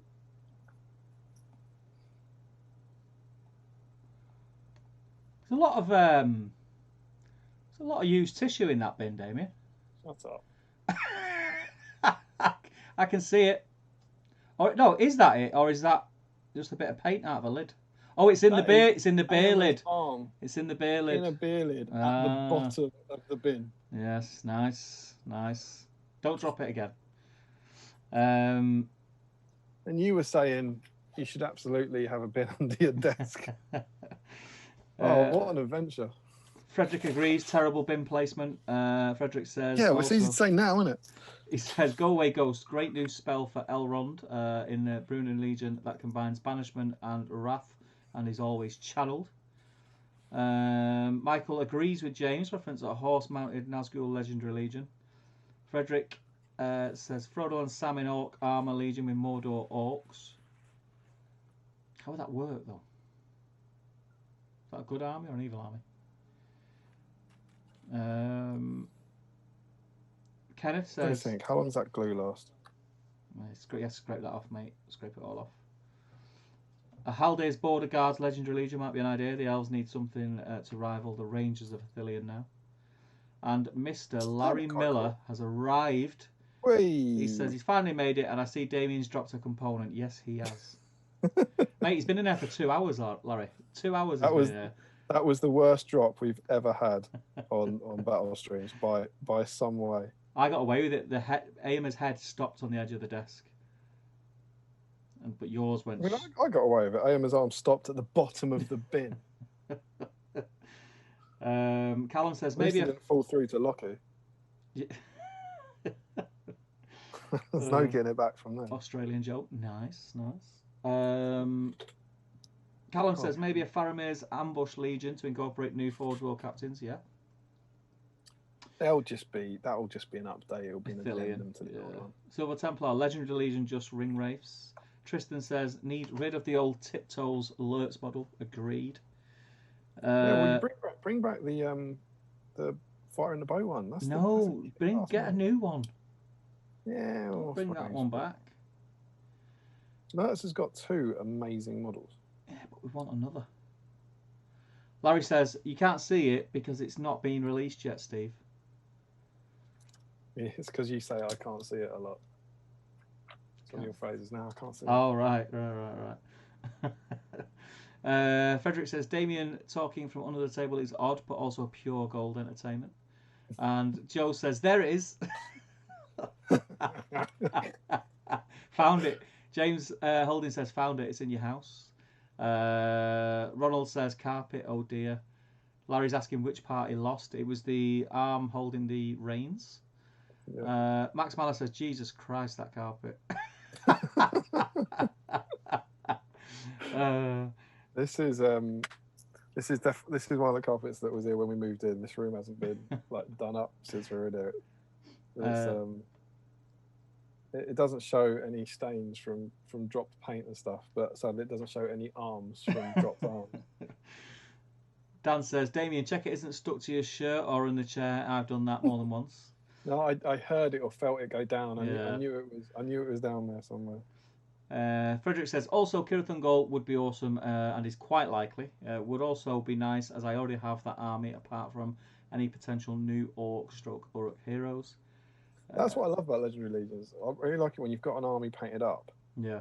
And then they release like 1 or 2 models, which basically gives you a new army. Yeah, you get to reuse it again in a totally different way. Yeah, you just paint a couple of models up. It's like if you paint up a army of Gothmog force, you've got all that with your Morannons and your trolls and all that. If you just add a troll chieftain and the Mouth of Sauron, you've then got your Black Gate Legendary Legion. Yeah. It's like a completely new army for 2 models, which is very, very cool. I love Legendary Legions. I think they're awesome. Joe Kelly says, I see it. It's right there on the floor. You're lying, Joe, because you found it in the bin. Wasn't on the floor, though, was it, Joe? No. Frederick says, sorry, can't see anything, Damian. Sophie says to me, forecasting Middle-earth is my job. Oh, speak to us more, Sophie. Speak to us more. Let's get Sophie drunk and try and get as much information out of her as we can. How do we get that drunk? I don't know. Peer pressure. Like this. Drink. drink. James Holding, nice view of Damian's bin. That's why I'm here. Could have been worse. Thank God the bin was there. Yeah, could have been worse. Larry says Rohan could do with a new Legendary Legion. Yeah. Well, Larry's here and he's sat there right here, isn't he? Frederick says top quality bin footage, Damian. Best stream yet. Thank you. James Palmer, tonight on YouTube, a grown man forages in his desk side bin. You're watching it. Colm says... It's like you're committed now, right? I'm a few hours into the stream. I need to find out what happened. Colm says, look at that paint pot. When was the last time Damian emptied his bin? You've revealed yourself as someone who hasn't been in the stream very long. I threw it away tonight. But yeah, it does look like maybe I've been filling my bin since 1998, but just very slowly. Warwick says, I'm off, guys. Have a cracking end of stream. So glad you found it, Damian. When building Helm Hammerhand, I dropped his sword arm and then rolled over it with my desk chair disaster. Yeah, that's grim. Oh, yeah, that's grim. Very worse. Larry Miller, should be a Legendary Legion where Bill can take Orcrist. Hey. Josh Crosby, you could have an Assault on Barlin's Tomb Legendary Legion. That allows a single cave troll upgrade to a hero. Oh yeah, that'd be cool. Kind of like the Black Gate one again, where they upgrade the Mordor troll. Yeah. I like that because I really like the theme of Moria, but they've got so many nasty. I don't think they're as bad as they used to be, but just nasty tricks and things like bat swarms and the old version marauders and shamans and stuff that just made them unfun. But your basic like goblins and cave trolls and drums, I think, are sweet. Yeah. I'm lost where we are now. Where are we? Frederick says, hunt for the Ring Legion with Ring Wraiths and Evil Brief Oak. I'm still holding out. Oh, you're after Brief Oak. I'm holding out for Brief Oak. I know they couldn't fit anywhere, but Middle Earth civvies. That's what we need. Gary Cassar, I'm off now, guys. Thanks for tonight. The mass of sticky tissues is a worry.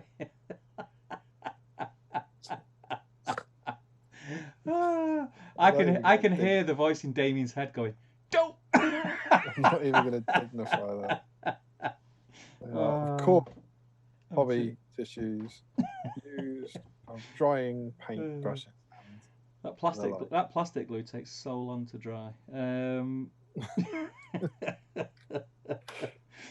Silver Templar says could really do with the new Galadriel model. The current one is seriously past it. Which is the Galadriel model that's available at the moment? Is it the hand up?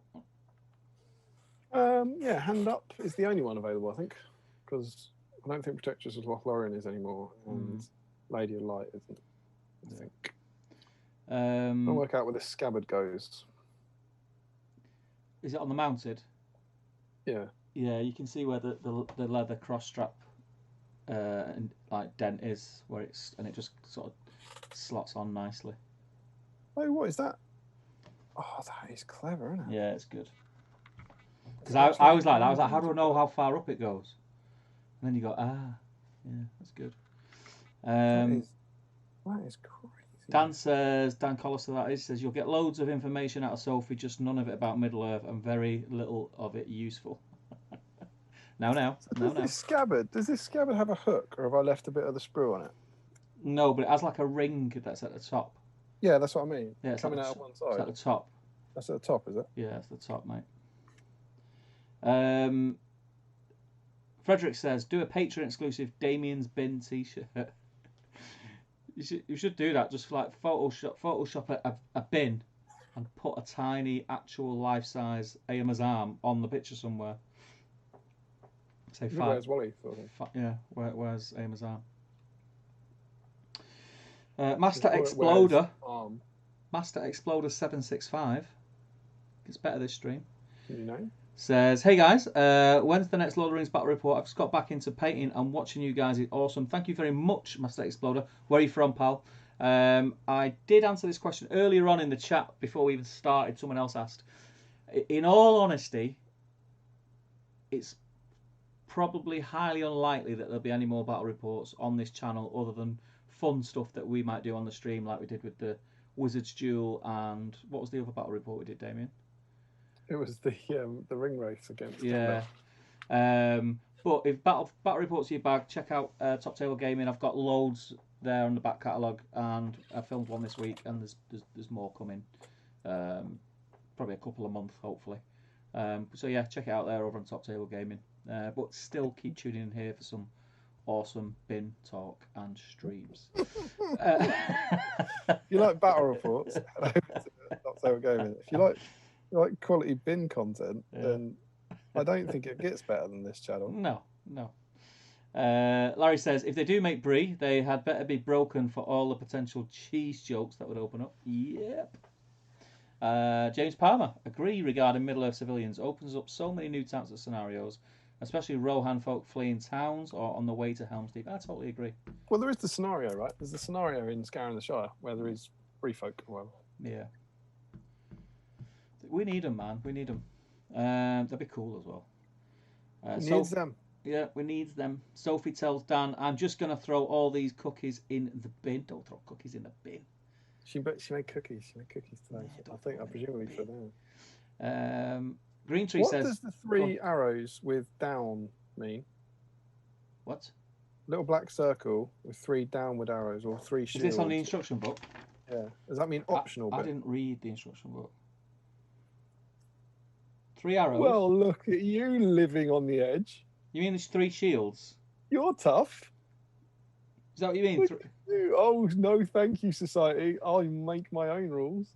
3 shields, do you mean? Yeah, it could be. Yeah, it means options, yeah. Why is his tail optional? His tail? There's 3 shields above his tail. Oh, I don't know. If you want a trendy horse. Yeah, that's odd. Yeah, that's odd. Tail optional. Where am I up to now? All this talk of tails. Green Tree says, would be amazing if Damian's other half kicked the door open and said, why are we going through so much toilet paper?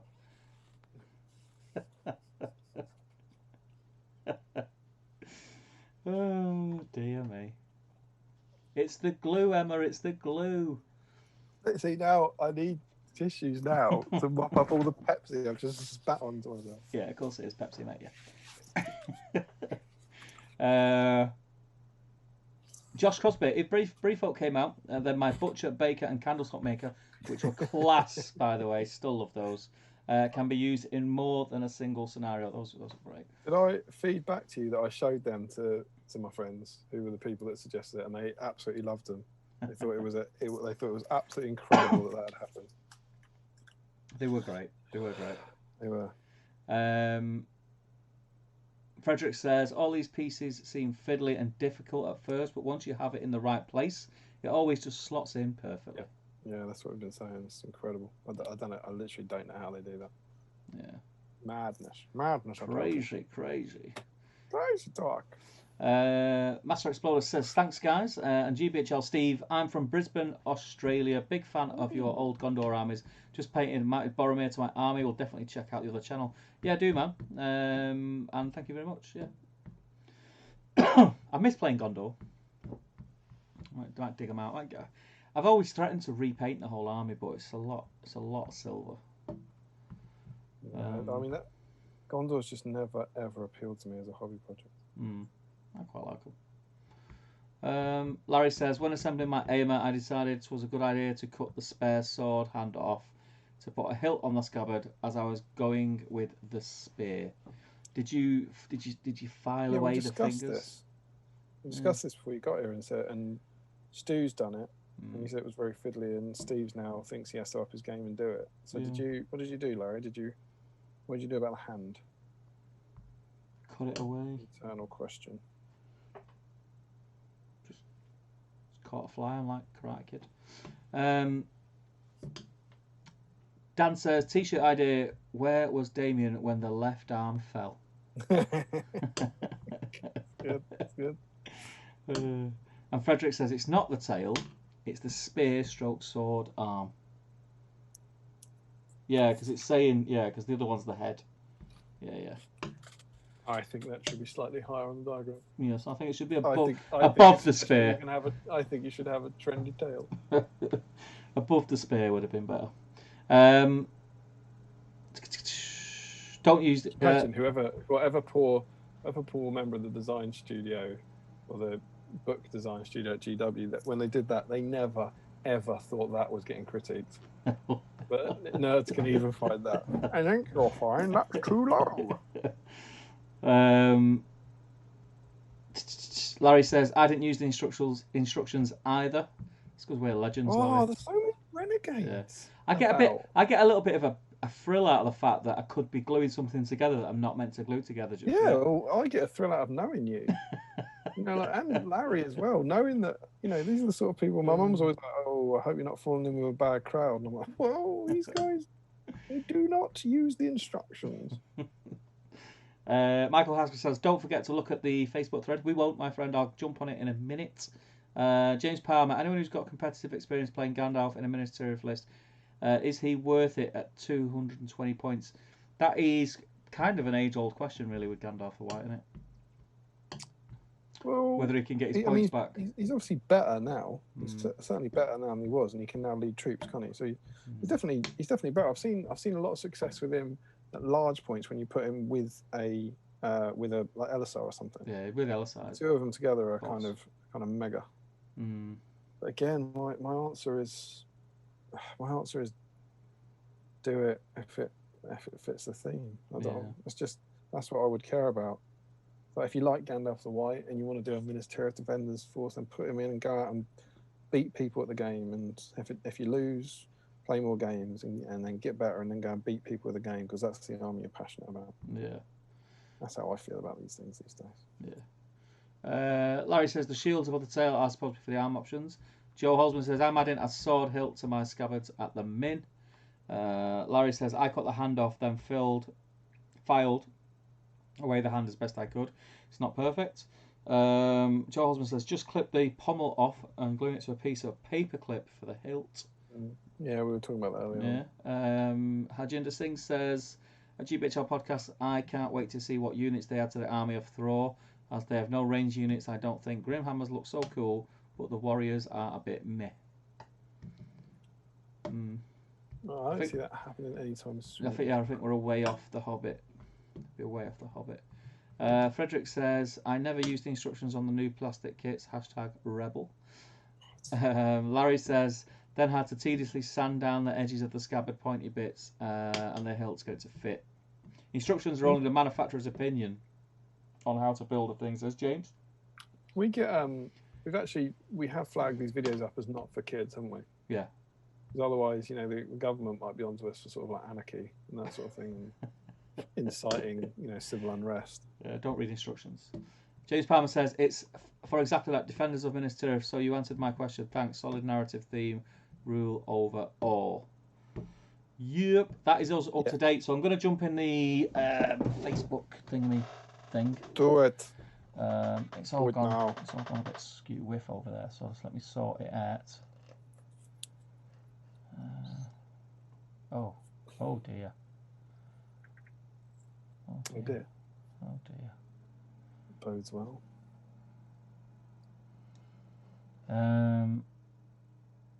There we go. Do we? Are we? Oh, come on. What? Talk us through it, Steve. You're suffering in silence. What's the issue? That's why I sorted it. Don't worry. I'm more of a legend than I realised. It's okay. So just do that.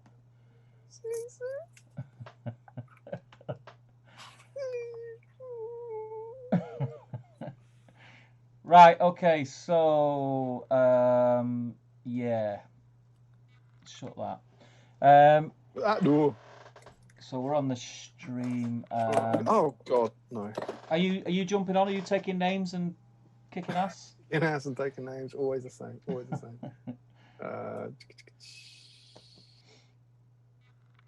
Let's go and have a look. 62 comments. There we go. The stream is going off tonight. It's crazy, mate. It's crazy. It's because of all those people not using the instructions. Everyone's going, I want to hang out here. Bunch of rebels. I have. So Steve. Yes. Eyes up. Eyes up. Are we going to beat our record? What is our record? Can't remember. Yeah, we're going to beat it. I think it's either 18 or 21. I think. Yeah, we're going to beat it. I don't think we've ever needed more than a D20, have we? I think there's a lot of people on Eomer tonight. Haven't I recorded this for?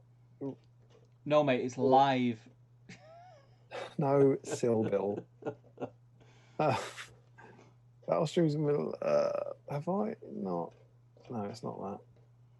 There's a file somewhere that I rarely open called Battle Streams in Middle Earth Priority Tokens or something. I reckon I have the answer. I think I saved it. Here we go. I found the file. Now we're going to have to know if I'm remembering it correctly. Here's the file. Come on, past Damian. You would have written this down. You love this shiz. Shizzle. Come on. There we go. It is open. I'm scrolling. Yes! Oh, see? Classic me. Is it a spreadsheet? Week 11, 22 entries. Ooh, so that's what we're up against. What week was week 22 11? is the record. Was it Uruks? I can't remember now. I've got a feeling it was Uruks. Could have been Uruks. It sounds like a good feeling. Yeah. Have you got your pen ready?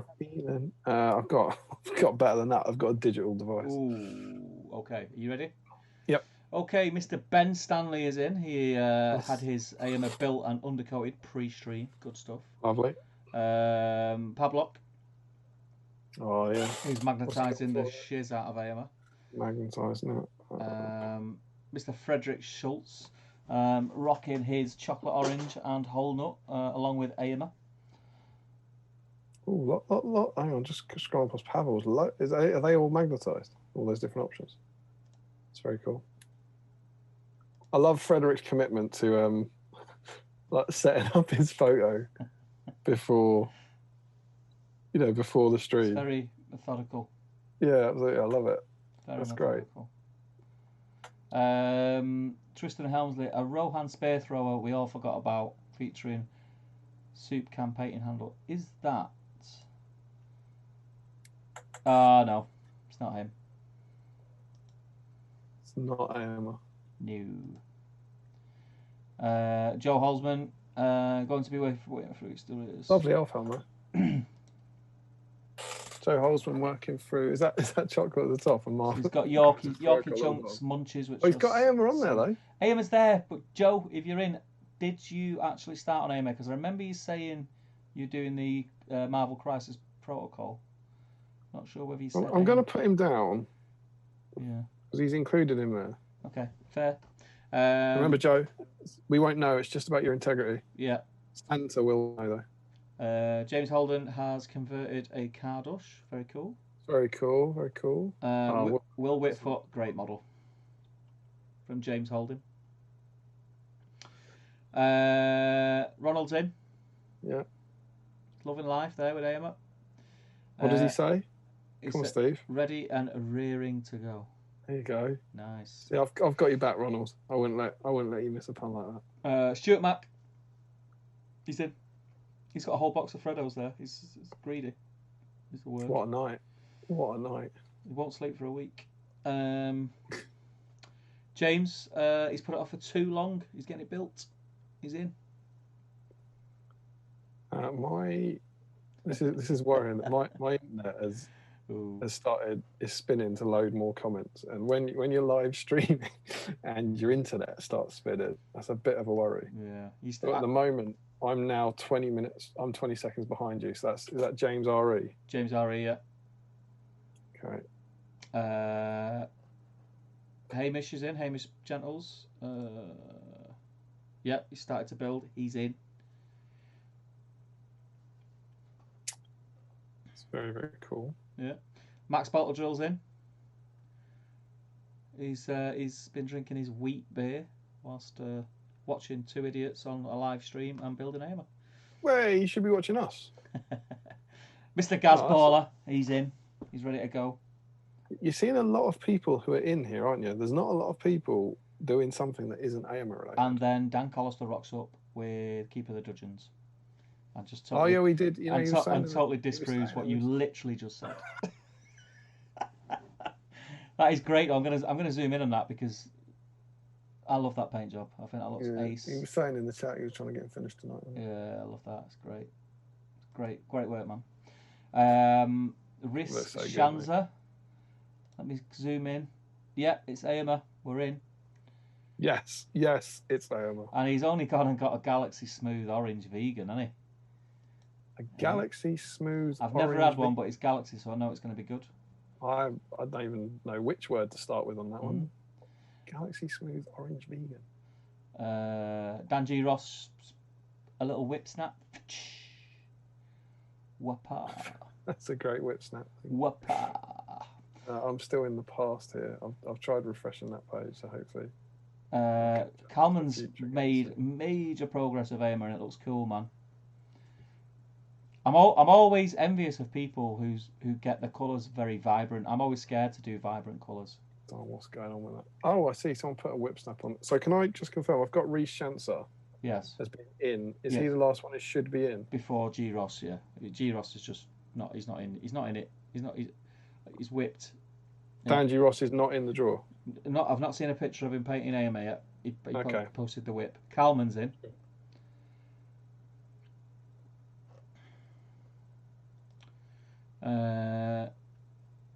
Dylan's in. Oh, hang on, I've caught up. Yeah, so Cal's in, love it. Dylan Clusen. Stop changing it to Kaplan. I hate you. Autocorrect. Yes. Dylan, what's Dylan got at the top of that? What's he got a lot to do? Crabane. Oh, Crabane, love it. And love a bit of Crabane, love. Yeah, he's built Eomer. So good work. Dylan. Warwick's working on the best model in the range. Trandral on Elk, no doubt. Yeah. And then we get. But is it Eomer? No, it's not Eomer. We get a nice picture of Kalman's very neat. Oh, look at that. And very Middle Earth themed hobby room. That's a hobby room, that, my friends. Yeah, that's what you said it was. I mean, there's an obvious lack of beer. I love the artwork. I've got a bunch of them. I've actually got that Galadriel one in Dol Guldur. They were always a prize for Sam Page's events. Yeah. I managed to get 3 of them in that style. Look it's at outside. Look at this. Oh, all the other pictures as well. Look at Look this. at this. Hey? Oh, that's looking nice. Oh, here we go. Look Oh, at there's that. Tariel. Yeah, Love it. yeah. Like the tasty bit of Tariel action. Cheeky little Smaug pop vinyl snuck in there. I love looking at it. Carmen, I love looking does at your this stuff. missus know how much there is on them top shelves in cash value? I bet she doesn't. Oh yeah. I love looking at these kind of things with like people. I always wonder how people keep it so clean. Well, it's dusted for me. So how do you dust their figures? Like, what kind of dusting regime do people have when there's no covers on them? Yeah, he's in. He's getting. Oh, I've just got to the Funko Pops. Oh, and mini epics as well. So mini epics don't come out of the box. Funko Pops do. Interesting. Interesting. You got anything cheeky? Oh, possessed Galadriel. That's a nice little cheeky Tariel hiding at the back there. He's got Azog. That's what you want to rob. He's got Funko Pop Azog. That's like about 150 quid. There you go. See. Nick that. Blackmail him. Tell his missus. And the Hobbit Legolas actually he's got. Actually, he's got a lot of the Hobbit range. The Hobbit range go for a ton. Got Hobbit Gandalf and Tariel. The Iron Hills with the Mirkwood Elves jumping over the top of class. I'm just eating some nuts, so you can catch up. That is awesome, mate. That is a great little hobby room you got there. He must be very content. Rest of his house is a shithole.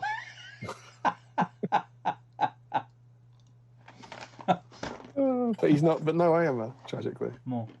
As far as I could see, is that right? Oh no. Oh no, yeah, I did. Yeah, I did. You painted him. Adam Sparks Davis is in.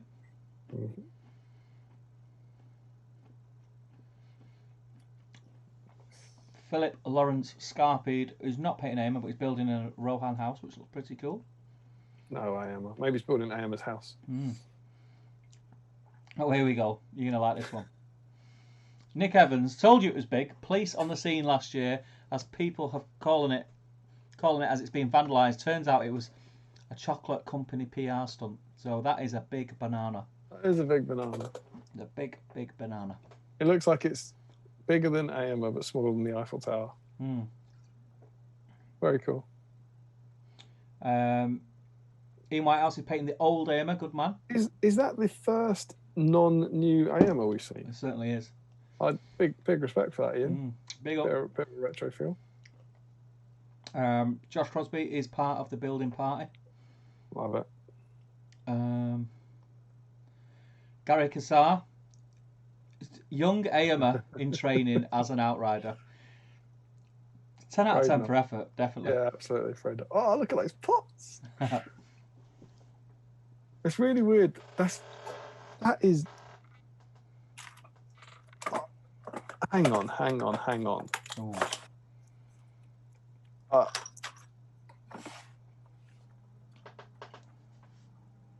That is class work. Mr. Will Lavis. Wait. Go back to those paints.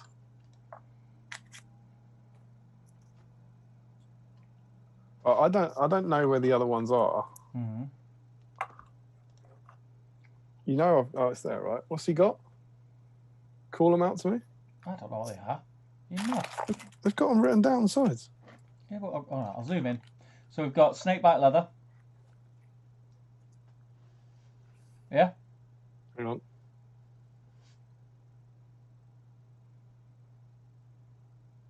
What? Enchanted blue. Yeah, I'll come back to that. Sunburst yellow. Blood red. And goblin green. Nice. I've got 5 of those pots left. I can't see the blue now. They're the same 5 he's got. That's uncanny. That needs more than that, Stephen. That's weird. That's really weird. What's weird is 64 people were watching you look in a bin for a little plastic arm. That's weird. That is so. Do you not think that's odd? We've got the same 5 pots left. That's really weird, Steve. Could be. Put the lottery on, mate. What? And Gary will pick the same numbers and we'll split it. But he hasn't got an Eomer though, has he? No Eomer. Dan's posted all his paints. He's got a lot of the old stuff.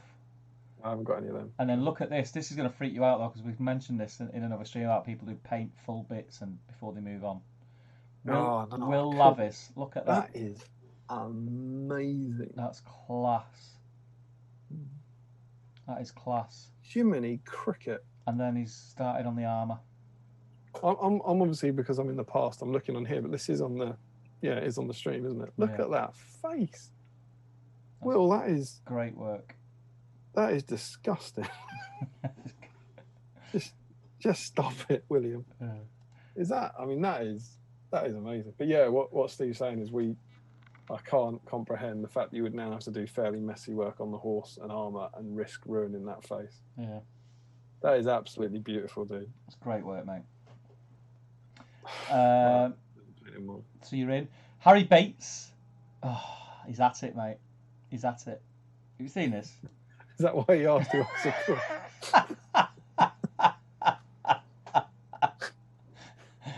Here was me naively thinking Harry was just asking that question.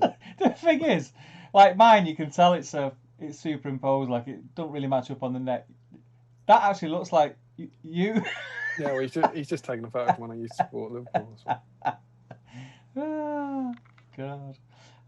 Max Bolter drill. I think have we already marked him down? Yeah, we've got him. Yeah. That's obviously a progress shot. Yeah. I think that's him having assembled it, I think. Yeah, I'm putting the basic material on, yeah. Larry Miller. He's in. Love it. Yeah, he's in. We'll allow it. Is that his sword? Oh, yeah. Wait, that looks really good, dude. It does look good. That looks really good. Don't drop it in a bin.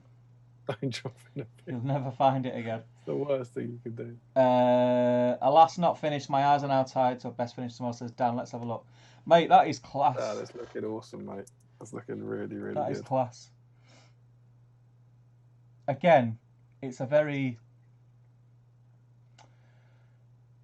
You've used a lot of bright colours, even though it still looks dirty and used. And I just always admire when people can do that, because I can't do that.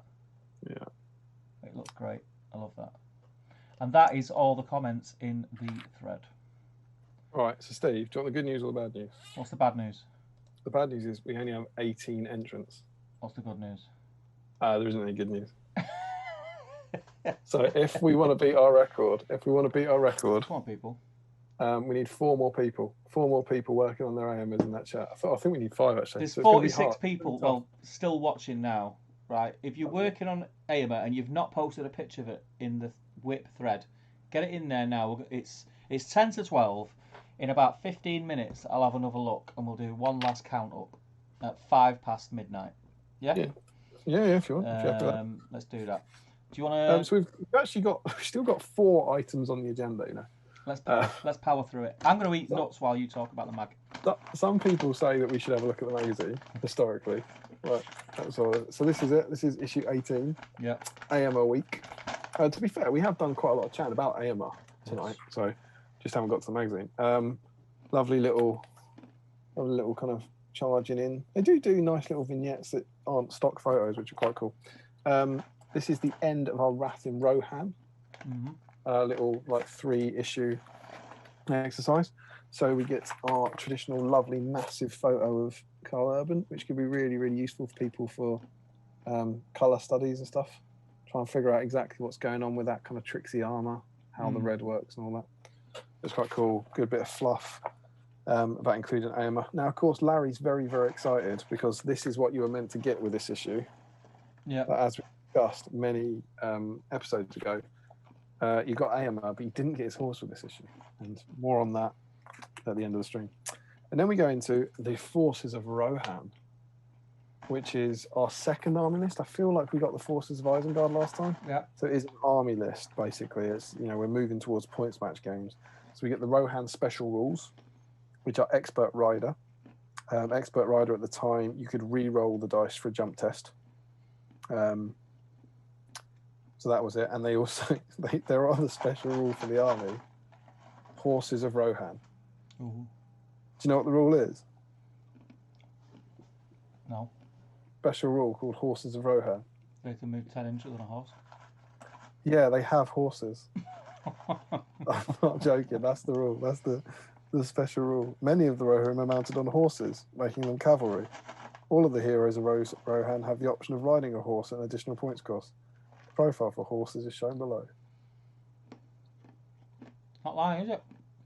Not lying. And then we have, as we've kind of discussed in the other, those other versions, we have Theoden, Eomer, and Eowyn, which are great models. That beautiful Eowyn model. Yeah, it's class, that model. The unarmored Theoden model, which is also great. Coming back in the made to order. Yep. And they're all the fairly naff versions. So our Eomer here is exactly the Eomer we've seen. He's the Return of the King version, where he's defense 6 base, so he's 75 points. But he's exactly there's nothing extra there. And then we also got Gamling, who has the Royal Standard. This is 2003 Royal Standard. Any hero of Rohan who has 0 might points in their store at the start of the turn automatically adds +1 might to their store if they begin the turn within 3 inches of the Royal Standard, which also applies to Gamling himself. Of course, in those days, he also only had 2 might himself, and he did get -1 for using the banner. So he was definitely a weaker version of it. You also then get Royal Guard, who have Bodyguard, so automatically pass their courage tests. Optional shields and armor, which is just like buying them. A Captain of Rohan,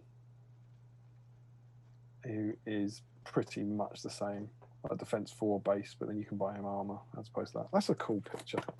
Really nice photography in this. I haven't seen that in anything else. That's taken for this. Yeah. Very, very cool.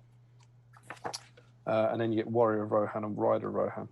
So I think it's everything. It's everything from the time, but it's just so. I don't suppose it matters for Battle Games of Middle Earth, but it was a way of you picking your Rohan army.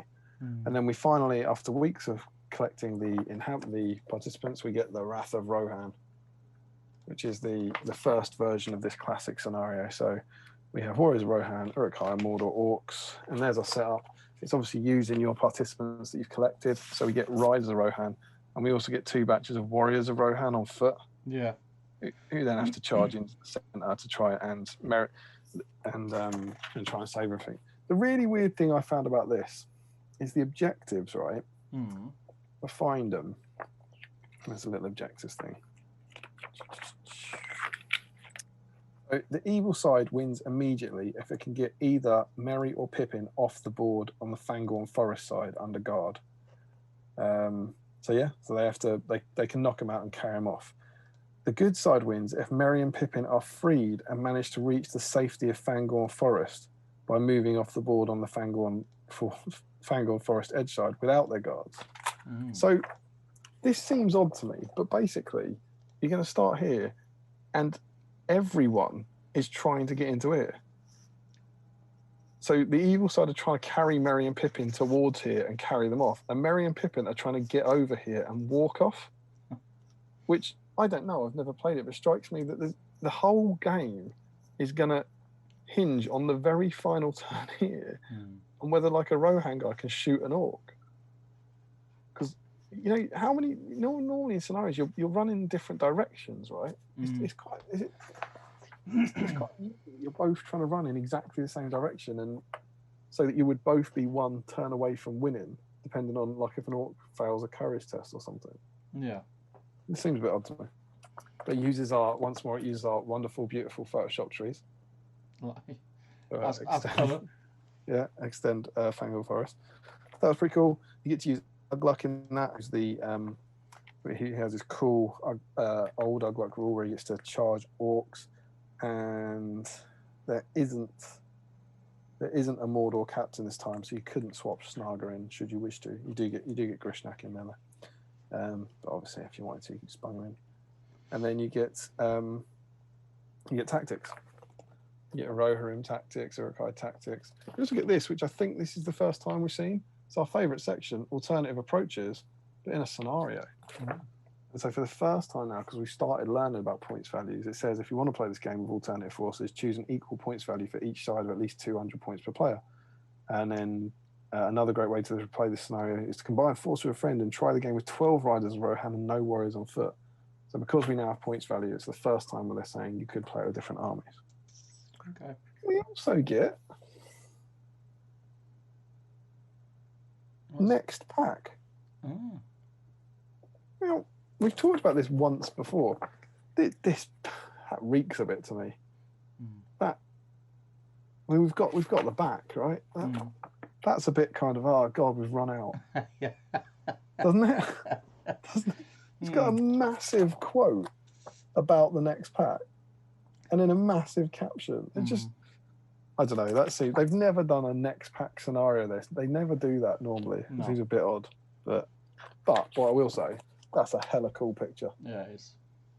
We'll see more of that next week. That is amazing. Yeah, it's cool. Then we move on to a painting guide. You won't believe who it's for. Is it Eomer's horse? Ah, so close. Oh. Stephen Crow. Oh. It only is. I feel better.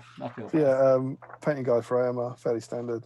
They do have a separate box out now for the first time, which is quite cool. Gluing metal to plastic, which is really cool and a bit mad. Where it says what you should do is paint him and then file away the paint from the bottom. There's a painted horse there and a painted Eomer, and then file away your paint job. And obviously their point is that if you super glue it, you don't want to be gluing paint to paint. But I'd almost think like, well, just don't paint it in the first place. Don't tell them to file it away. But it's a fair point there. You must remember those struggles of gluing those metal models onto the plastic horses and stuff. But we're doing all right now, and there's ready for it yet. So that's our finished Eomer now. Very cool. All right. Yeah, they're coming on, and that's finished. I can remember reading that probably above all other painting guides in these magazines, and doing it and painting my Eomer following that. Oh, really? Painting guide, yeah. Have you still got that Eomer? No. Wow. I stripped him and repainted him. Because the guide was rubbish. But it's good, and they're doing washes and stuff now. It's definitely making progress. And then Steve Crow's favourite section. Wilderness campsite. Hey. Stephen Crow, you ever made a wilderness campsite? No. You haven't made one like that, definitely. No. No. So this is pretty cool. I think this is quite good. You can make a base for your campsite. Yeah. Which is basically a kind of rounded mound with that in the middle is a pit. That's going to be like a fire pit. So that's dented down, which is quite cool. And then you make loads of little bits to go on top of it. So you can make a little campsite, little fire made out of rocks. Then make some little bed rolls out of it's the kind of school paper towels. Yeah. Which is quite funky. And little tents. And you can make your little place set. It's cool. I think that's pretty cool. Yeah, I think it's cool. Some nice stuff there. I was starting to get, definitely starting to get that. Alas, tragically, no alternative approaches. They've already used it. They've used it. It's that's it. Once per exactly issue. What it is. It's once per issue. Exactly what it is. They have thrown away alternative approaches in the scenario. But there we go. And that's the end of the issue. So it's cool again. I think it's so hard to say now when you've got all these things over the years, but that's quite a lot of good content in there. You're getting a Rohan army list and all the things together. So this would be your like Rohan army book. Yeah. Useful for like picking your armies for against your previous week with your mate who's doing the Urukai and decent terrain. But yeah, there we go. There's Eomer week. It's good issue. Yeah, it is a good issue. I think so. Strong issue. Yeah, indeed. So that was Eomer. So that was one of our potential 4 remaining segments. Before we move on to the next one. Oh yeah, love it. It's just gone midnight. Right. Green Tree's now 40 years old. Oh, of course. So I think this calls for a Damian Monroe-esque happy birthday. What do you reckon?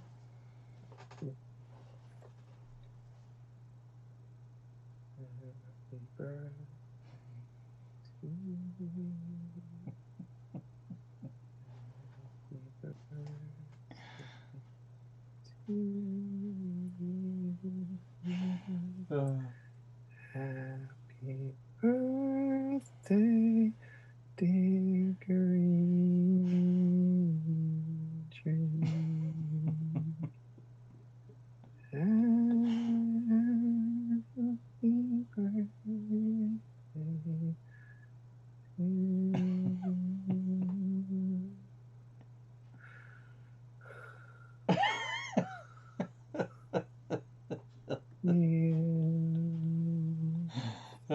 Yay! Well done, Well well done. remembered, mate. Well remembered. Belted. Happy birthday, dude. Belted. Was it 40? Yeah. It was oddly arousing. No, I didn't mean the time. I mean, is he 40? He's 40. Yeah. I wasn't saying would you rate it a 40. Well, obvious. Out of what? 40 out of 45, definitely. Happy birthday, man. Yeah. This is going to become a thing, you know, and the more viewers we're getting, it's probably going to be someone's birthday every week. Yeah, I bet. Yeah, there we go. Well, or if not, they'll lie. Right. Yeah, absolutely. But yeah, happy birthday, mate.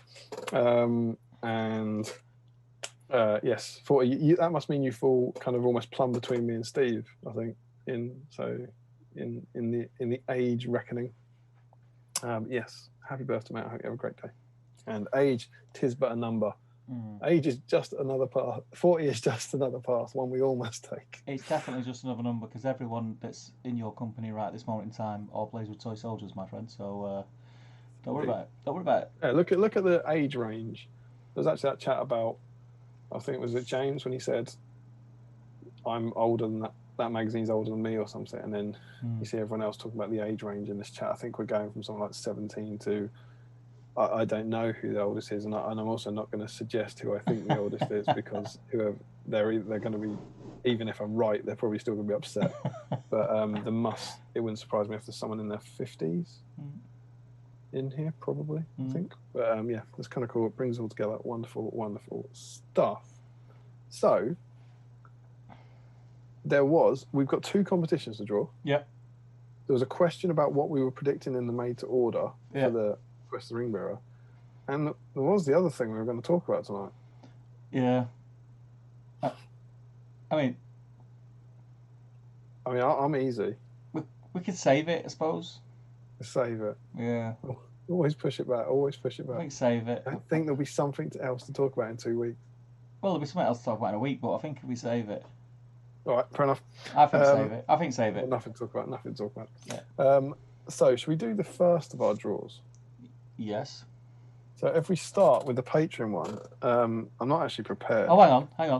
Hang on. Just let me stop you there, because if I flip back to the Facebook page, before we do that, okay, because this is the Patreon draw, right? Yeah. So this is the Eomer draw. Yes. All right. So this isn't the right. Okay. Right. Now I'm with you. You go. Right. Let's do this first, and then we'll go back to the thread. Yeah. Yeah. But I think we may have broke a record tonight. It might have been that. You won't believe it as well. Go on. There's only new patrons. Whee! It's only happened. We have had 3 new patrons. 3? This evening. Yeah. That's insane. Thank you so much, guys. Our policy, at least at this point, is to not out you, naming wise, on here. We haven't really decided where we stand with that, but we are hugely appreciative of you doing that. And I am putting your names into the draw for Eomer right now. Thank you so much. That's absolutely amazing. 0. Eomer. Someone is going to walk away. Oh, God. Dropped him in the bin. No, there was a guy with a double-barreled name, and I cut his surname off to be the first name of the guy. But yeah, that's all right. If he comes out, it'll be fine. I know who it is. See how far away I've put the bin now. Not happening again on my watch, I tell you. So there are 3 new names. Mm-hmm. We're going to make sure everything's above board for everyone to see. That's what I did last week. So here's the Pot of Destiny. Yep. New patron 1, new patron 2, new patron 3. Nice. So all of our little 53 patrons, thank you so much. One of you will be walking. You won't be walking away with it. You'll be sitting still, and I'll be posting it to you. They're currently out of production. New Eomer. They'll be back in a few days, but for now. And yes, we will be shipping them to you wherever you are in the world. But as ever, we really hope it's in the UK. So I'm going to use the stirring stick of destiny. Yeah. Oh, it's good. It's magic. It's magic.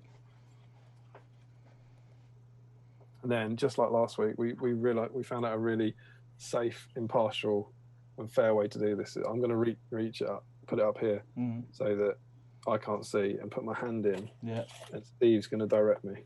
So go northeast, but spin in a southerly direction. Up. Go up. Up. No, that way, like back towards the door. Towards the door, yeah. I'm in the corner. Then go forward towards the screen and drag everything with you. All right, okay, yeah, I've dragged it into the other corner. Now drag it back to the door. Back to the door. Do this with your fingers. And just grab on like you're one of those machines in Blackpool. Got it, I have one. Oh. I have it. Come on, let's do it. Have the winner. You ready? Yeah.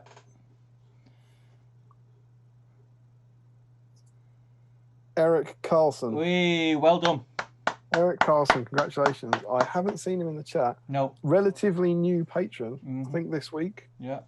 Or last week. Wasn't one from tonight, which I always think would be a fairly cool result. Yeah. But Eric Carlson is relatively. Oh, I can't see him. Maybe this isn't. Is this not? Yeah, there we go. On Tuesday. Nice. Joined on Tuesday. There you go. That's a pretty good return. Eric, thank you so much for your support. Where is he? Eomer is yours. If you are in the chat, let us know with some woohoos and so on and so forth. That is it. He's just texted me.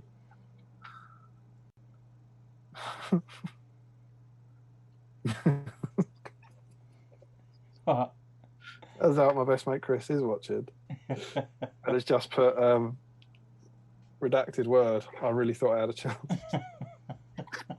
As out, he's not a patron. But there we go. Eric Carlson, new Eomer for you. I'm sure we're in touch, but we'll drop you a message and let you know how we're going to get in touch and how we're going to send it out to you. But congratulations, buddy. Cool beans. Yeah, indeed. Super, super cool stuff. So you had some exciting update stuff about the Facebook thread. So I'm going to flick back, get it back up on screen, like so. And then I'll go and scroll. So the last person that was in, correct me if I'm wrong, was James Palmer? Or is James Palmer new? You're wrong. James Palmer. So James Palmer's now in. Last person in was Larry Miller. Right, so James Palmer's now in. Yep. He's built foot and mounted, complete, looks ace. Mr. Don Barnett, as a live and breathe. Don's in? He's in. He's got the old metal mounted Eomer. Very nice. Bit of retro love, like it. Now, we need a bit of clarification here from Mr. Tim Garlick. Yeah, Tim Garlick's in. He's in. He's got more Eomers than I've ever seen in my life in one place at one time. What's the issue? Just whether he was doing anything with them. I just took a picture of just taking a load of photos of Eomers in the wild. Tristan Hemsley is in. God, that is a lot of Eomer. Is that all the same Eomer? That's all. Yeah, he's a glutton for punishment. That's what made me think he's not painting all those. Why do you have 7 old Eomer? And isn't that one on the bottom right not Eomer? They're all Eomer. I'll let you off. That's 7 Eomer, and it's only 2 poses. He hasn't even got 2 of the poses. What? Mate, that's not the. He's got 1, 2, 3, 4, 5, 6. He's got 7 mounted Eomers. I can't see one horse. Yeah. Well, he's got to wait till next week, isn't he? He's going to have Eomer riding Eomer. All right, you're in, Tim. And he's working. He's got his sprue out. Yeah, and Tristan Hemsley is in.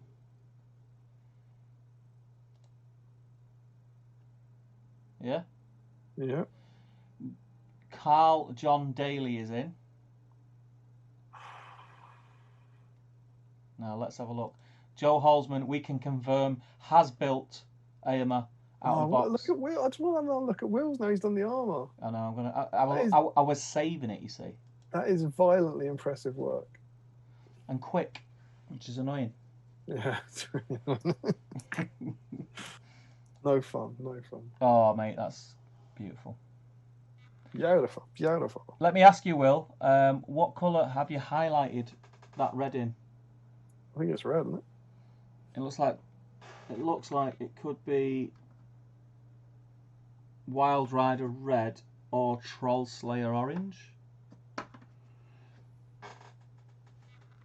I'm just looking at my paints to see what it looks like. Let us know what you highlighted that in, my friend. It looks ace though. Good work. Good work to everyone who's joined in tonight. How many is that, Damian? Did we just fall short? Stephen. Go, speak to me. What was the previous record? 22. Tonight. Yes. Tristan Hemsley. Yes. Was the 22nd. Oh. Which is why it was very exciting when Carl John Daly was the 23rd. Yes.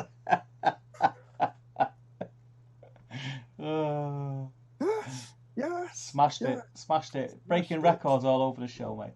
Taking records and kicking names. 23 people have entered. I think AM has had a boost from having a new release. Yes. I don't think it means that AM is the most popular character that we've dealt with, but No. you know, that's not AM's fault. No, he'll take it. He couldn't have known. He will take it. He couldn't have known. He absolutely couldn't have known. So we have 23 entrants. I haven't got a D23. Okay. The good news is, I found my D20. Yes. When I was looking for my arm, so that's something at least. But yeah, so I think it would be fairer. I'm asking for more. If we had 24, I think that makes it fairer because then you have two people with a 1 in 12 chance, as opposed to one set with a 1 in 11 and one set with a 1 in 13. So why don't you jump in the chat? Yep. And catch up with how everyone is. Yep. How we're getting on. Let's have a look. We might get one more person. We just need one more person in the chat who's working on their AMA to let us know. Try to find out where he was up to.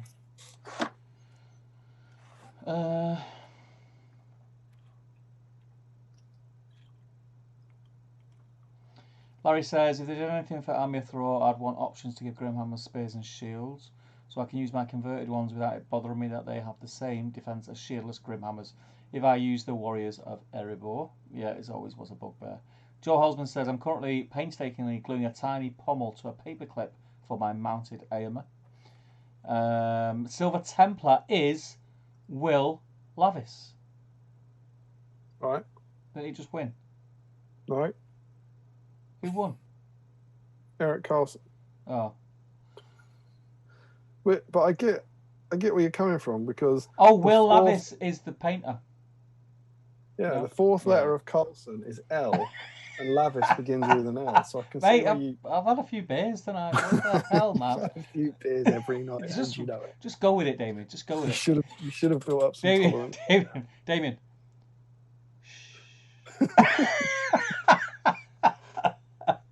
It's not like it.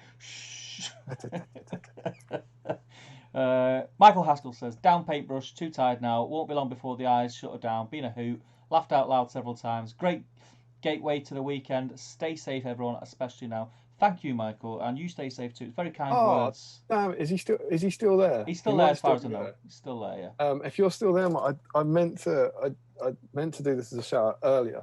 I wanted to make a special shout out to Michael Haskell. You know, we always say what a legend Michael Haskell is. Yeah. Always, normally. You wouldn't believe what happened the other day. Go on, what happened? I got a package. All right. Yeah? Out of the blue. Yeah. You know what was in it? Tissues.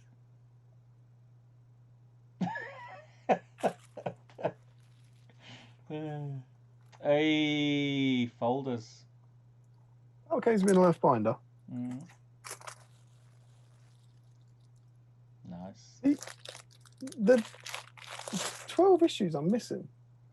That's a legend. That is a legend. Out of the blue. Mm-hmm. Like completely, not a word about it. Send them to me. That's what we say about this community all the time. But Michael Haskell is a ledge. I wanted to save it to do it publicly for him, but thank you, Michael. Correct me if I'm wrong. Well, I know we're not going to talk about it tonight. We're going to save it. But there was another book released, right? Yeah. Was a certain Michael Haskell in that book, or am I dreaming that? I don't think he was in that book. What? Where did I see Michael Haskell the other day? Playing a game against Mr. Samuel Jeffrey. You're not thinking of Nick Bramwell, are you? Was it Nick? Sugar. This is why I shouldn't drink.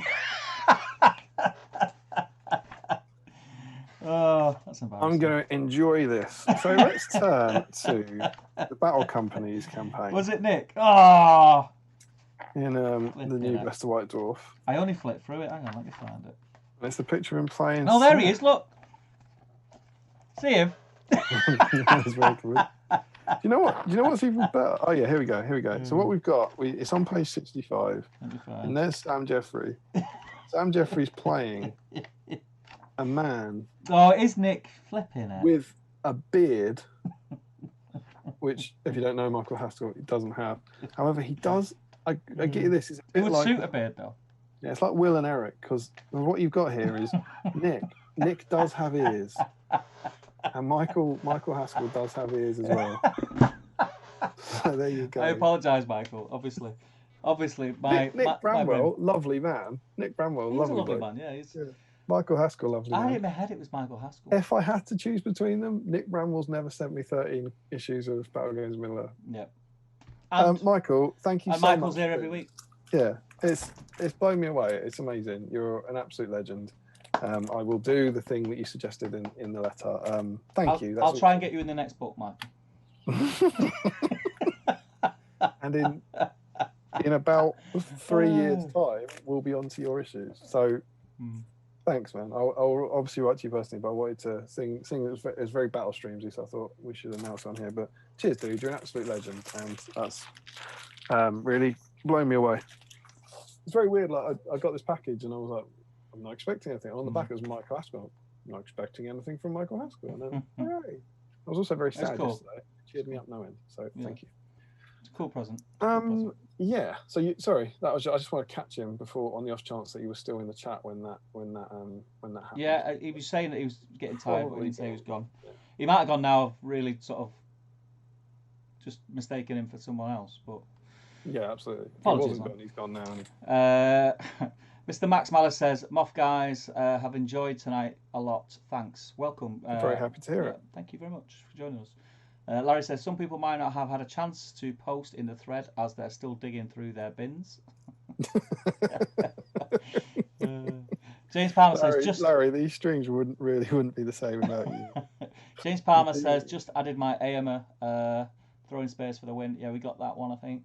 Isn't that the scenario, says Larry, not this particular version, that spawned #Bosch. The scenario on the book.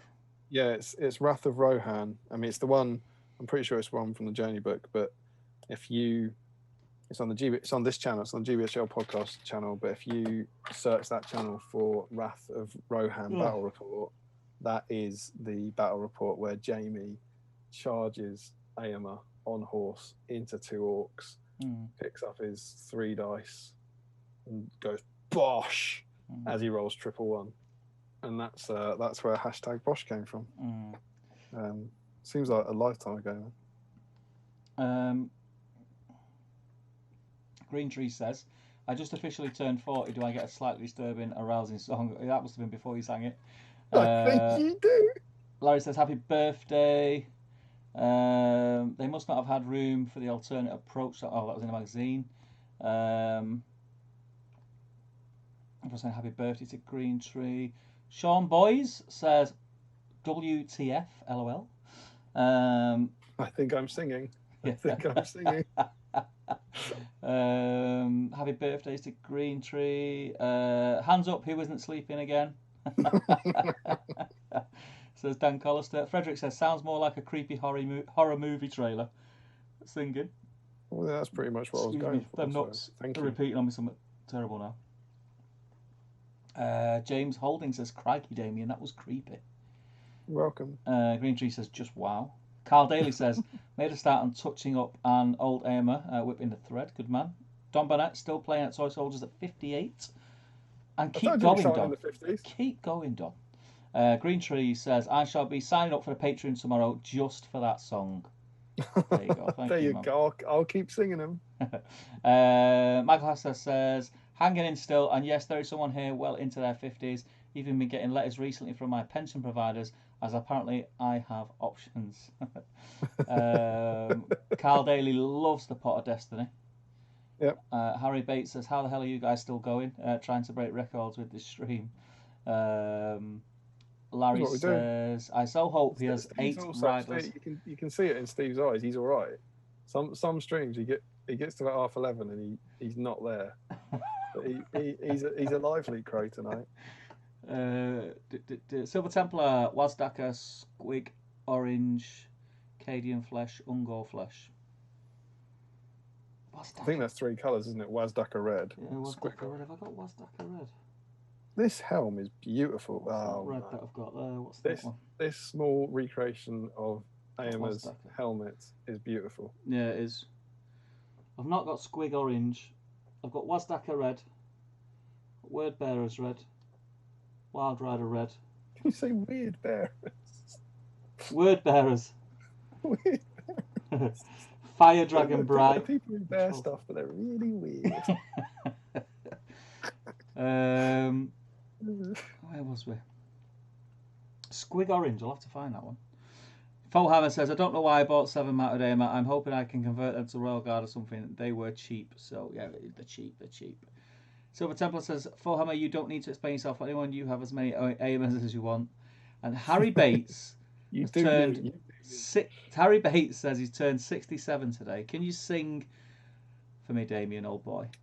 Well, Harry, knowing you as a man of mischief, I don't think that's true. Yeah, I think a 67-year-old would be far too mature to superimpose our heads on I don't think bodies. This is probably a deeply unfair thing to the 67-year-olds out there. But I don't think a 67-year-old would make quite as many memes as you do. I don't believe it. And we are caught up on the chat. Shall we? Should we do the draw? Do you know what frustrates me about the concept of doing the draw?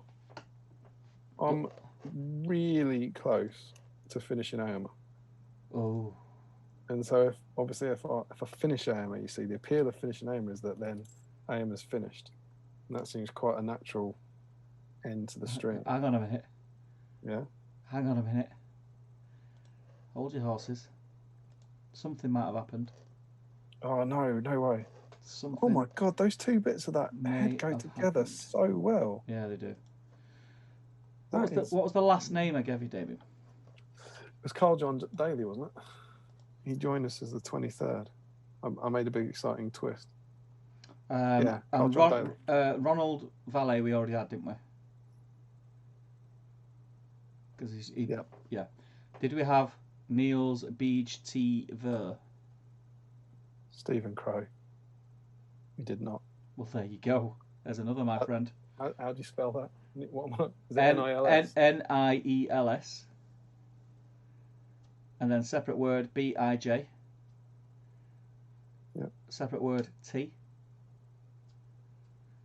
Separate word V-U-U-R. Yeah. And we are cooking. Is that 24? That is 24. 24. Competition's closed. We are done. Even if we're not drawing it right now, the competition's closed.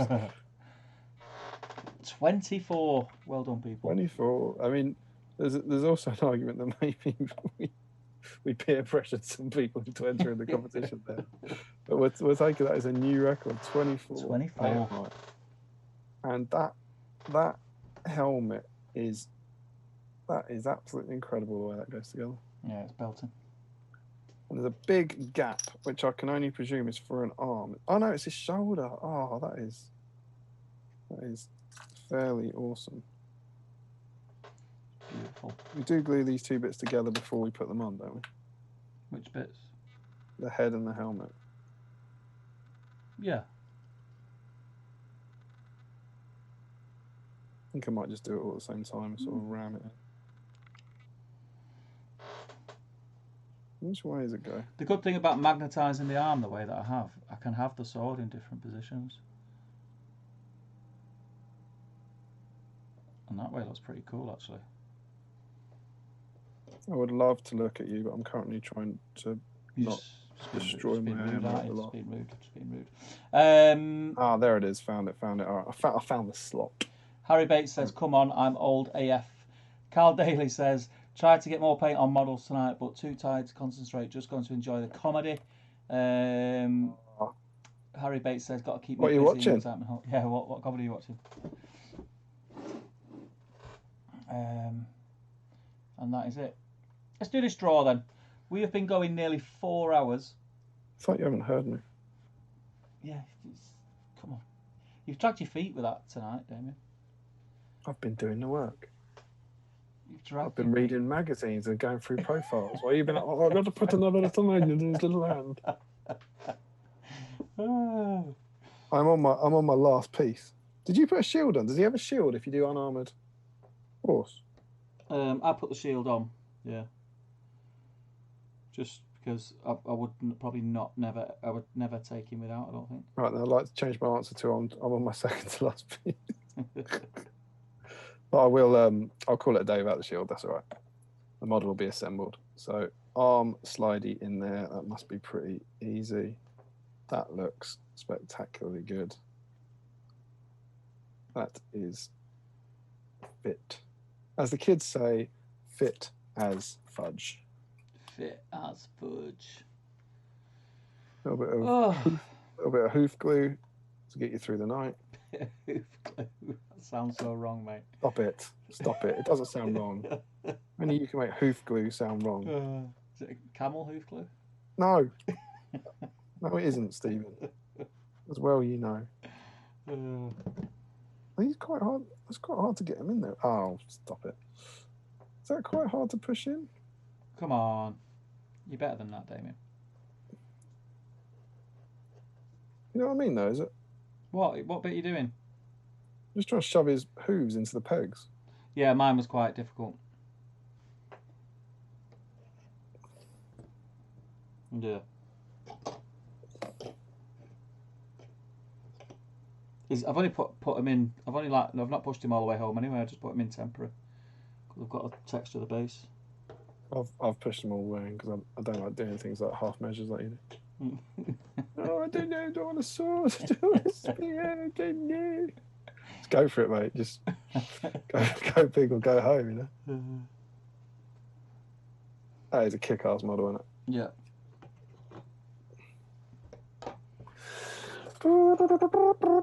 Is C-Cam back in operation? I feel like it might be. Yeah. Let's have a look. Nice shot of under the desk again. It's nice. Oh, we spent a lot of time under there tonight.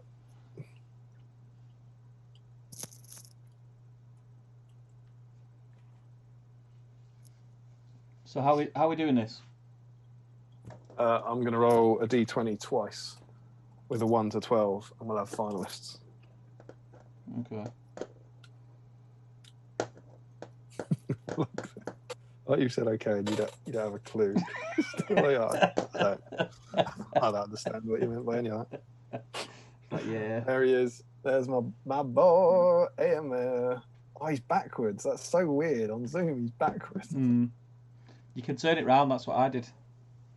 There we go. That is Eomer. I'm gonna flick over to YouTube to wait for him to come up like looking normal. I think that's a kick-ass model. Yeah, it is class. I like that a lot. Very happy with that. I will, like Steve said, I'll put the shield on. There he goes. He's on YouTube. He looks all right now. There we go. Pleased with that. I'll be putting him in a case and painting him at some point in the future. Never looking at him again. I have no plans to do such a thing. Oh. There we go. So I'm getting restless legs now. Restless legs, they're the worst. Rest leg, if you will. So the last thing for us to do before turning to the next stream is to draw a winner of our participation draw. So we have our most entrants ever. Yay! With 24 entries. And so what we're going to do, we've done this before when we went over 10, I think it was. We need to find the 12th. 1, 2, 3, 4, 5, 6, 7, 8, 10, 11, 12. 1, 2, 3, 4, 5, 6, 7, 8, 9, 10, 11, 12. Yeah, that's right. So I've got two pools of 12 people. Mm-hmm. We have in the first pool Ben Stanley, Pavel, Frederick Schultz, Joe Holzman, Ronald Val, Stu Mack, James R.E., Hamish Gentles, Max Bolter-Drill, Gaz Baller, Reece Shancer, and Cal W.S. They are our first 12 people, and in that order, they will be assigned 1 to 12 on the D20. So 13 to 20, I will re-roll. Mm-hmm. We'll then do the same for the other 12. So we'll have 2 winners. And then do a 50-50. Who will then go to a 50-50 to win one of our dice once they arrive. Okay? Deal. Sound fair? Yep. So if I pop over to here, let's make sure we can see this. Hashtag so backwards. Are we ready, Steve? I'm ready. I'm ready for this. You tell me when to roll. Are you shaking it? Yep. Okay. Go on, let it go. 14. It's a re-roll. It's a re-roll. It's good for the drama. Yeah. They get more for their money. You ready? Yeah.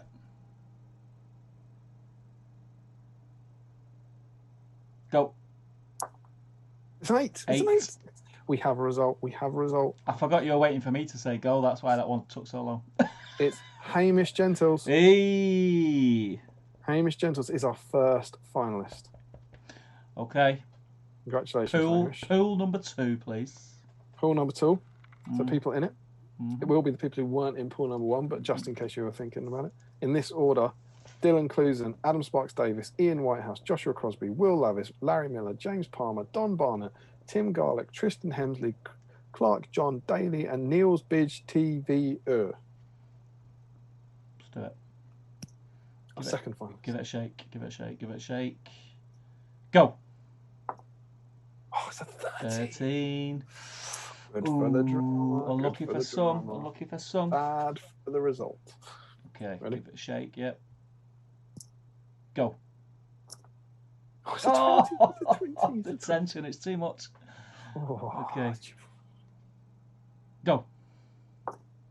It's a 5. It's a 5. We have a result.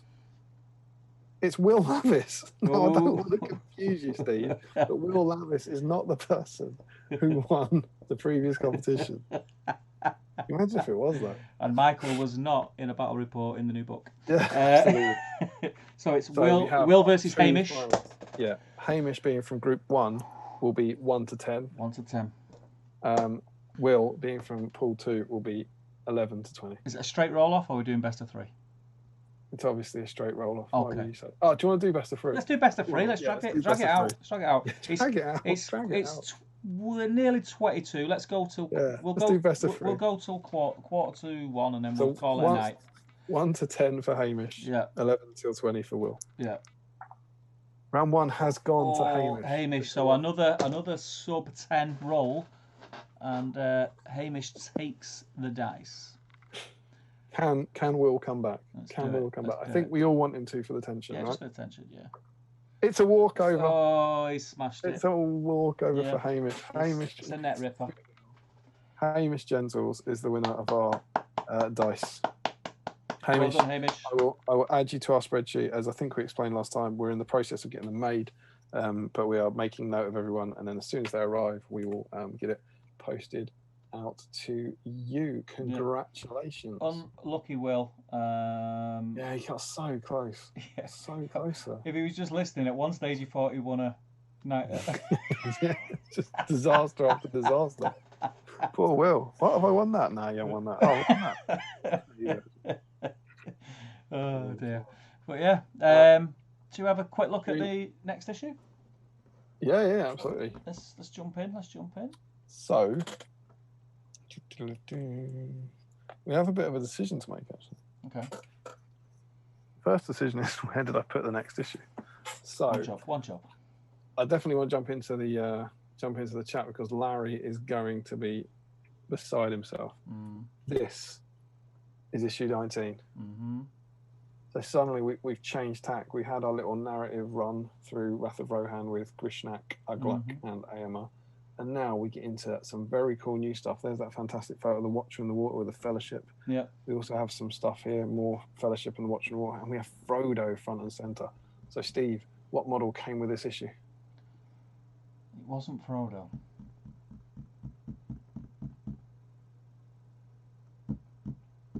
Oh, Steve. I don't know, mate.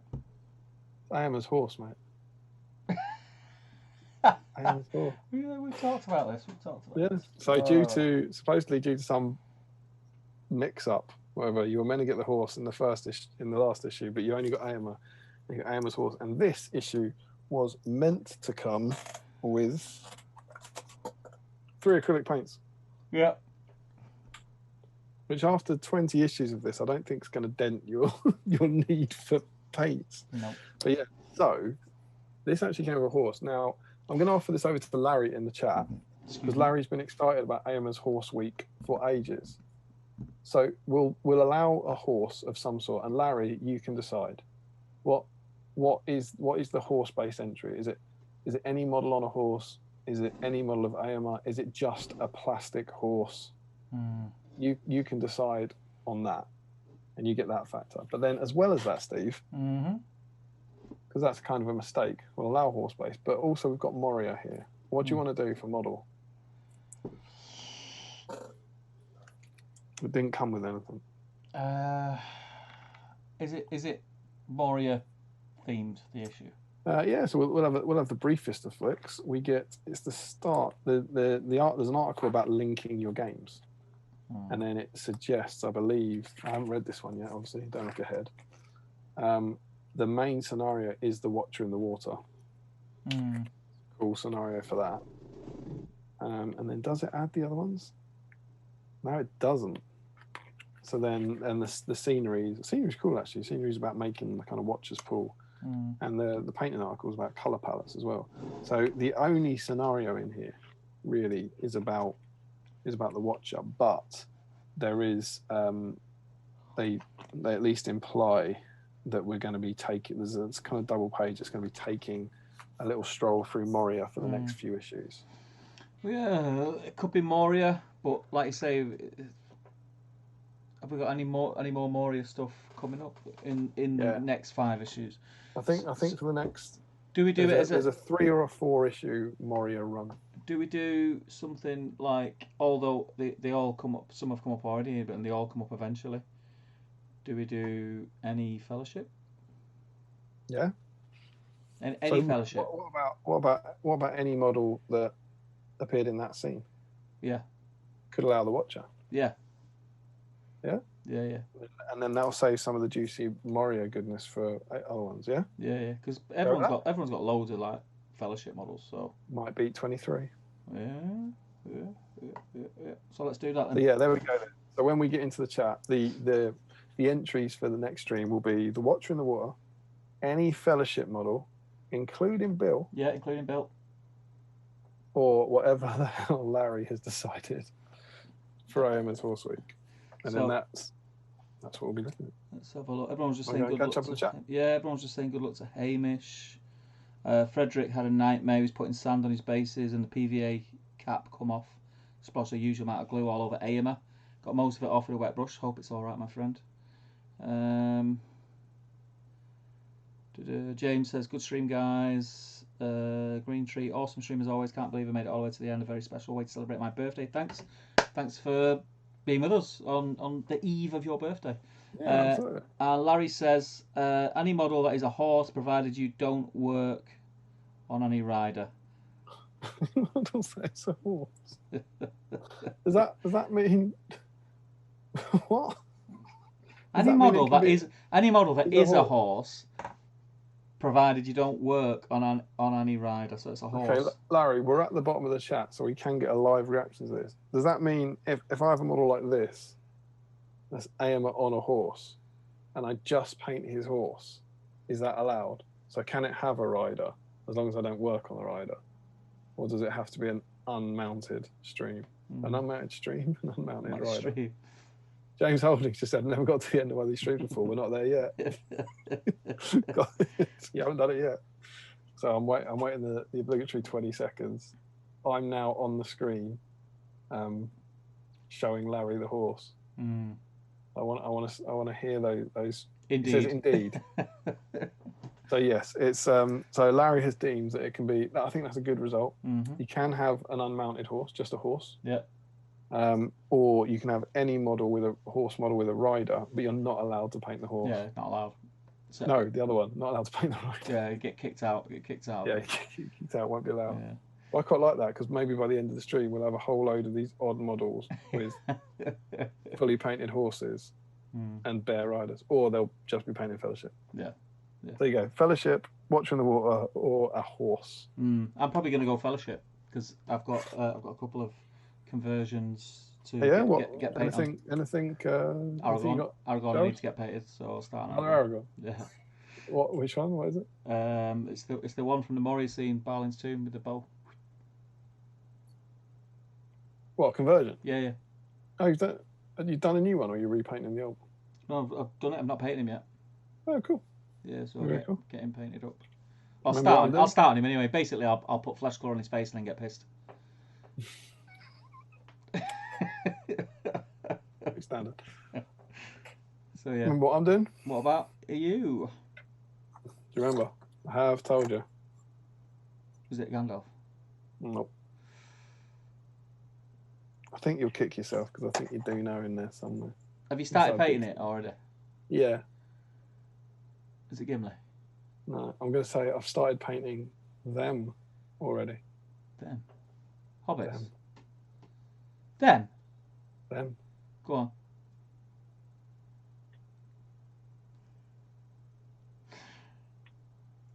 Oh, yeah, sod. I want those. Yeah, I got these base coat and shade a while ago, and these seem perfect. Yeah. And also for my ratios, for my hobby log, 6 models. Yeah, I want those. I need them in my life. Have you not got them? No, I've not got them. It's very unusual that you haven't got something. I had them, and then traded them. I traded them for something. I can't remember what, because I thought I'm never gonna.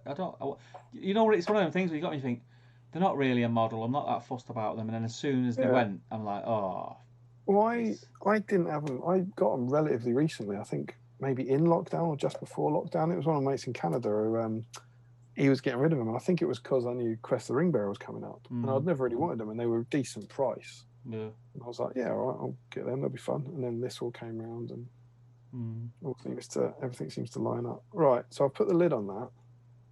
I got a PM from Sophie earlier in the evening saying, like, confirming, store it upside down, legit tip. Stack them upside down absolutely works and doesn't involve fire. So I'm going to try this. I'm going to give it a go. So I'm going to store this upside down. And right here, I actually do have as well a paint rack, as someone else combined it and suggested. So there we go. Plastic gurus. Smashed it. Oh, I didn't smash it actually. It's probably not. Can I maybe just? Is it beyond the realms of possibility? It's not far. Strikes me that this should come into shot before too long. Where are you? Oh, pickle. Great content, this, mate. There you go. Hey. There he is. There you go. That just actually became sea cam for me now. So there we go. Yeah. So that's good. Congratulations to Eric for winning Eomer. Yeah. Congratulations to Hamish for winning our dice. Congratulations to Green Tree for turning 40. To everyone. Yeah, indeed. Yeah, happy birthday, mate. And thank you all for watching. As always, we We hope you've enjoyed it. If you have enjoyed it and you do think we're worth supporting, then there's a link below to our Patreon account, and you can come and join us and join in with our chat every single day with all our super cool patrons. But no pressure as ever. We'll be back in 2 weeks' time, sometime over the weekend. So we'll start digging through Moria, and I think we've got four episodes in us. And we're gonna like four Moria themed episodes is our next little narrative campaign. Yeah. It'll be fun. Yeah. So maybe by the time, if this is 2 weeks Friday and we're right, Quest of the Ringbearer gets announced. It could be the day, you know. It would be announced. If it gets announced tomorrow, goes up for pre-order on Friday, everyone will have it for the next stream. Pre-order Friday? No, it's pre-order Saturday, isn't it? Pre-order Saturday, then everyone should have it by the following stream, depending which day we have it on. Yeah, it will start, but GW doesn't come out early like Forge World, so it will start arriving on the Saturday or the Monday or Tuesday. So I don't think most people will have it for the stream. No, we'll see. But yeah, you know, and maybe it won't be Sunday anyway. Yeah. There we go. Yeah, it'll be soon. It's bound to be soon. Yeah, they're releasing models for it. It's bound to be soon. Yeah, but that's it, guys. I've had a great night. I've had a lot of fun. I've actually completed a hobby task, which is I've shocked. I'm in awe of myself. It's crazy. Very proud, man. Yeah, I'm proud, very proud. So thank you everybody for watching. Thank you to all our patrons who are supporting us and definitely have spurred us on to keep going and doing what we do. It's been a little bit of a longer stream tonight, so thank you everyone who was hung in there for the extra hour that we did. But it went quite quick tonight. It was all right. We've skipped one of the major things we're going to talk about. Two major Where does things. the time go? What's the other one? One of them's got pages. Yeah. And the other one are 2 rangers.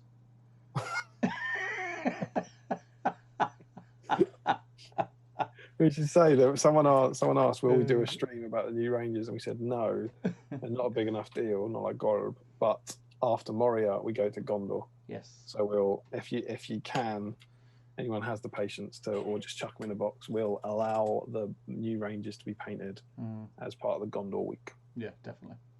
So yeah, I think we'll call it there. I've had a belting time. So been awesome, dudes. Goodbye from me. And it's goodbye for me. So take care, people, and stay safe. Thanks so much, dudes. See you later. Really appreciate it.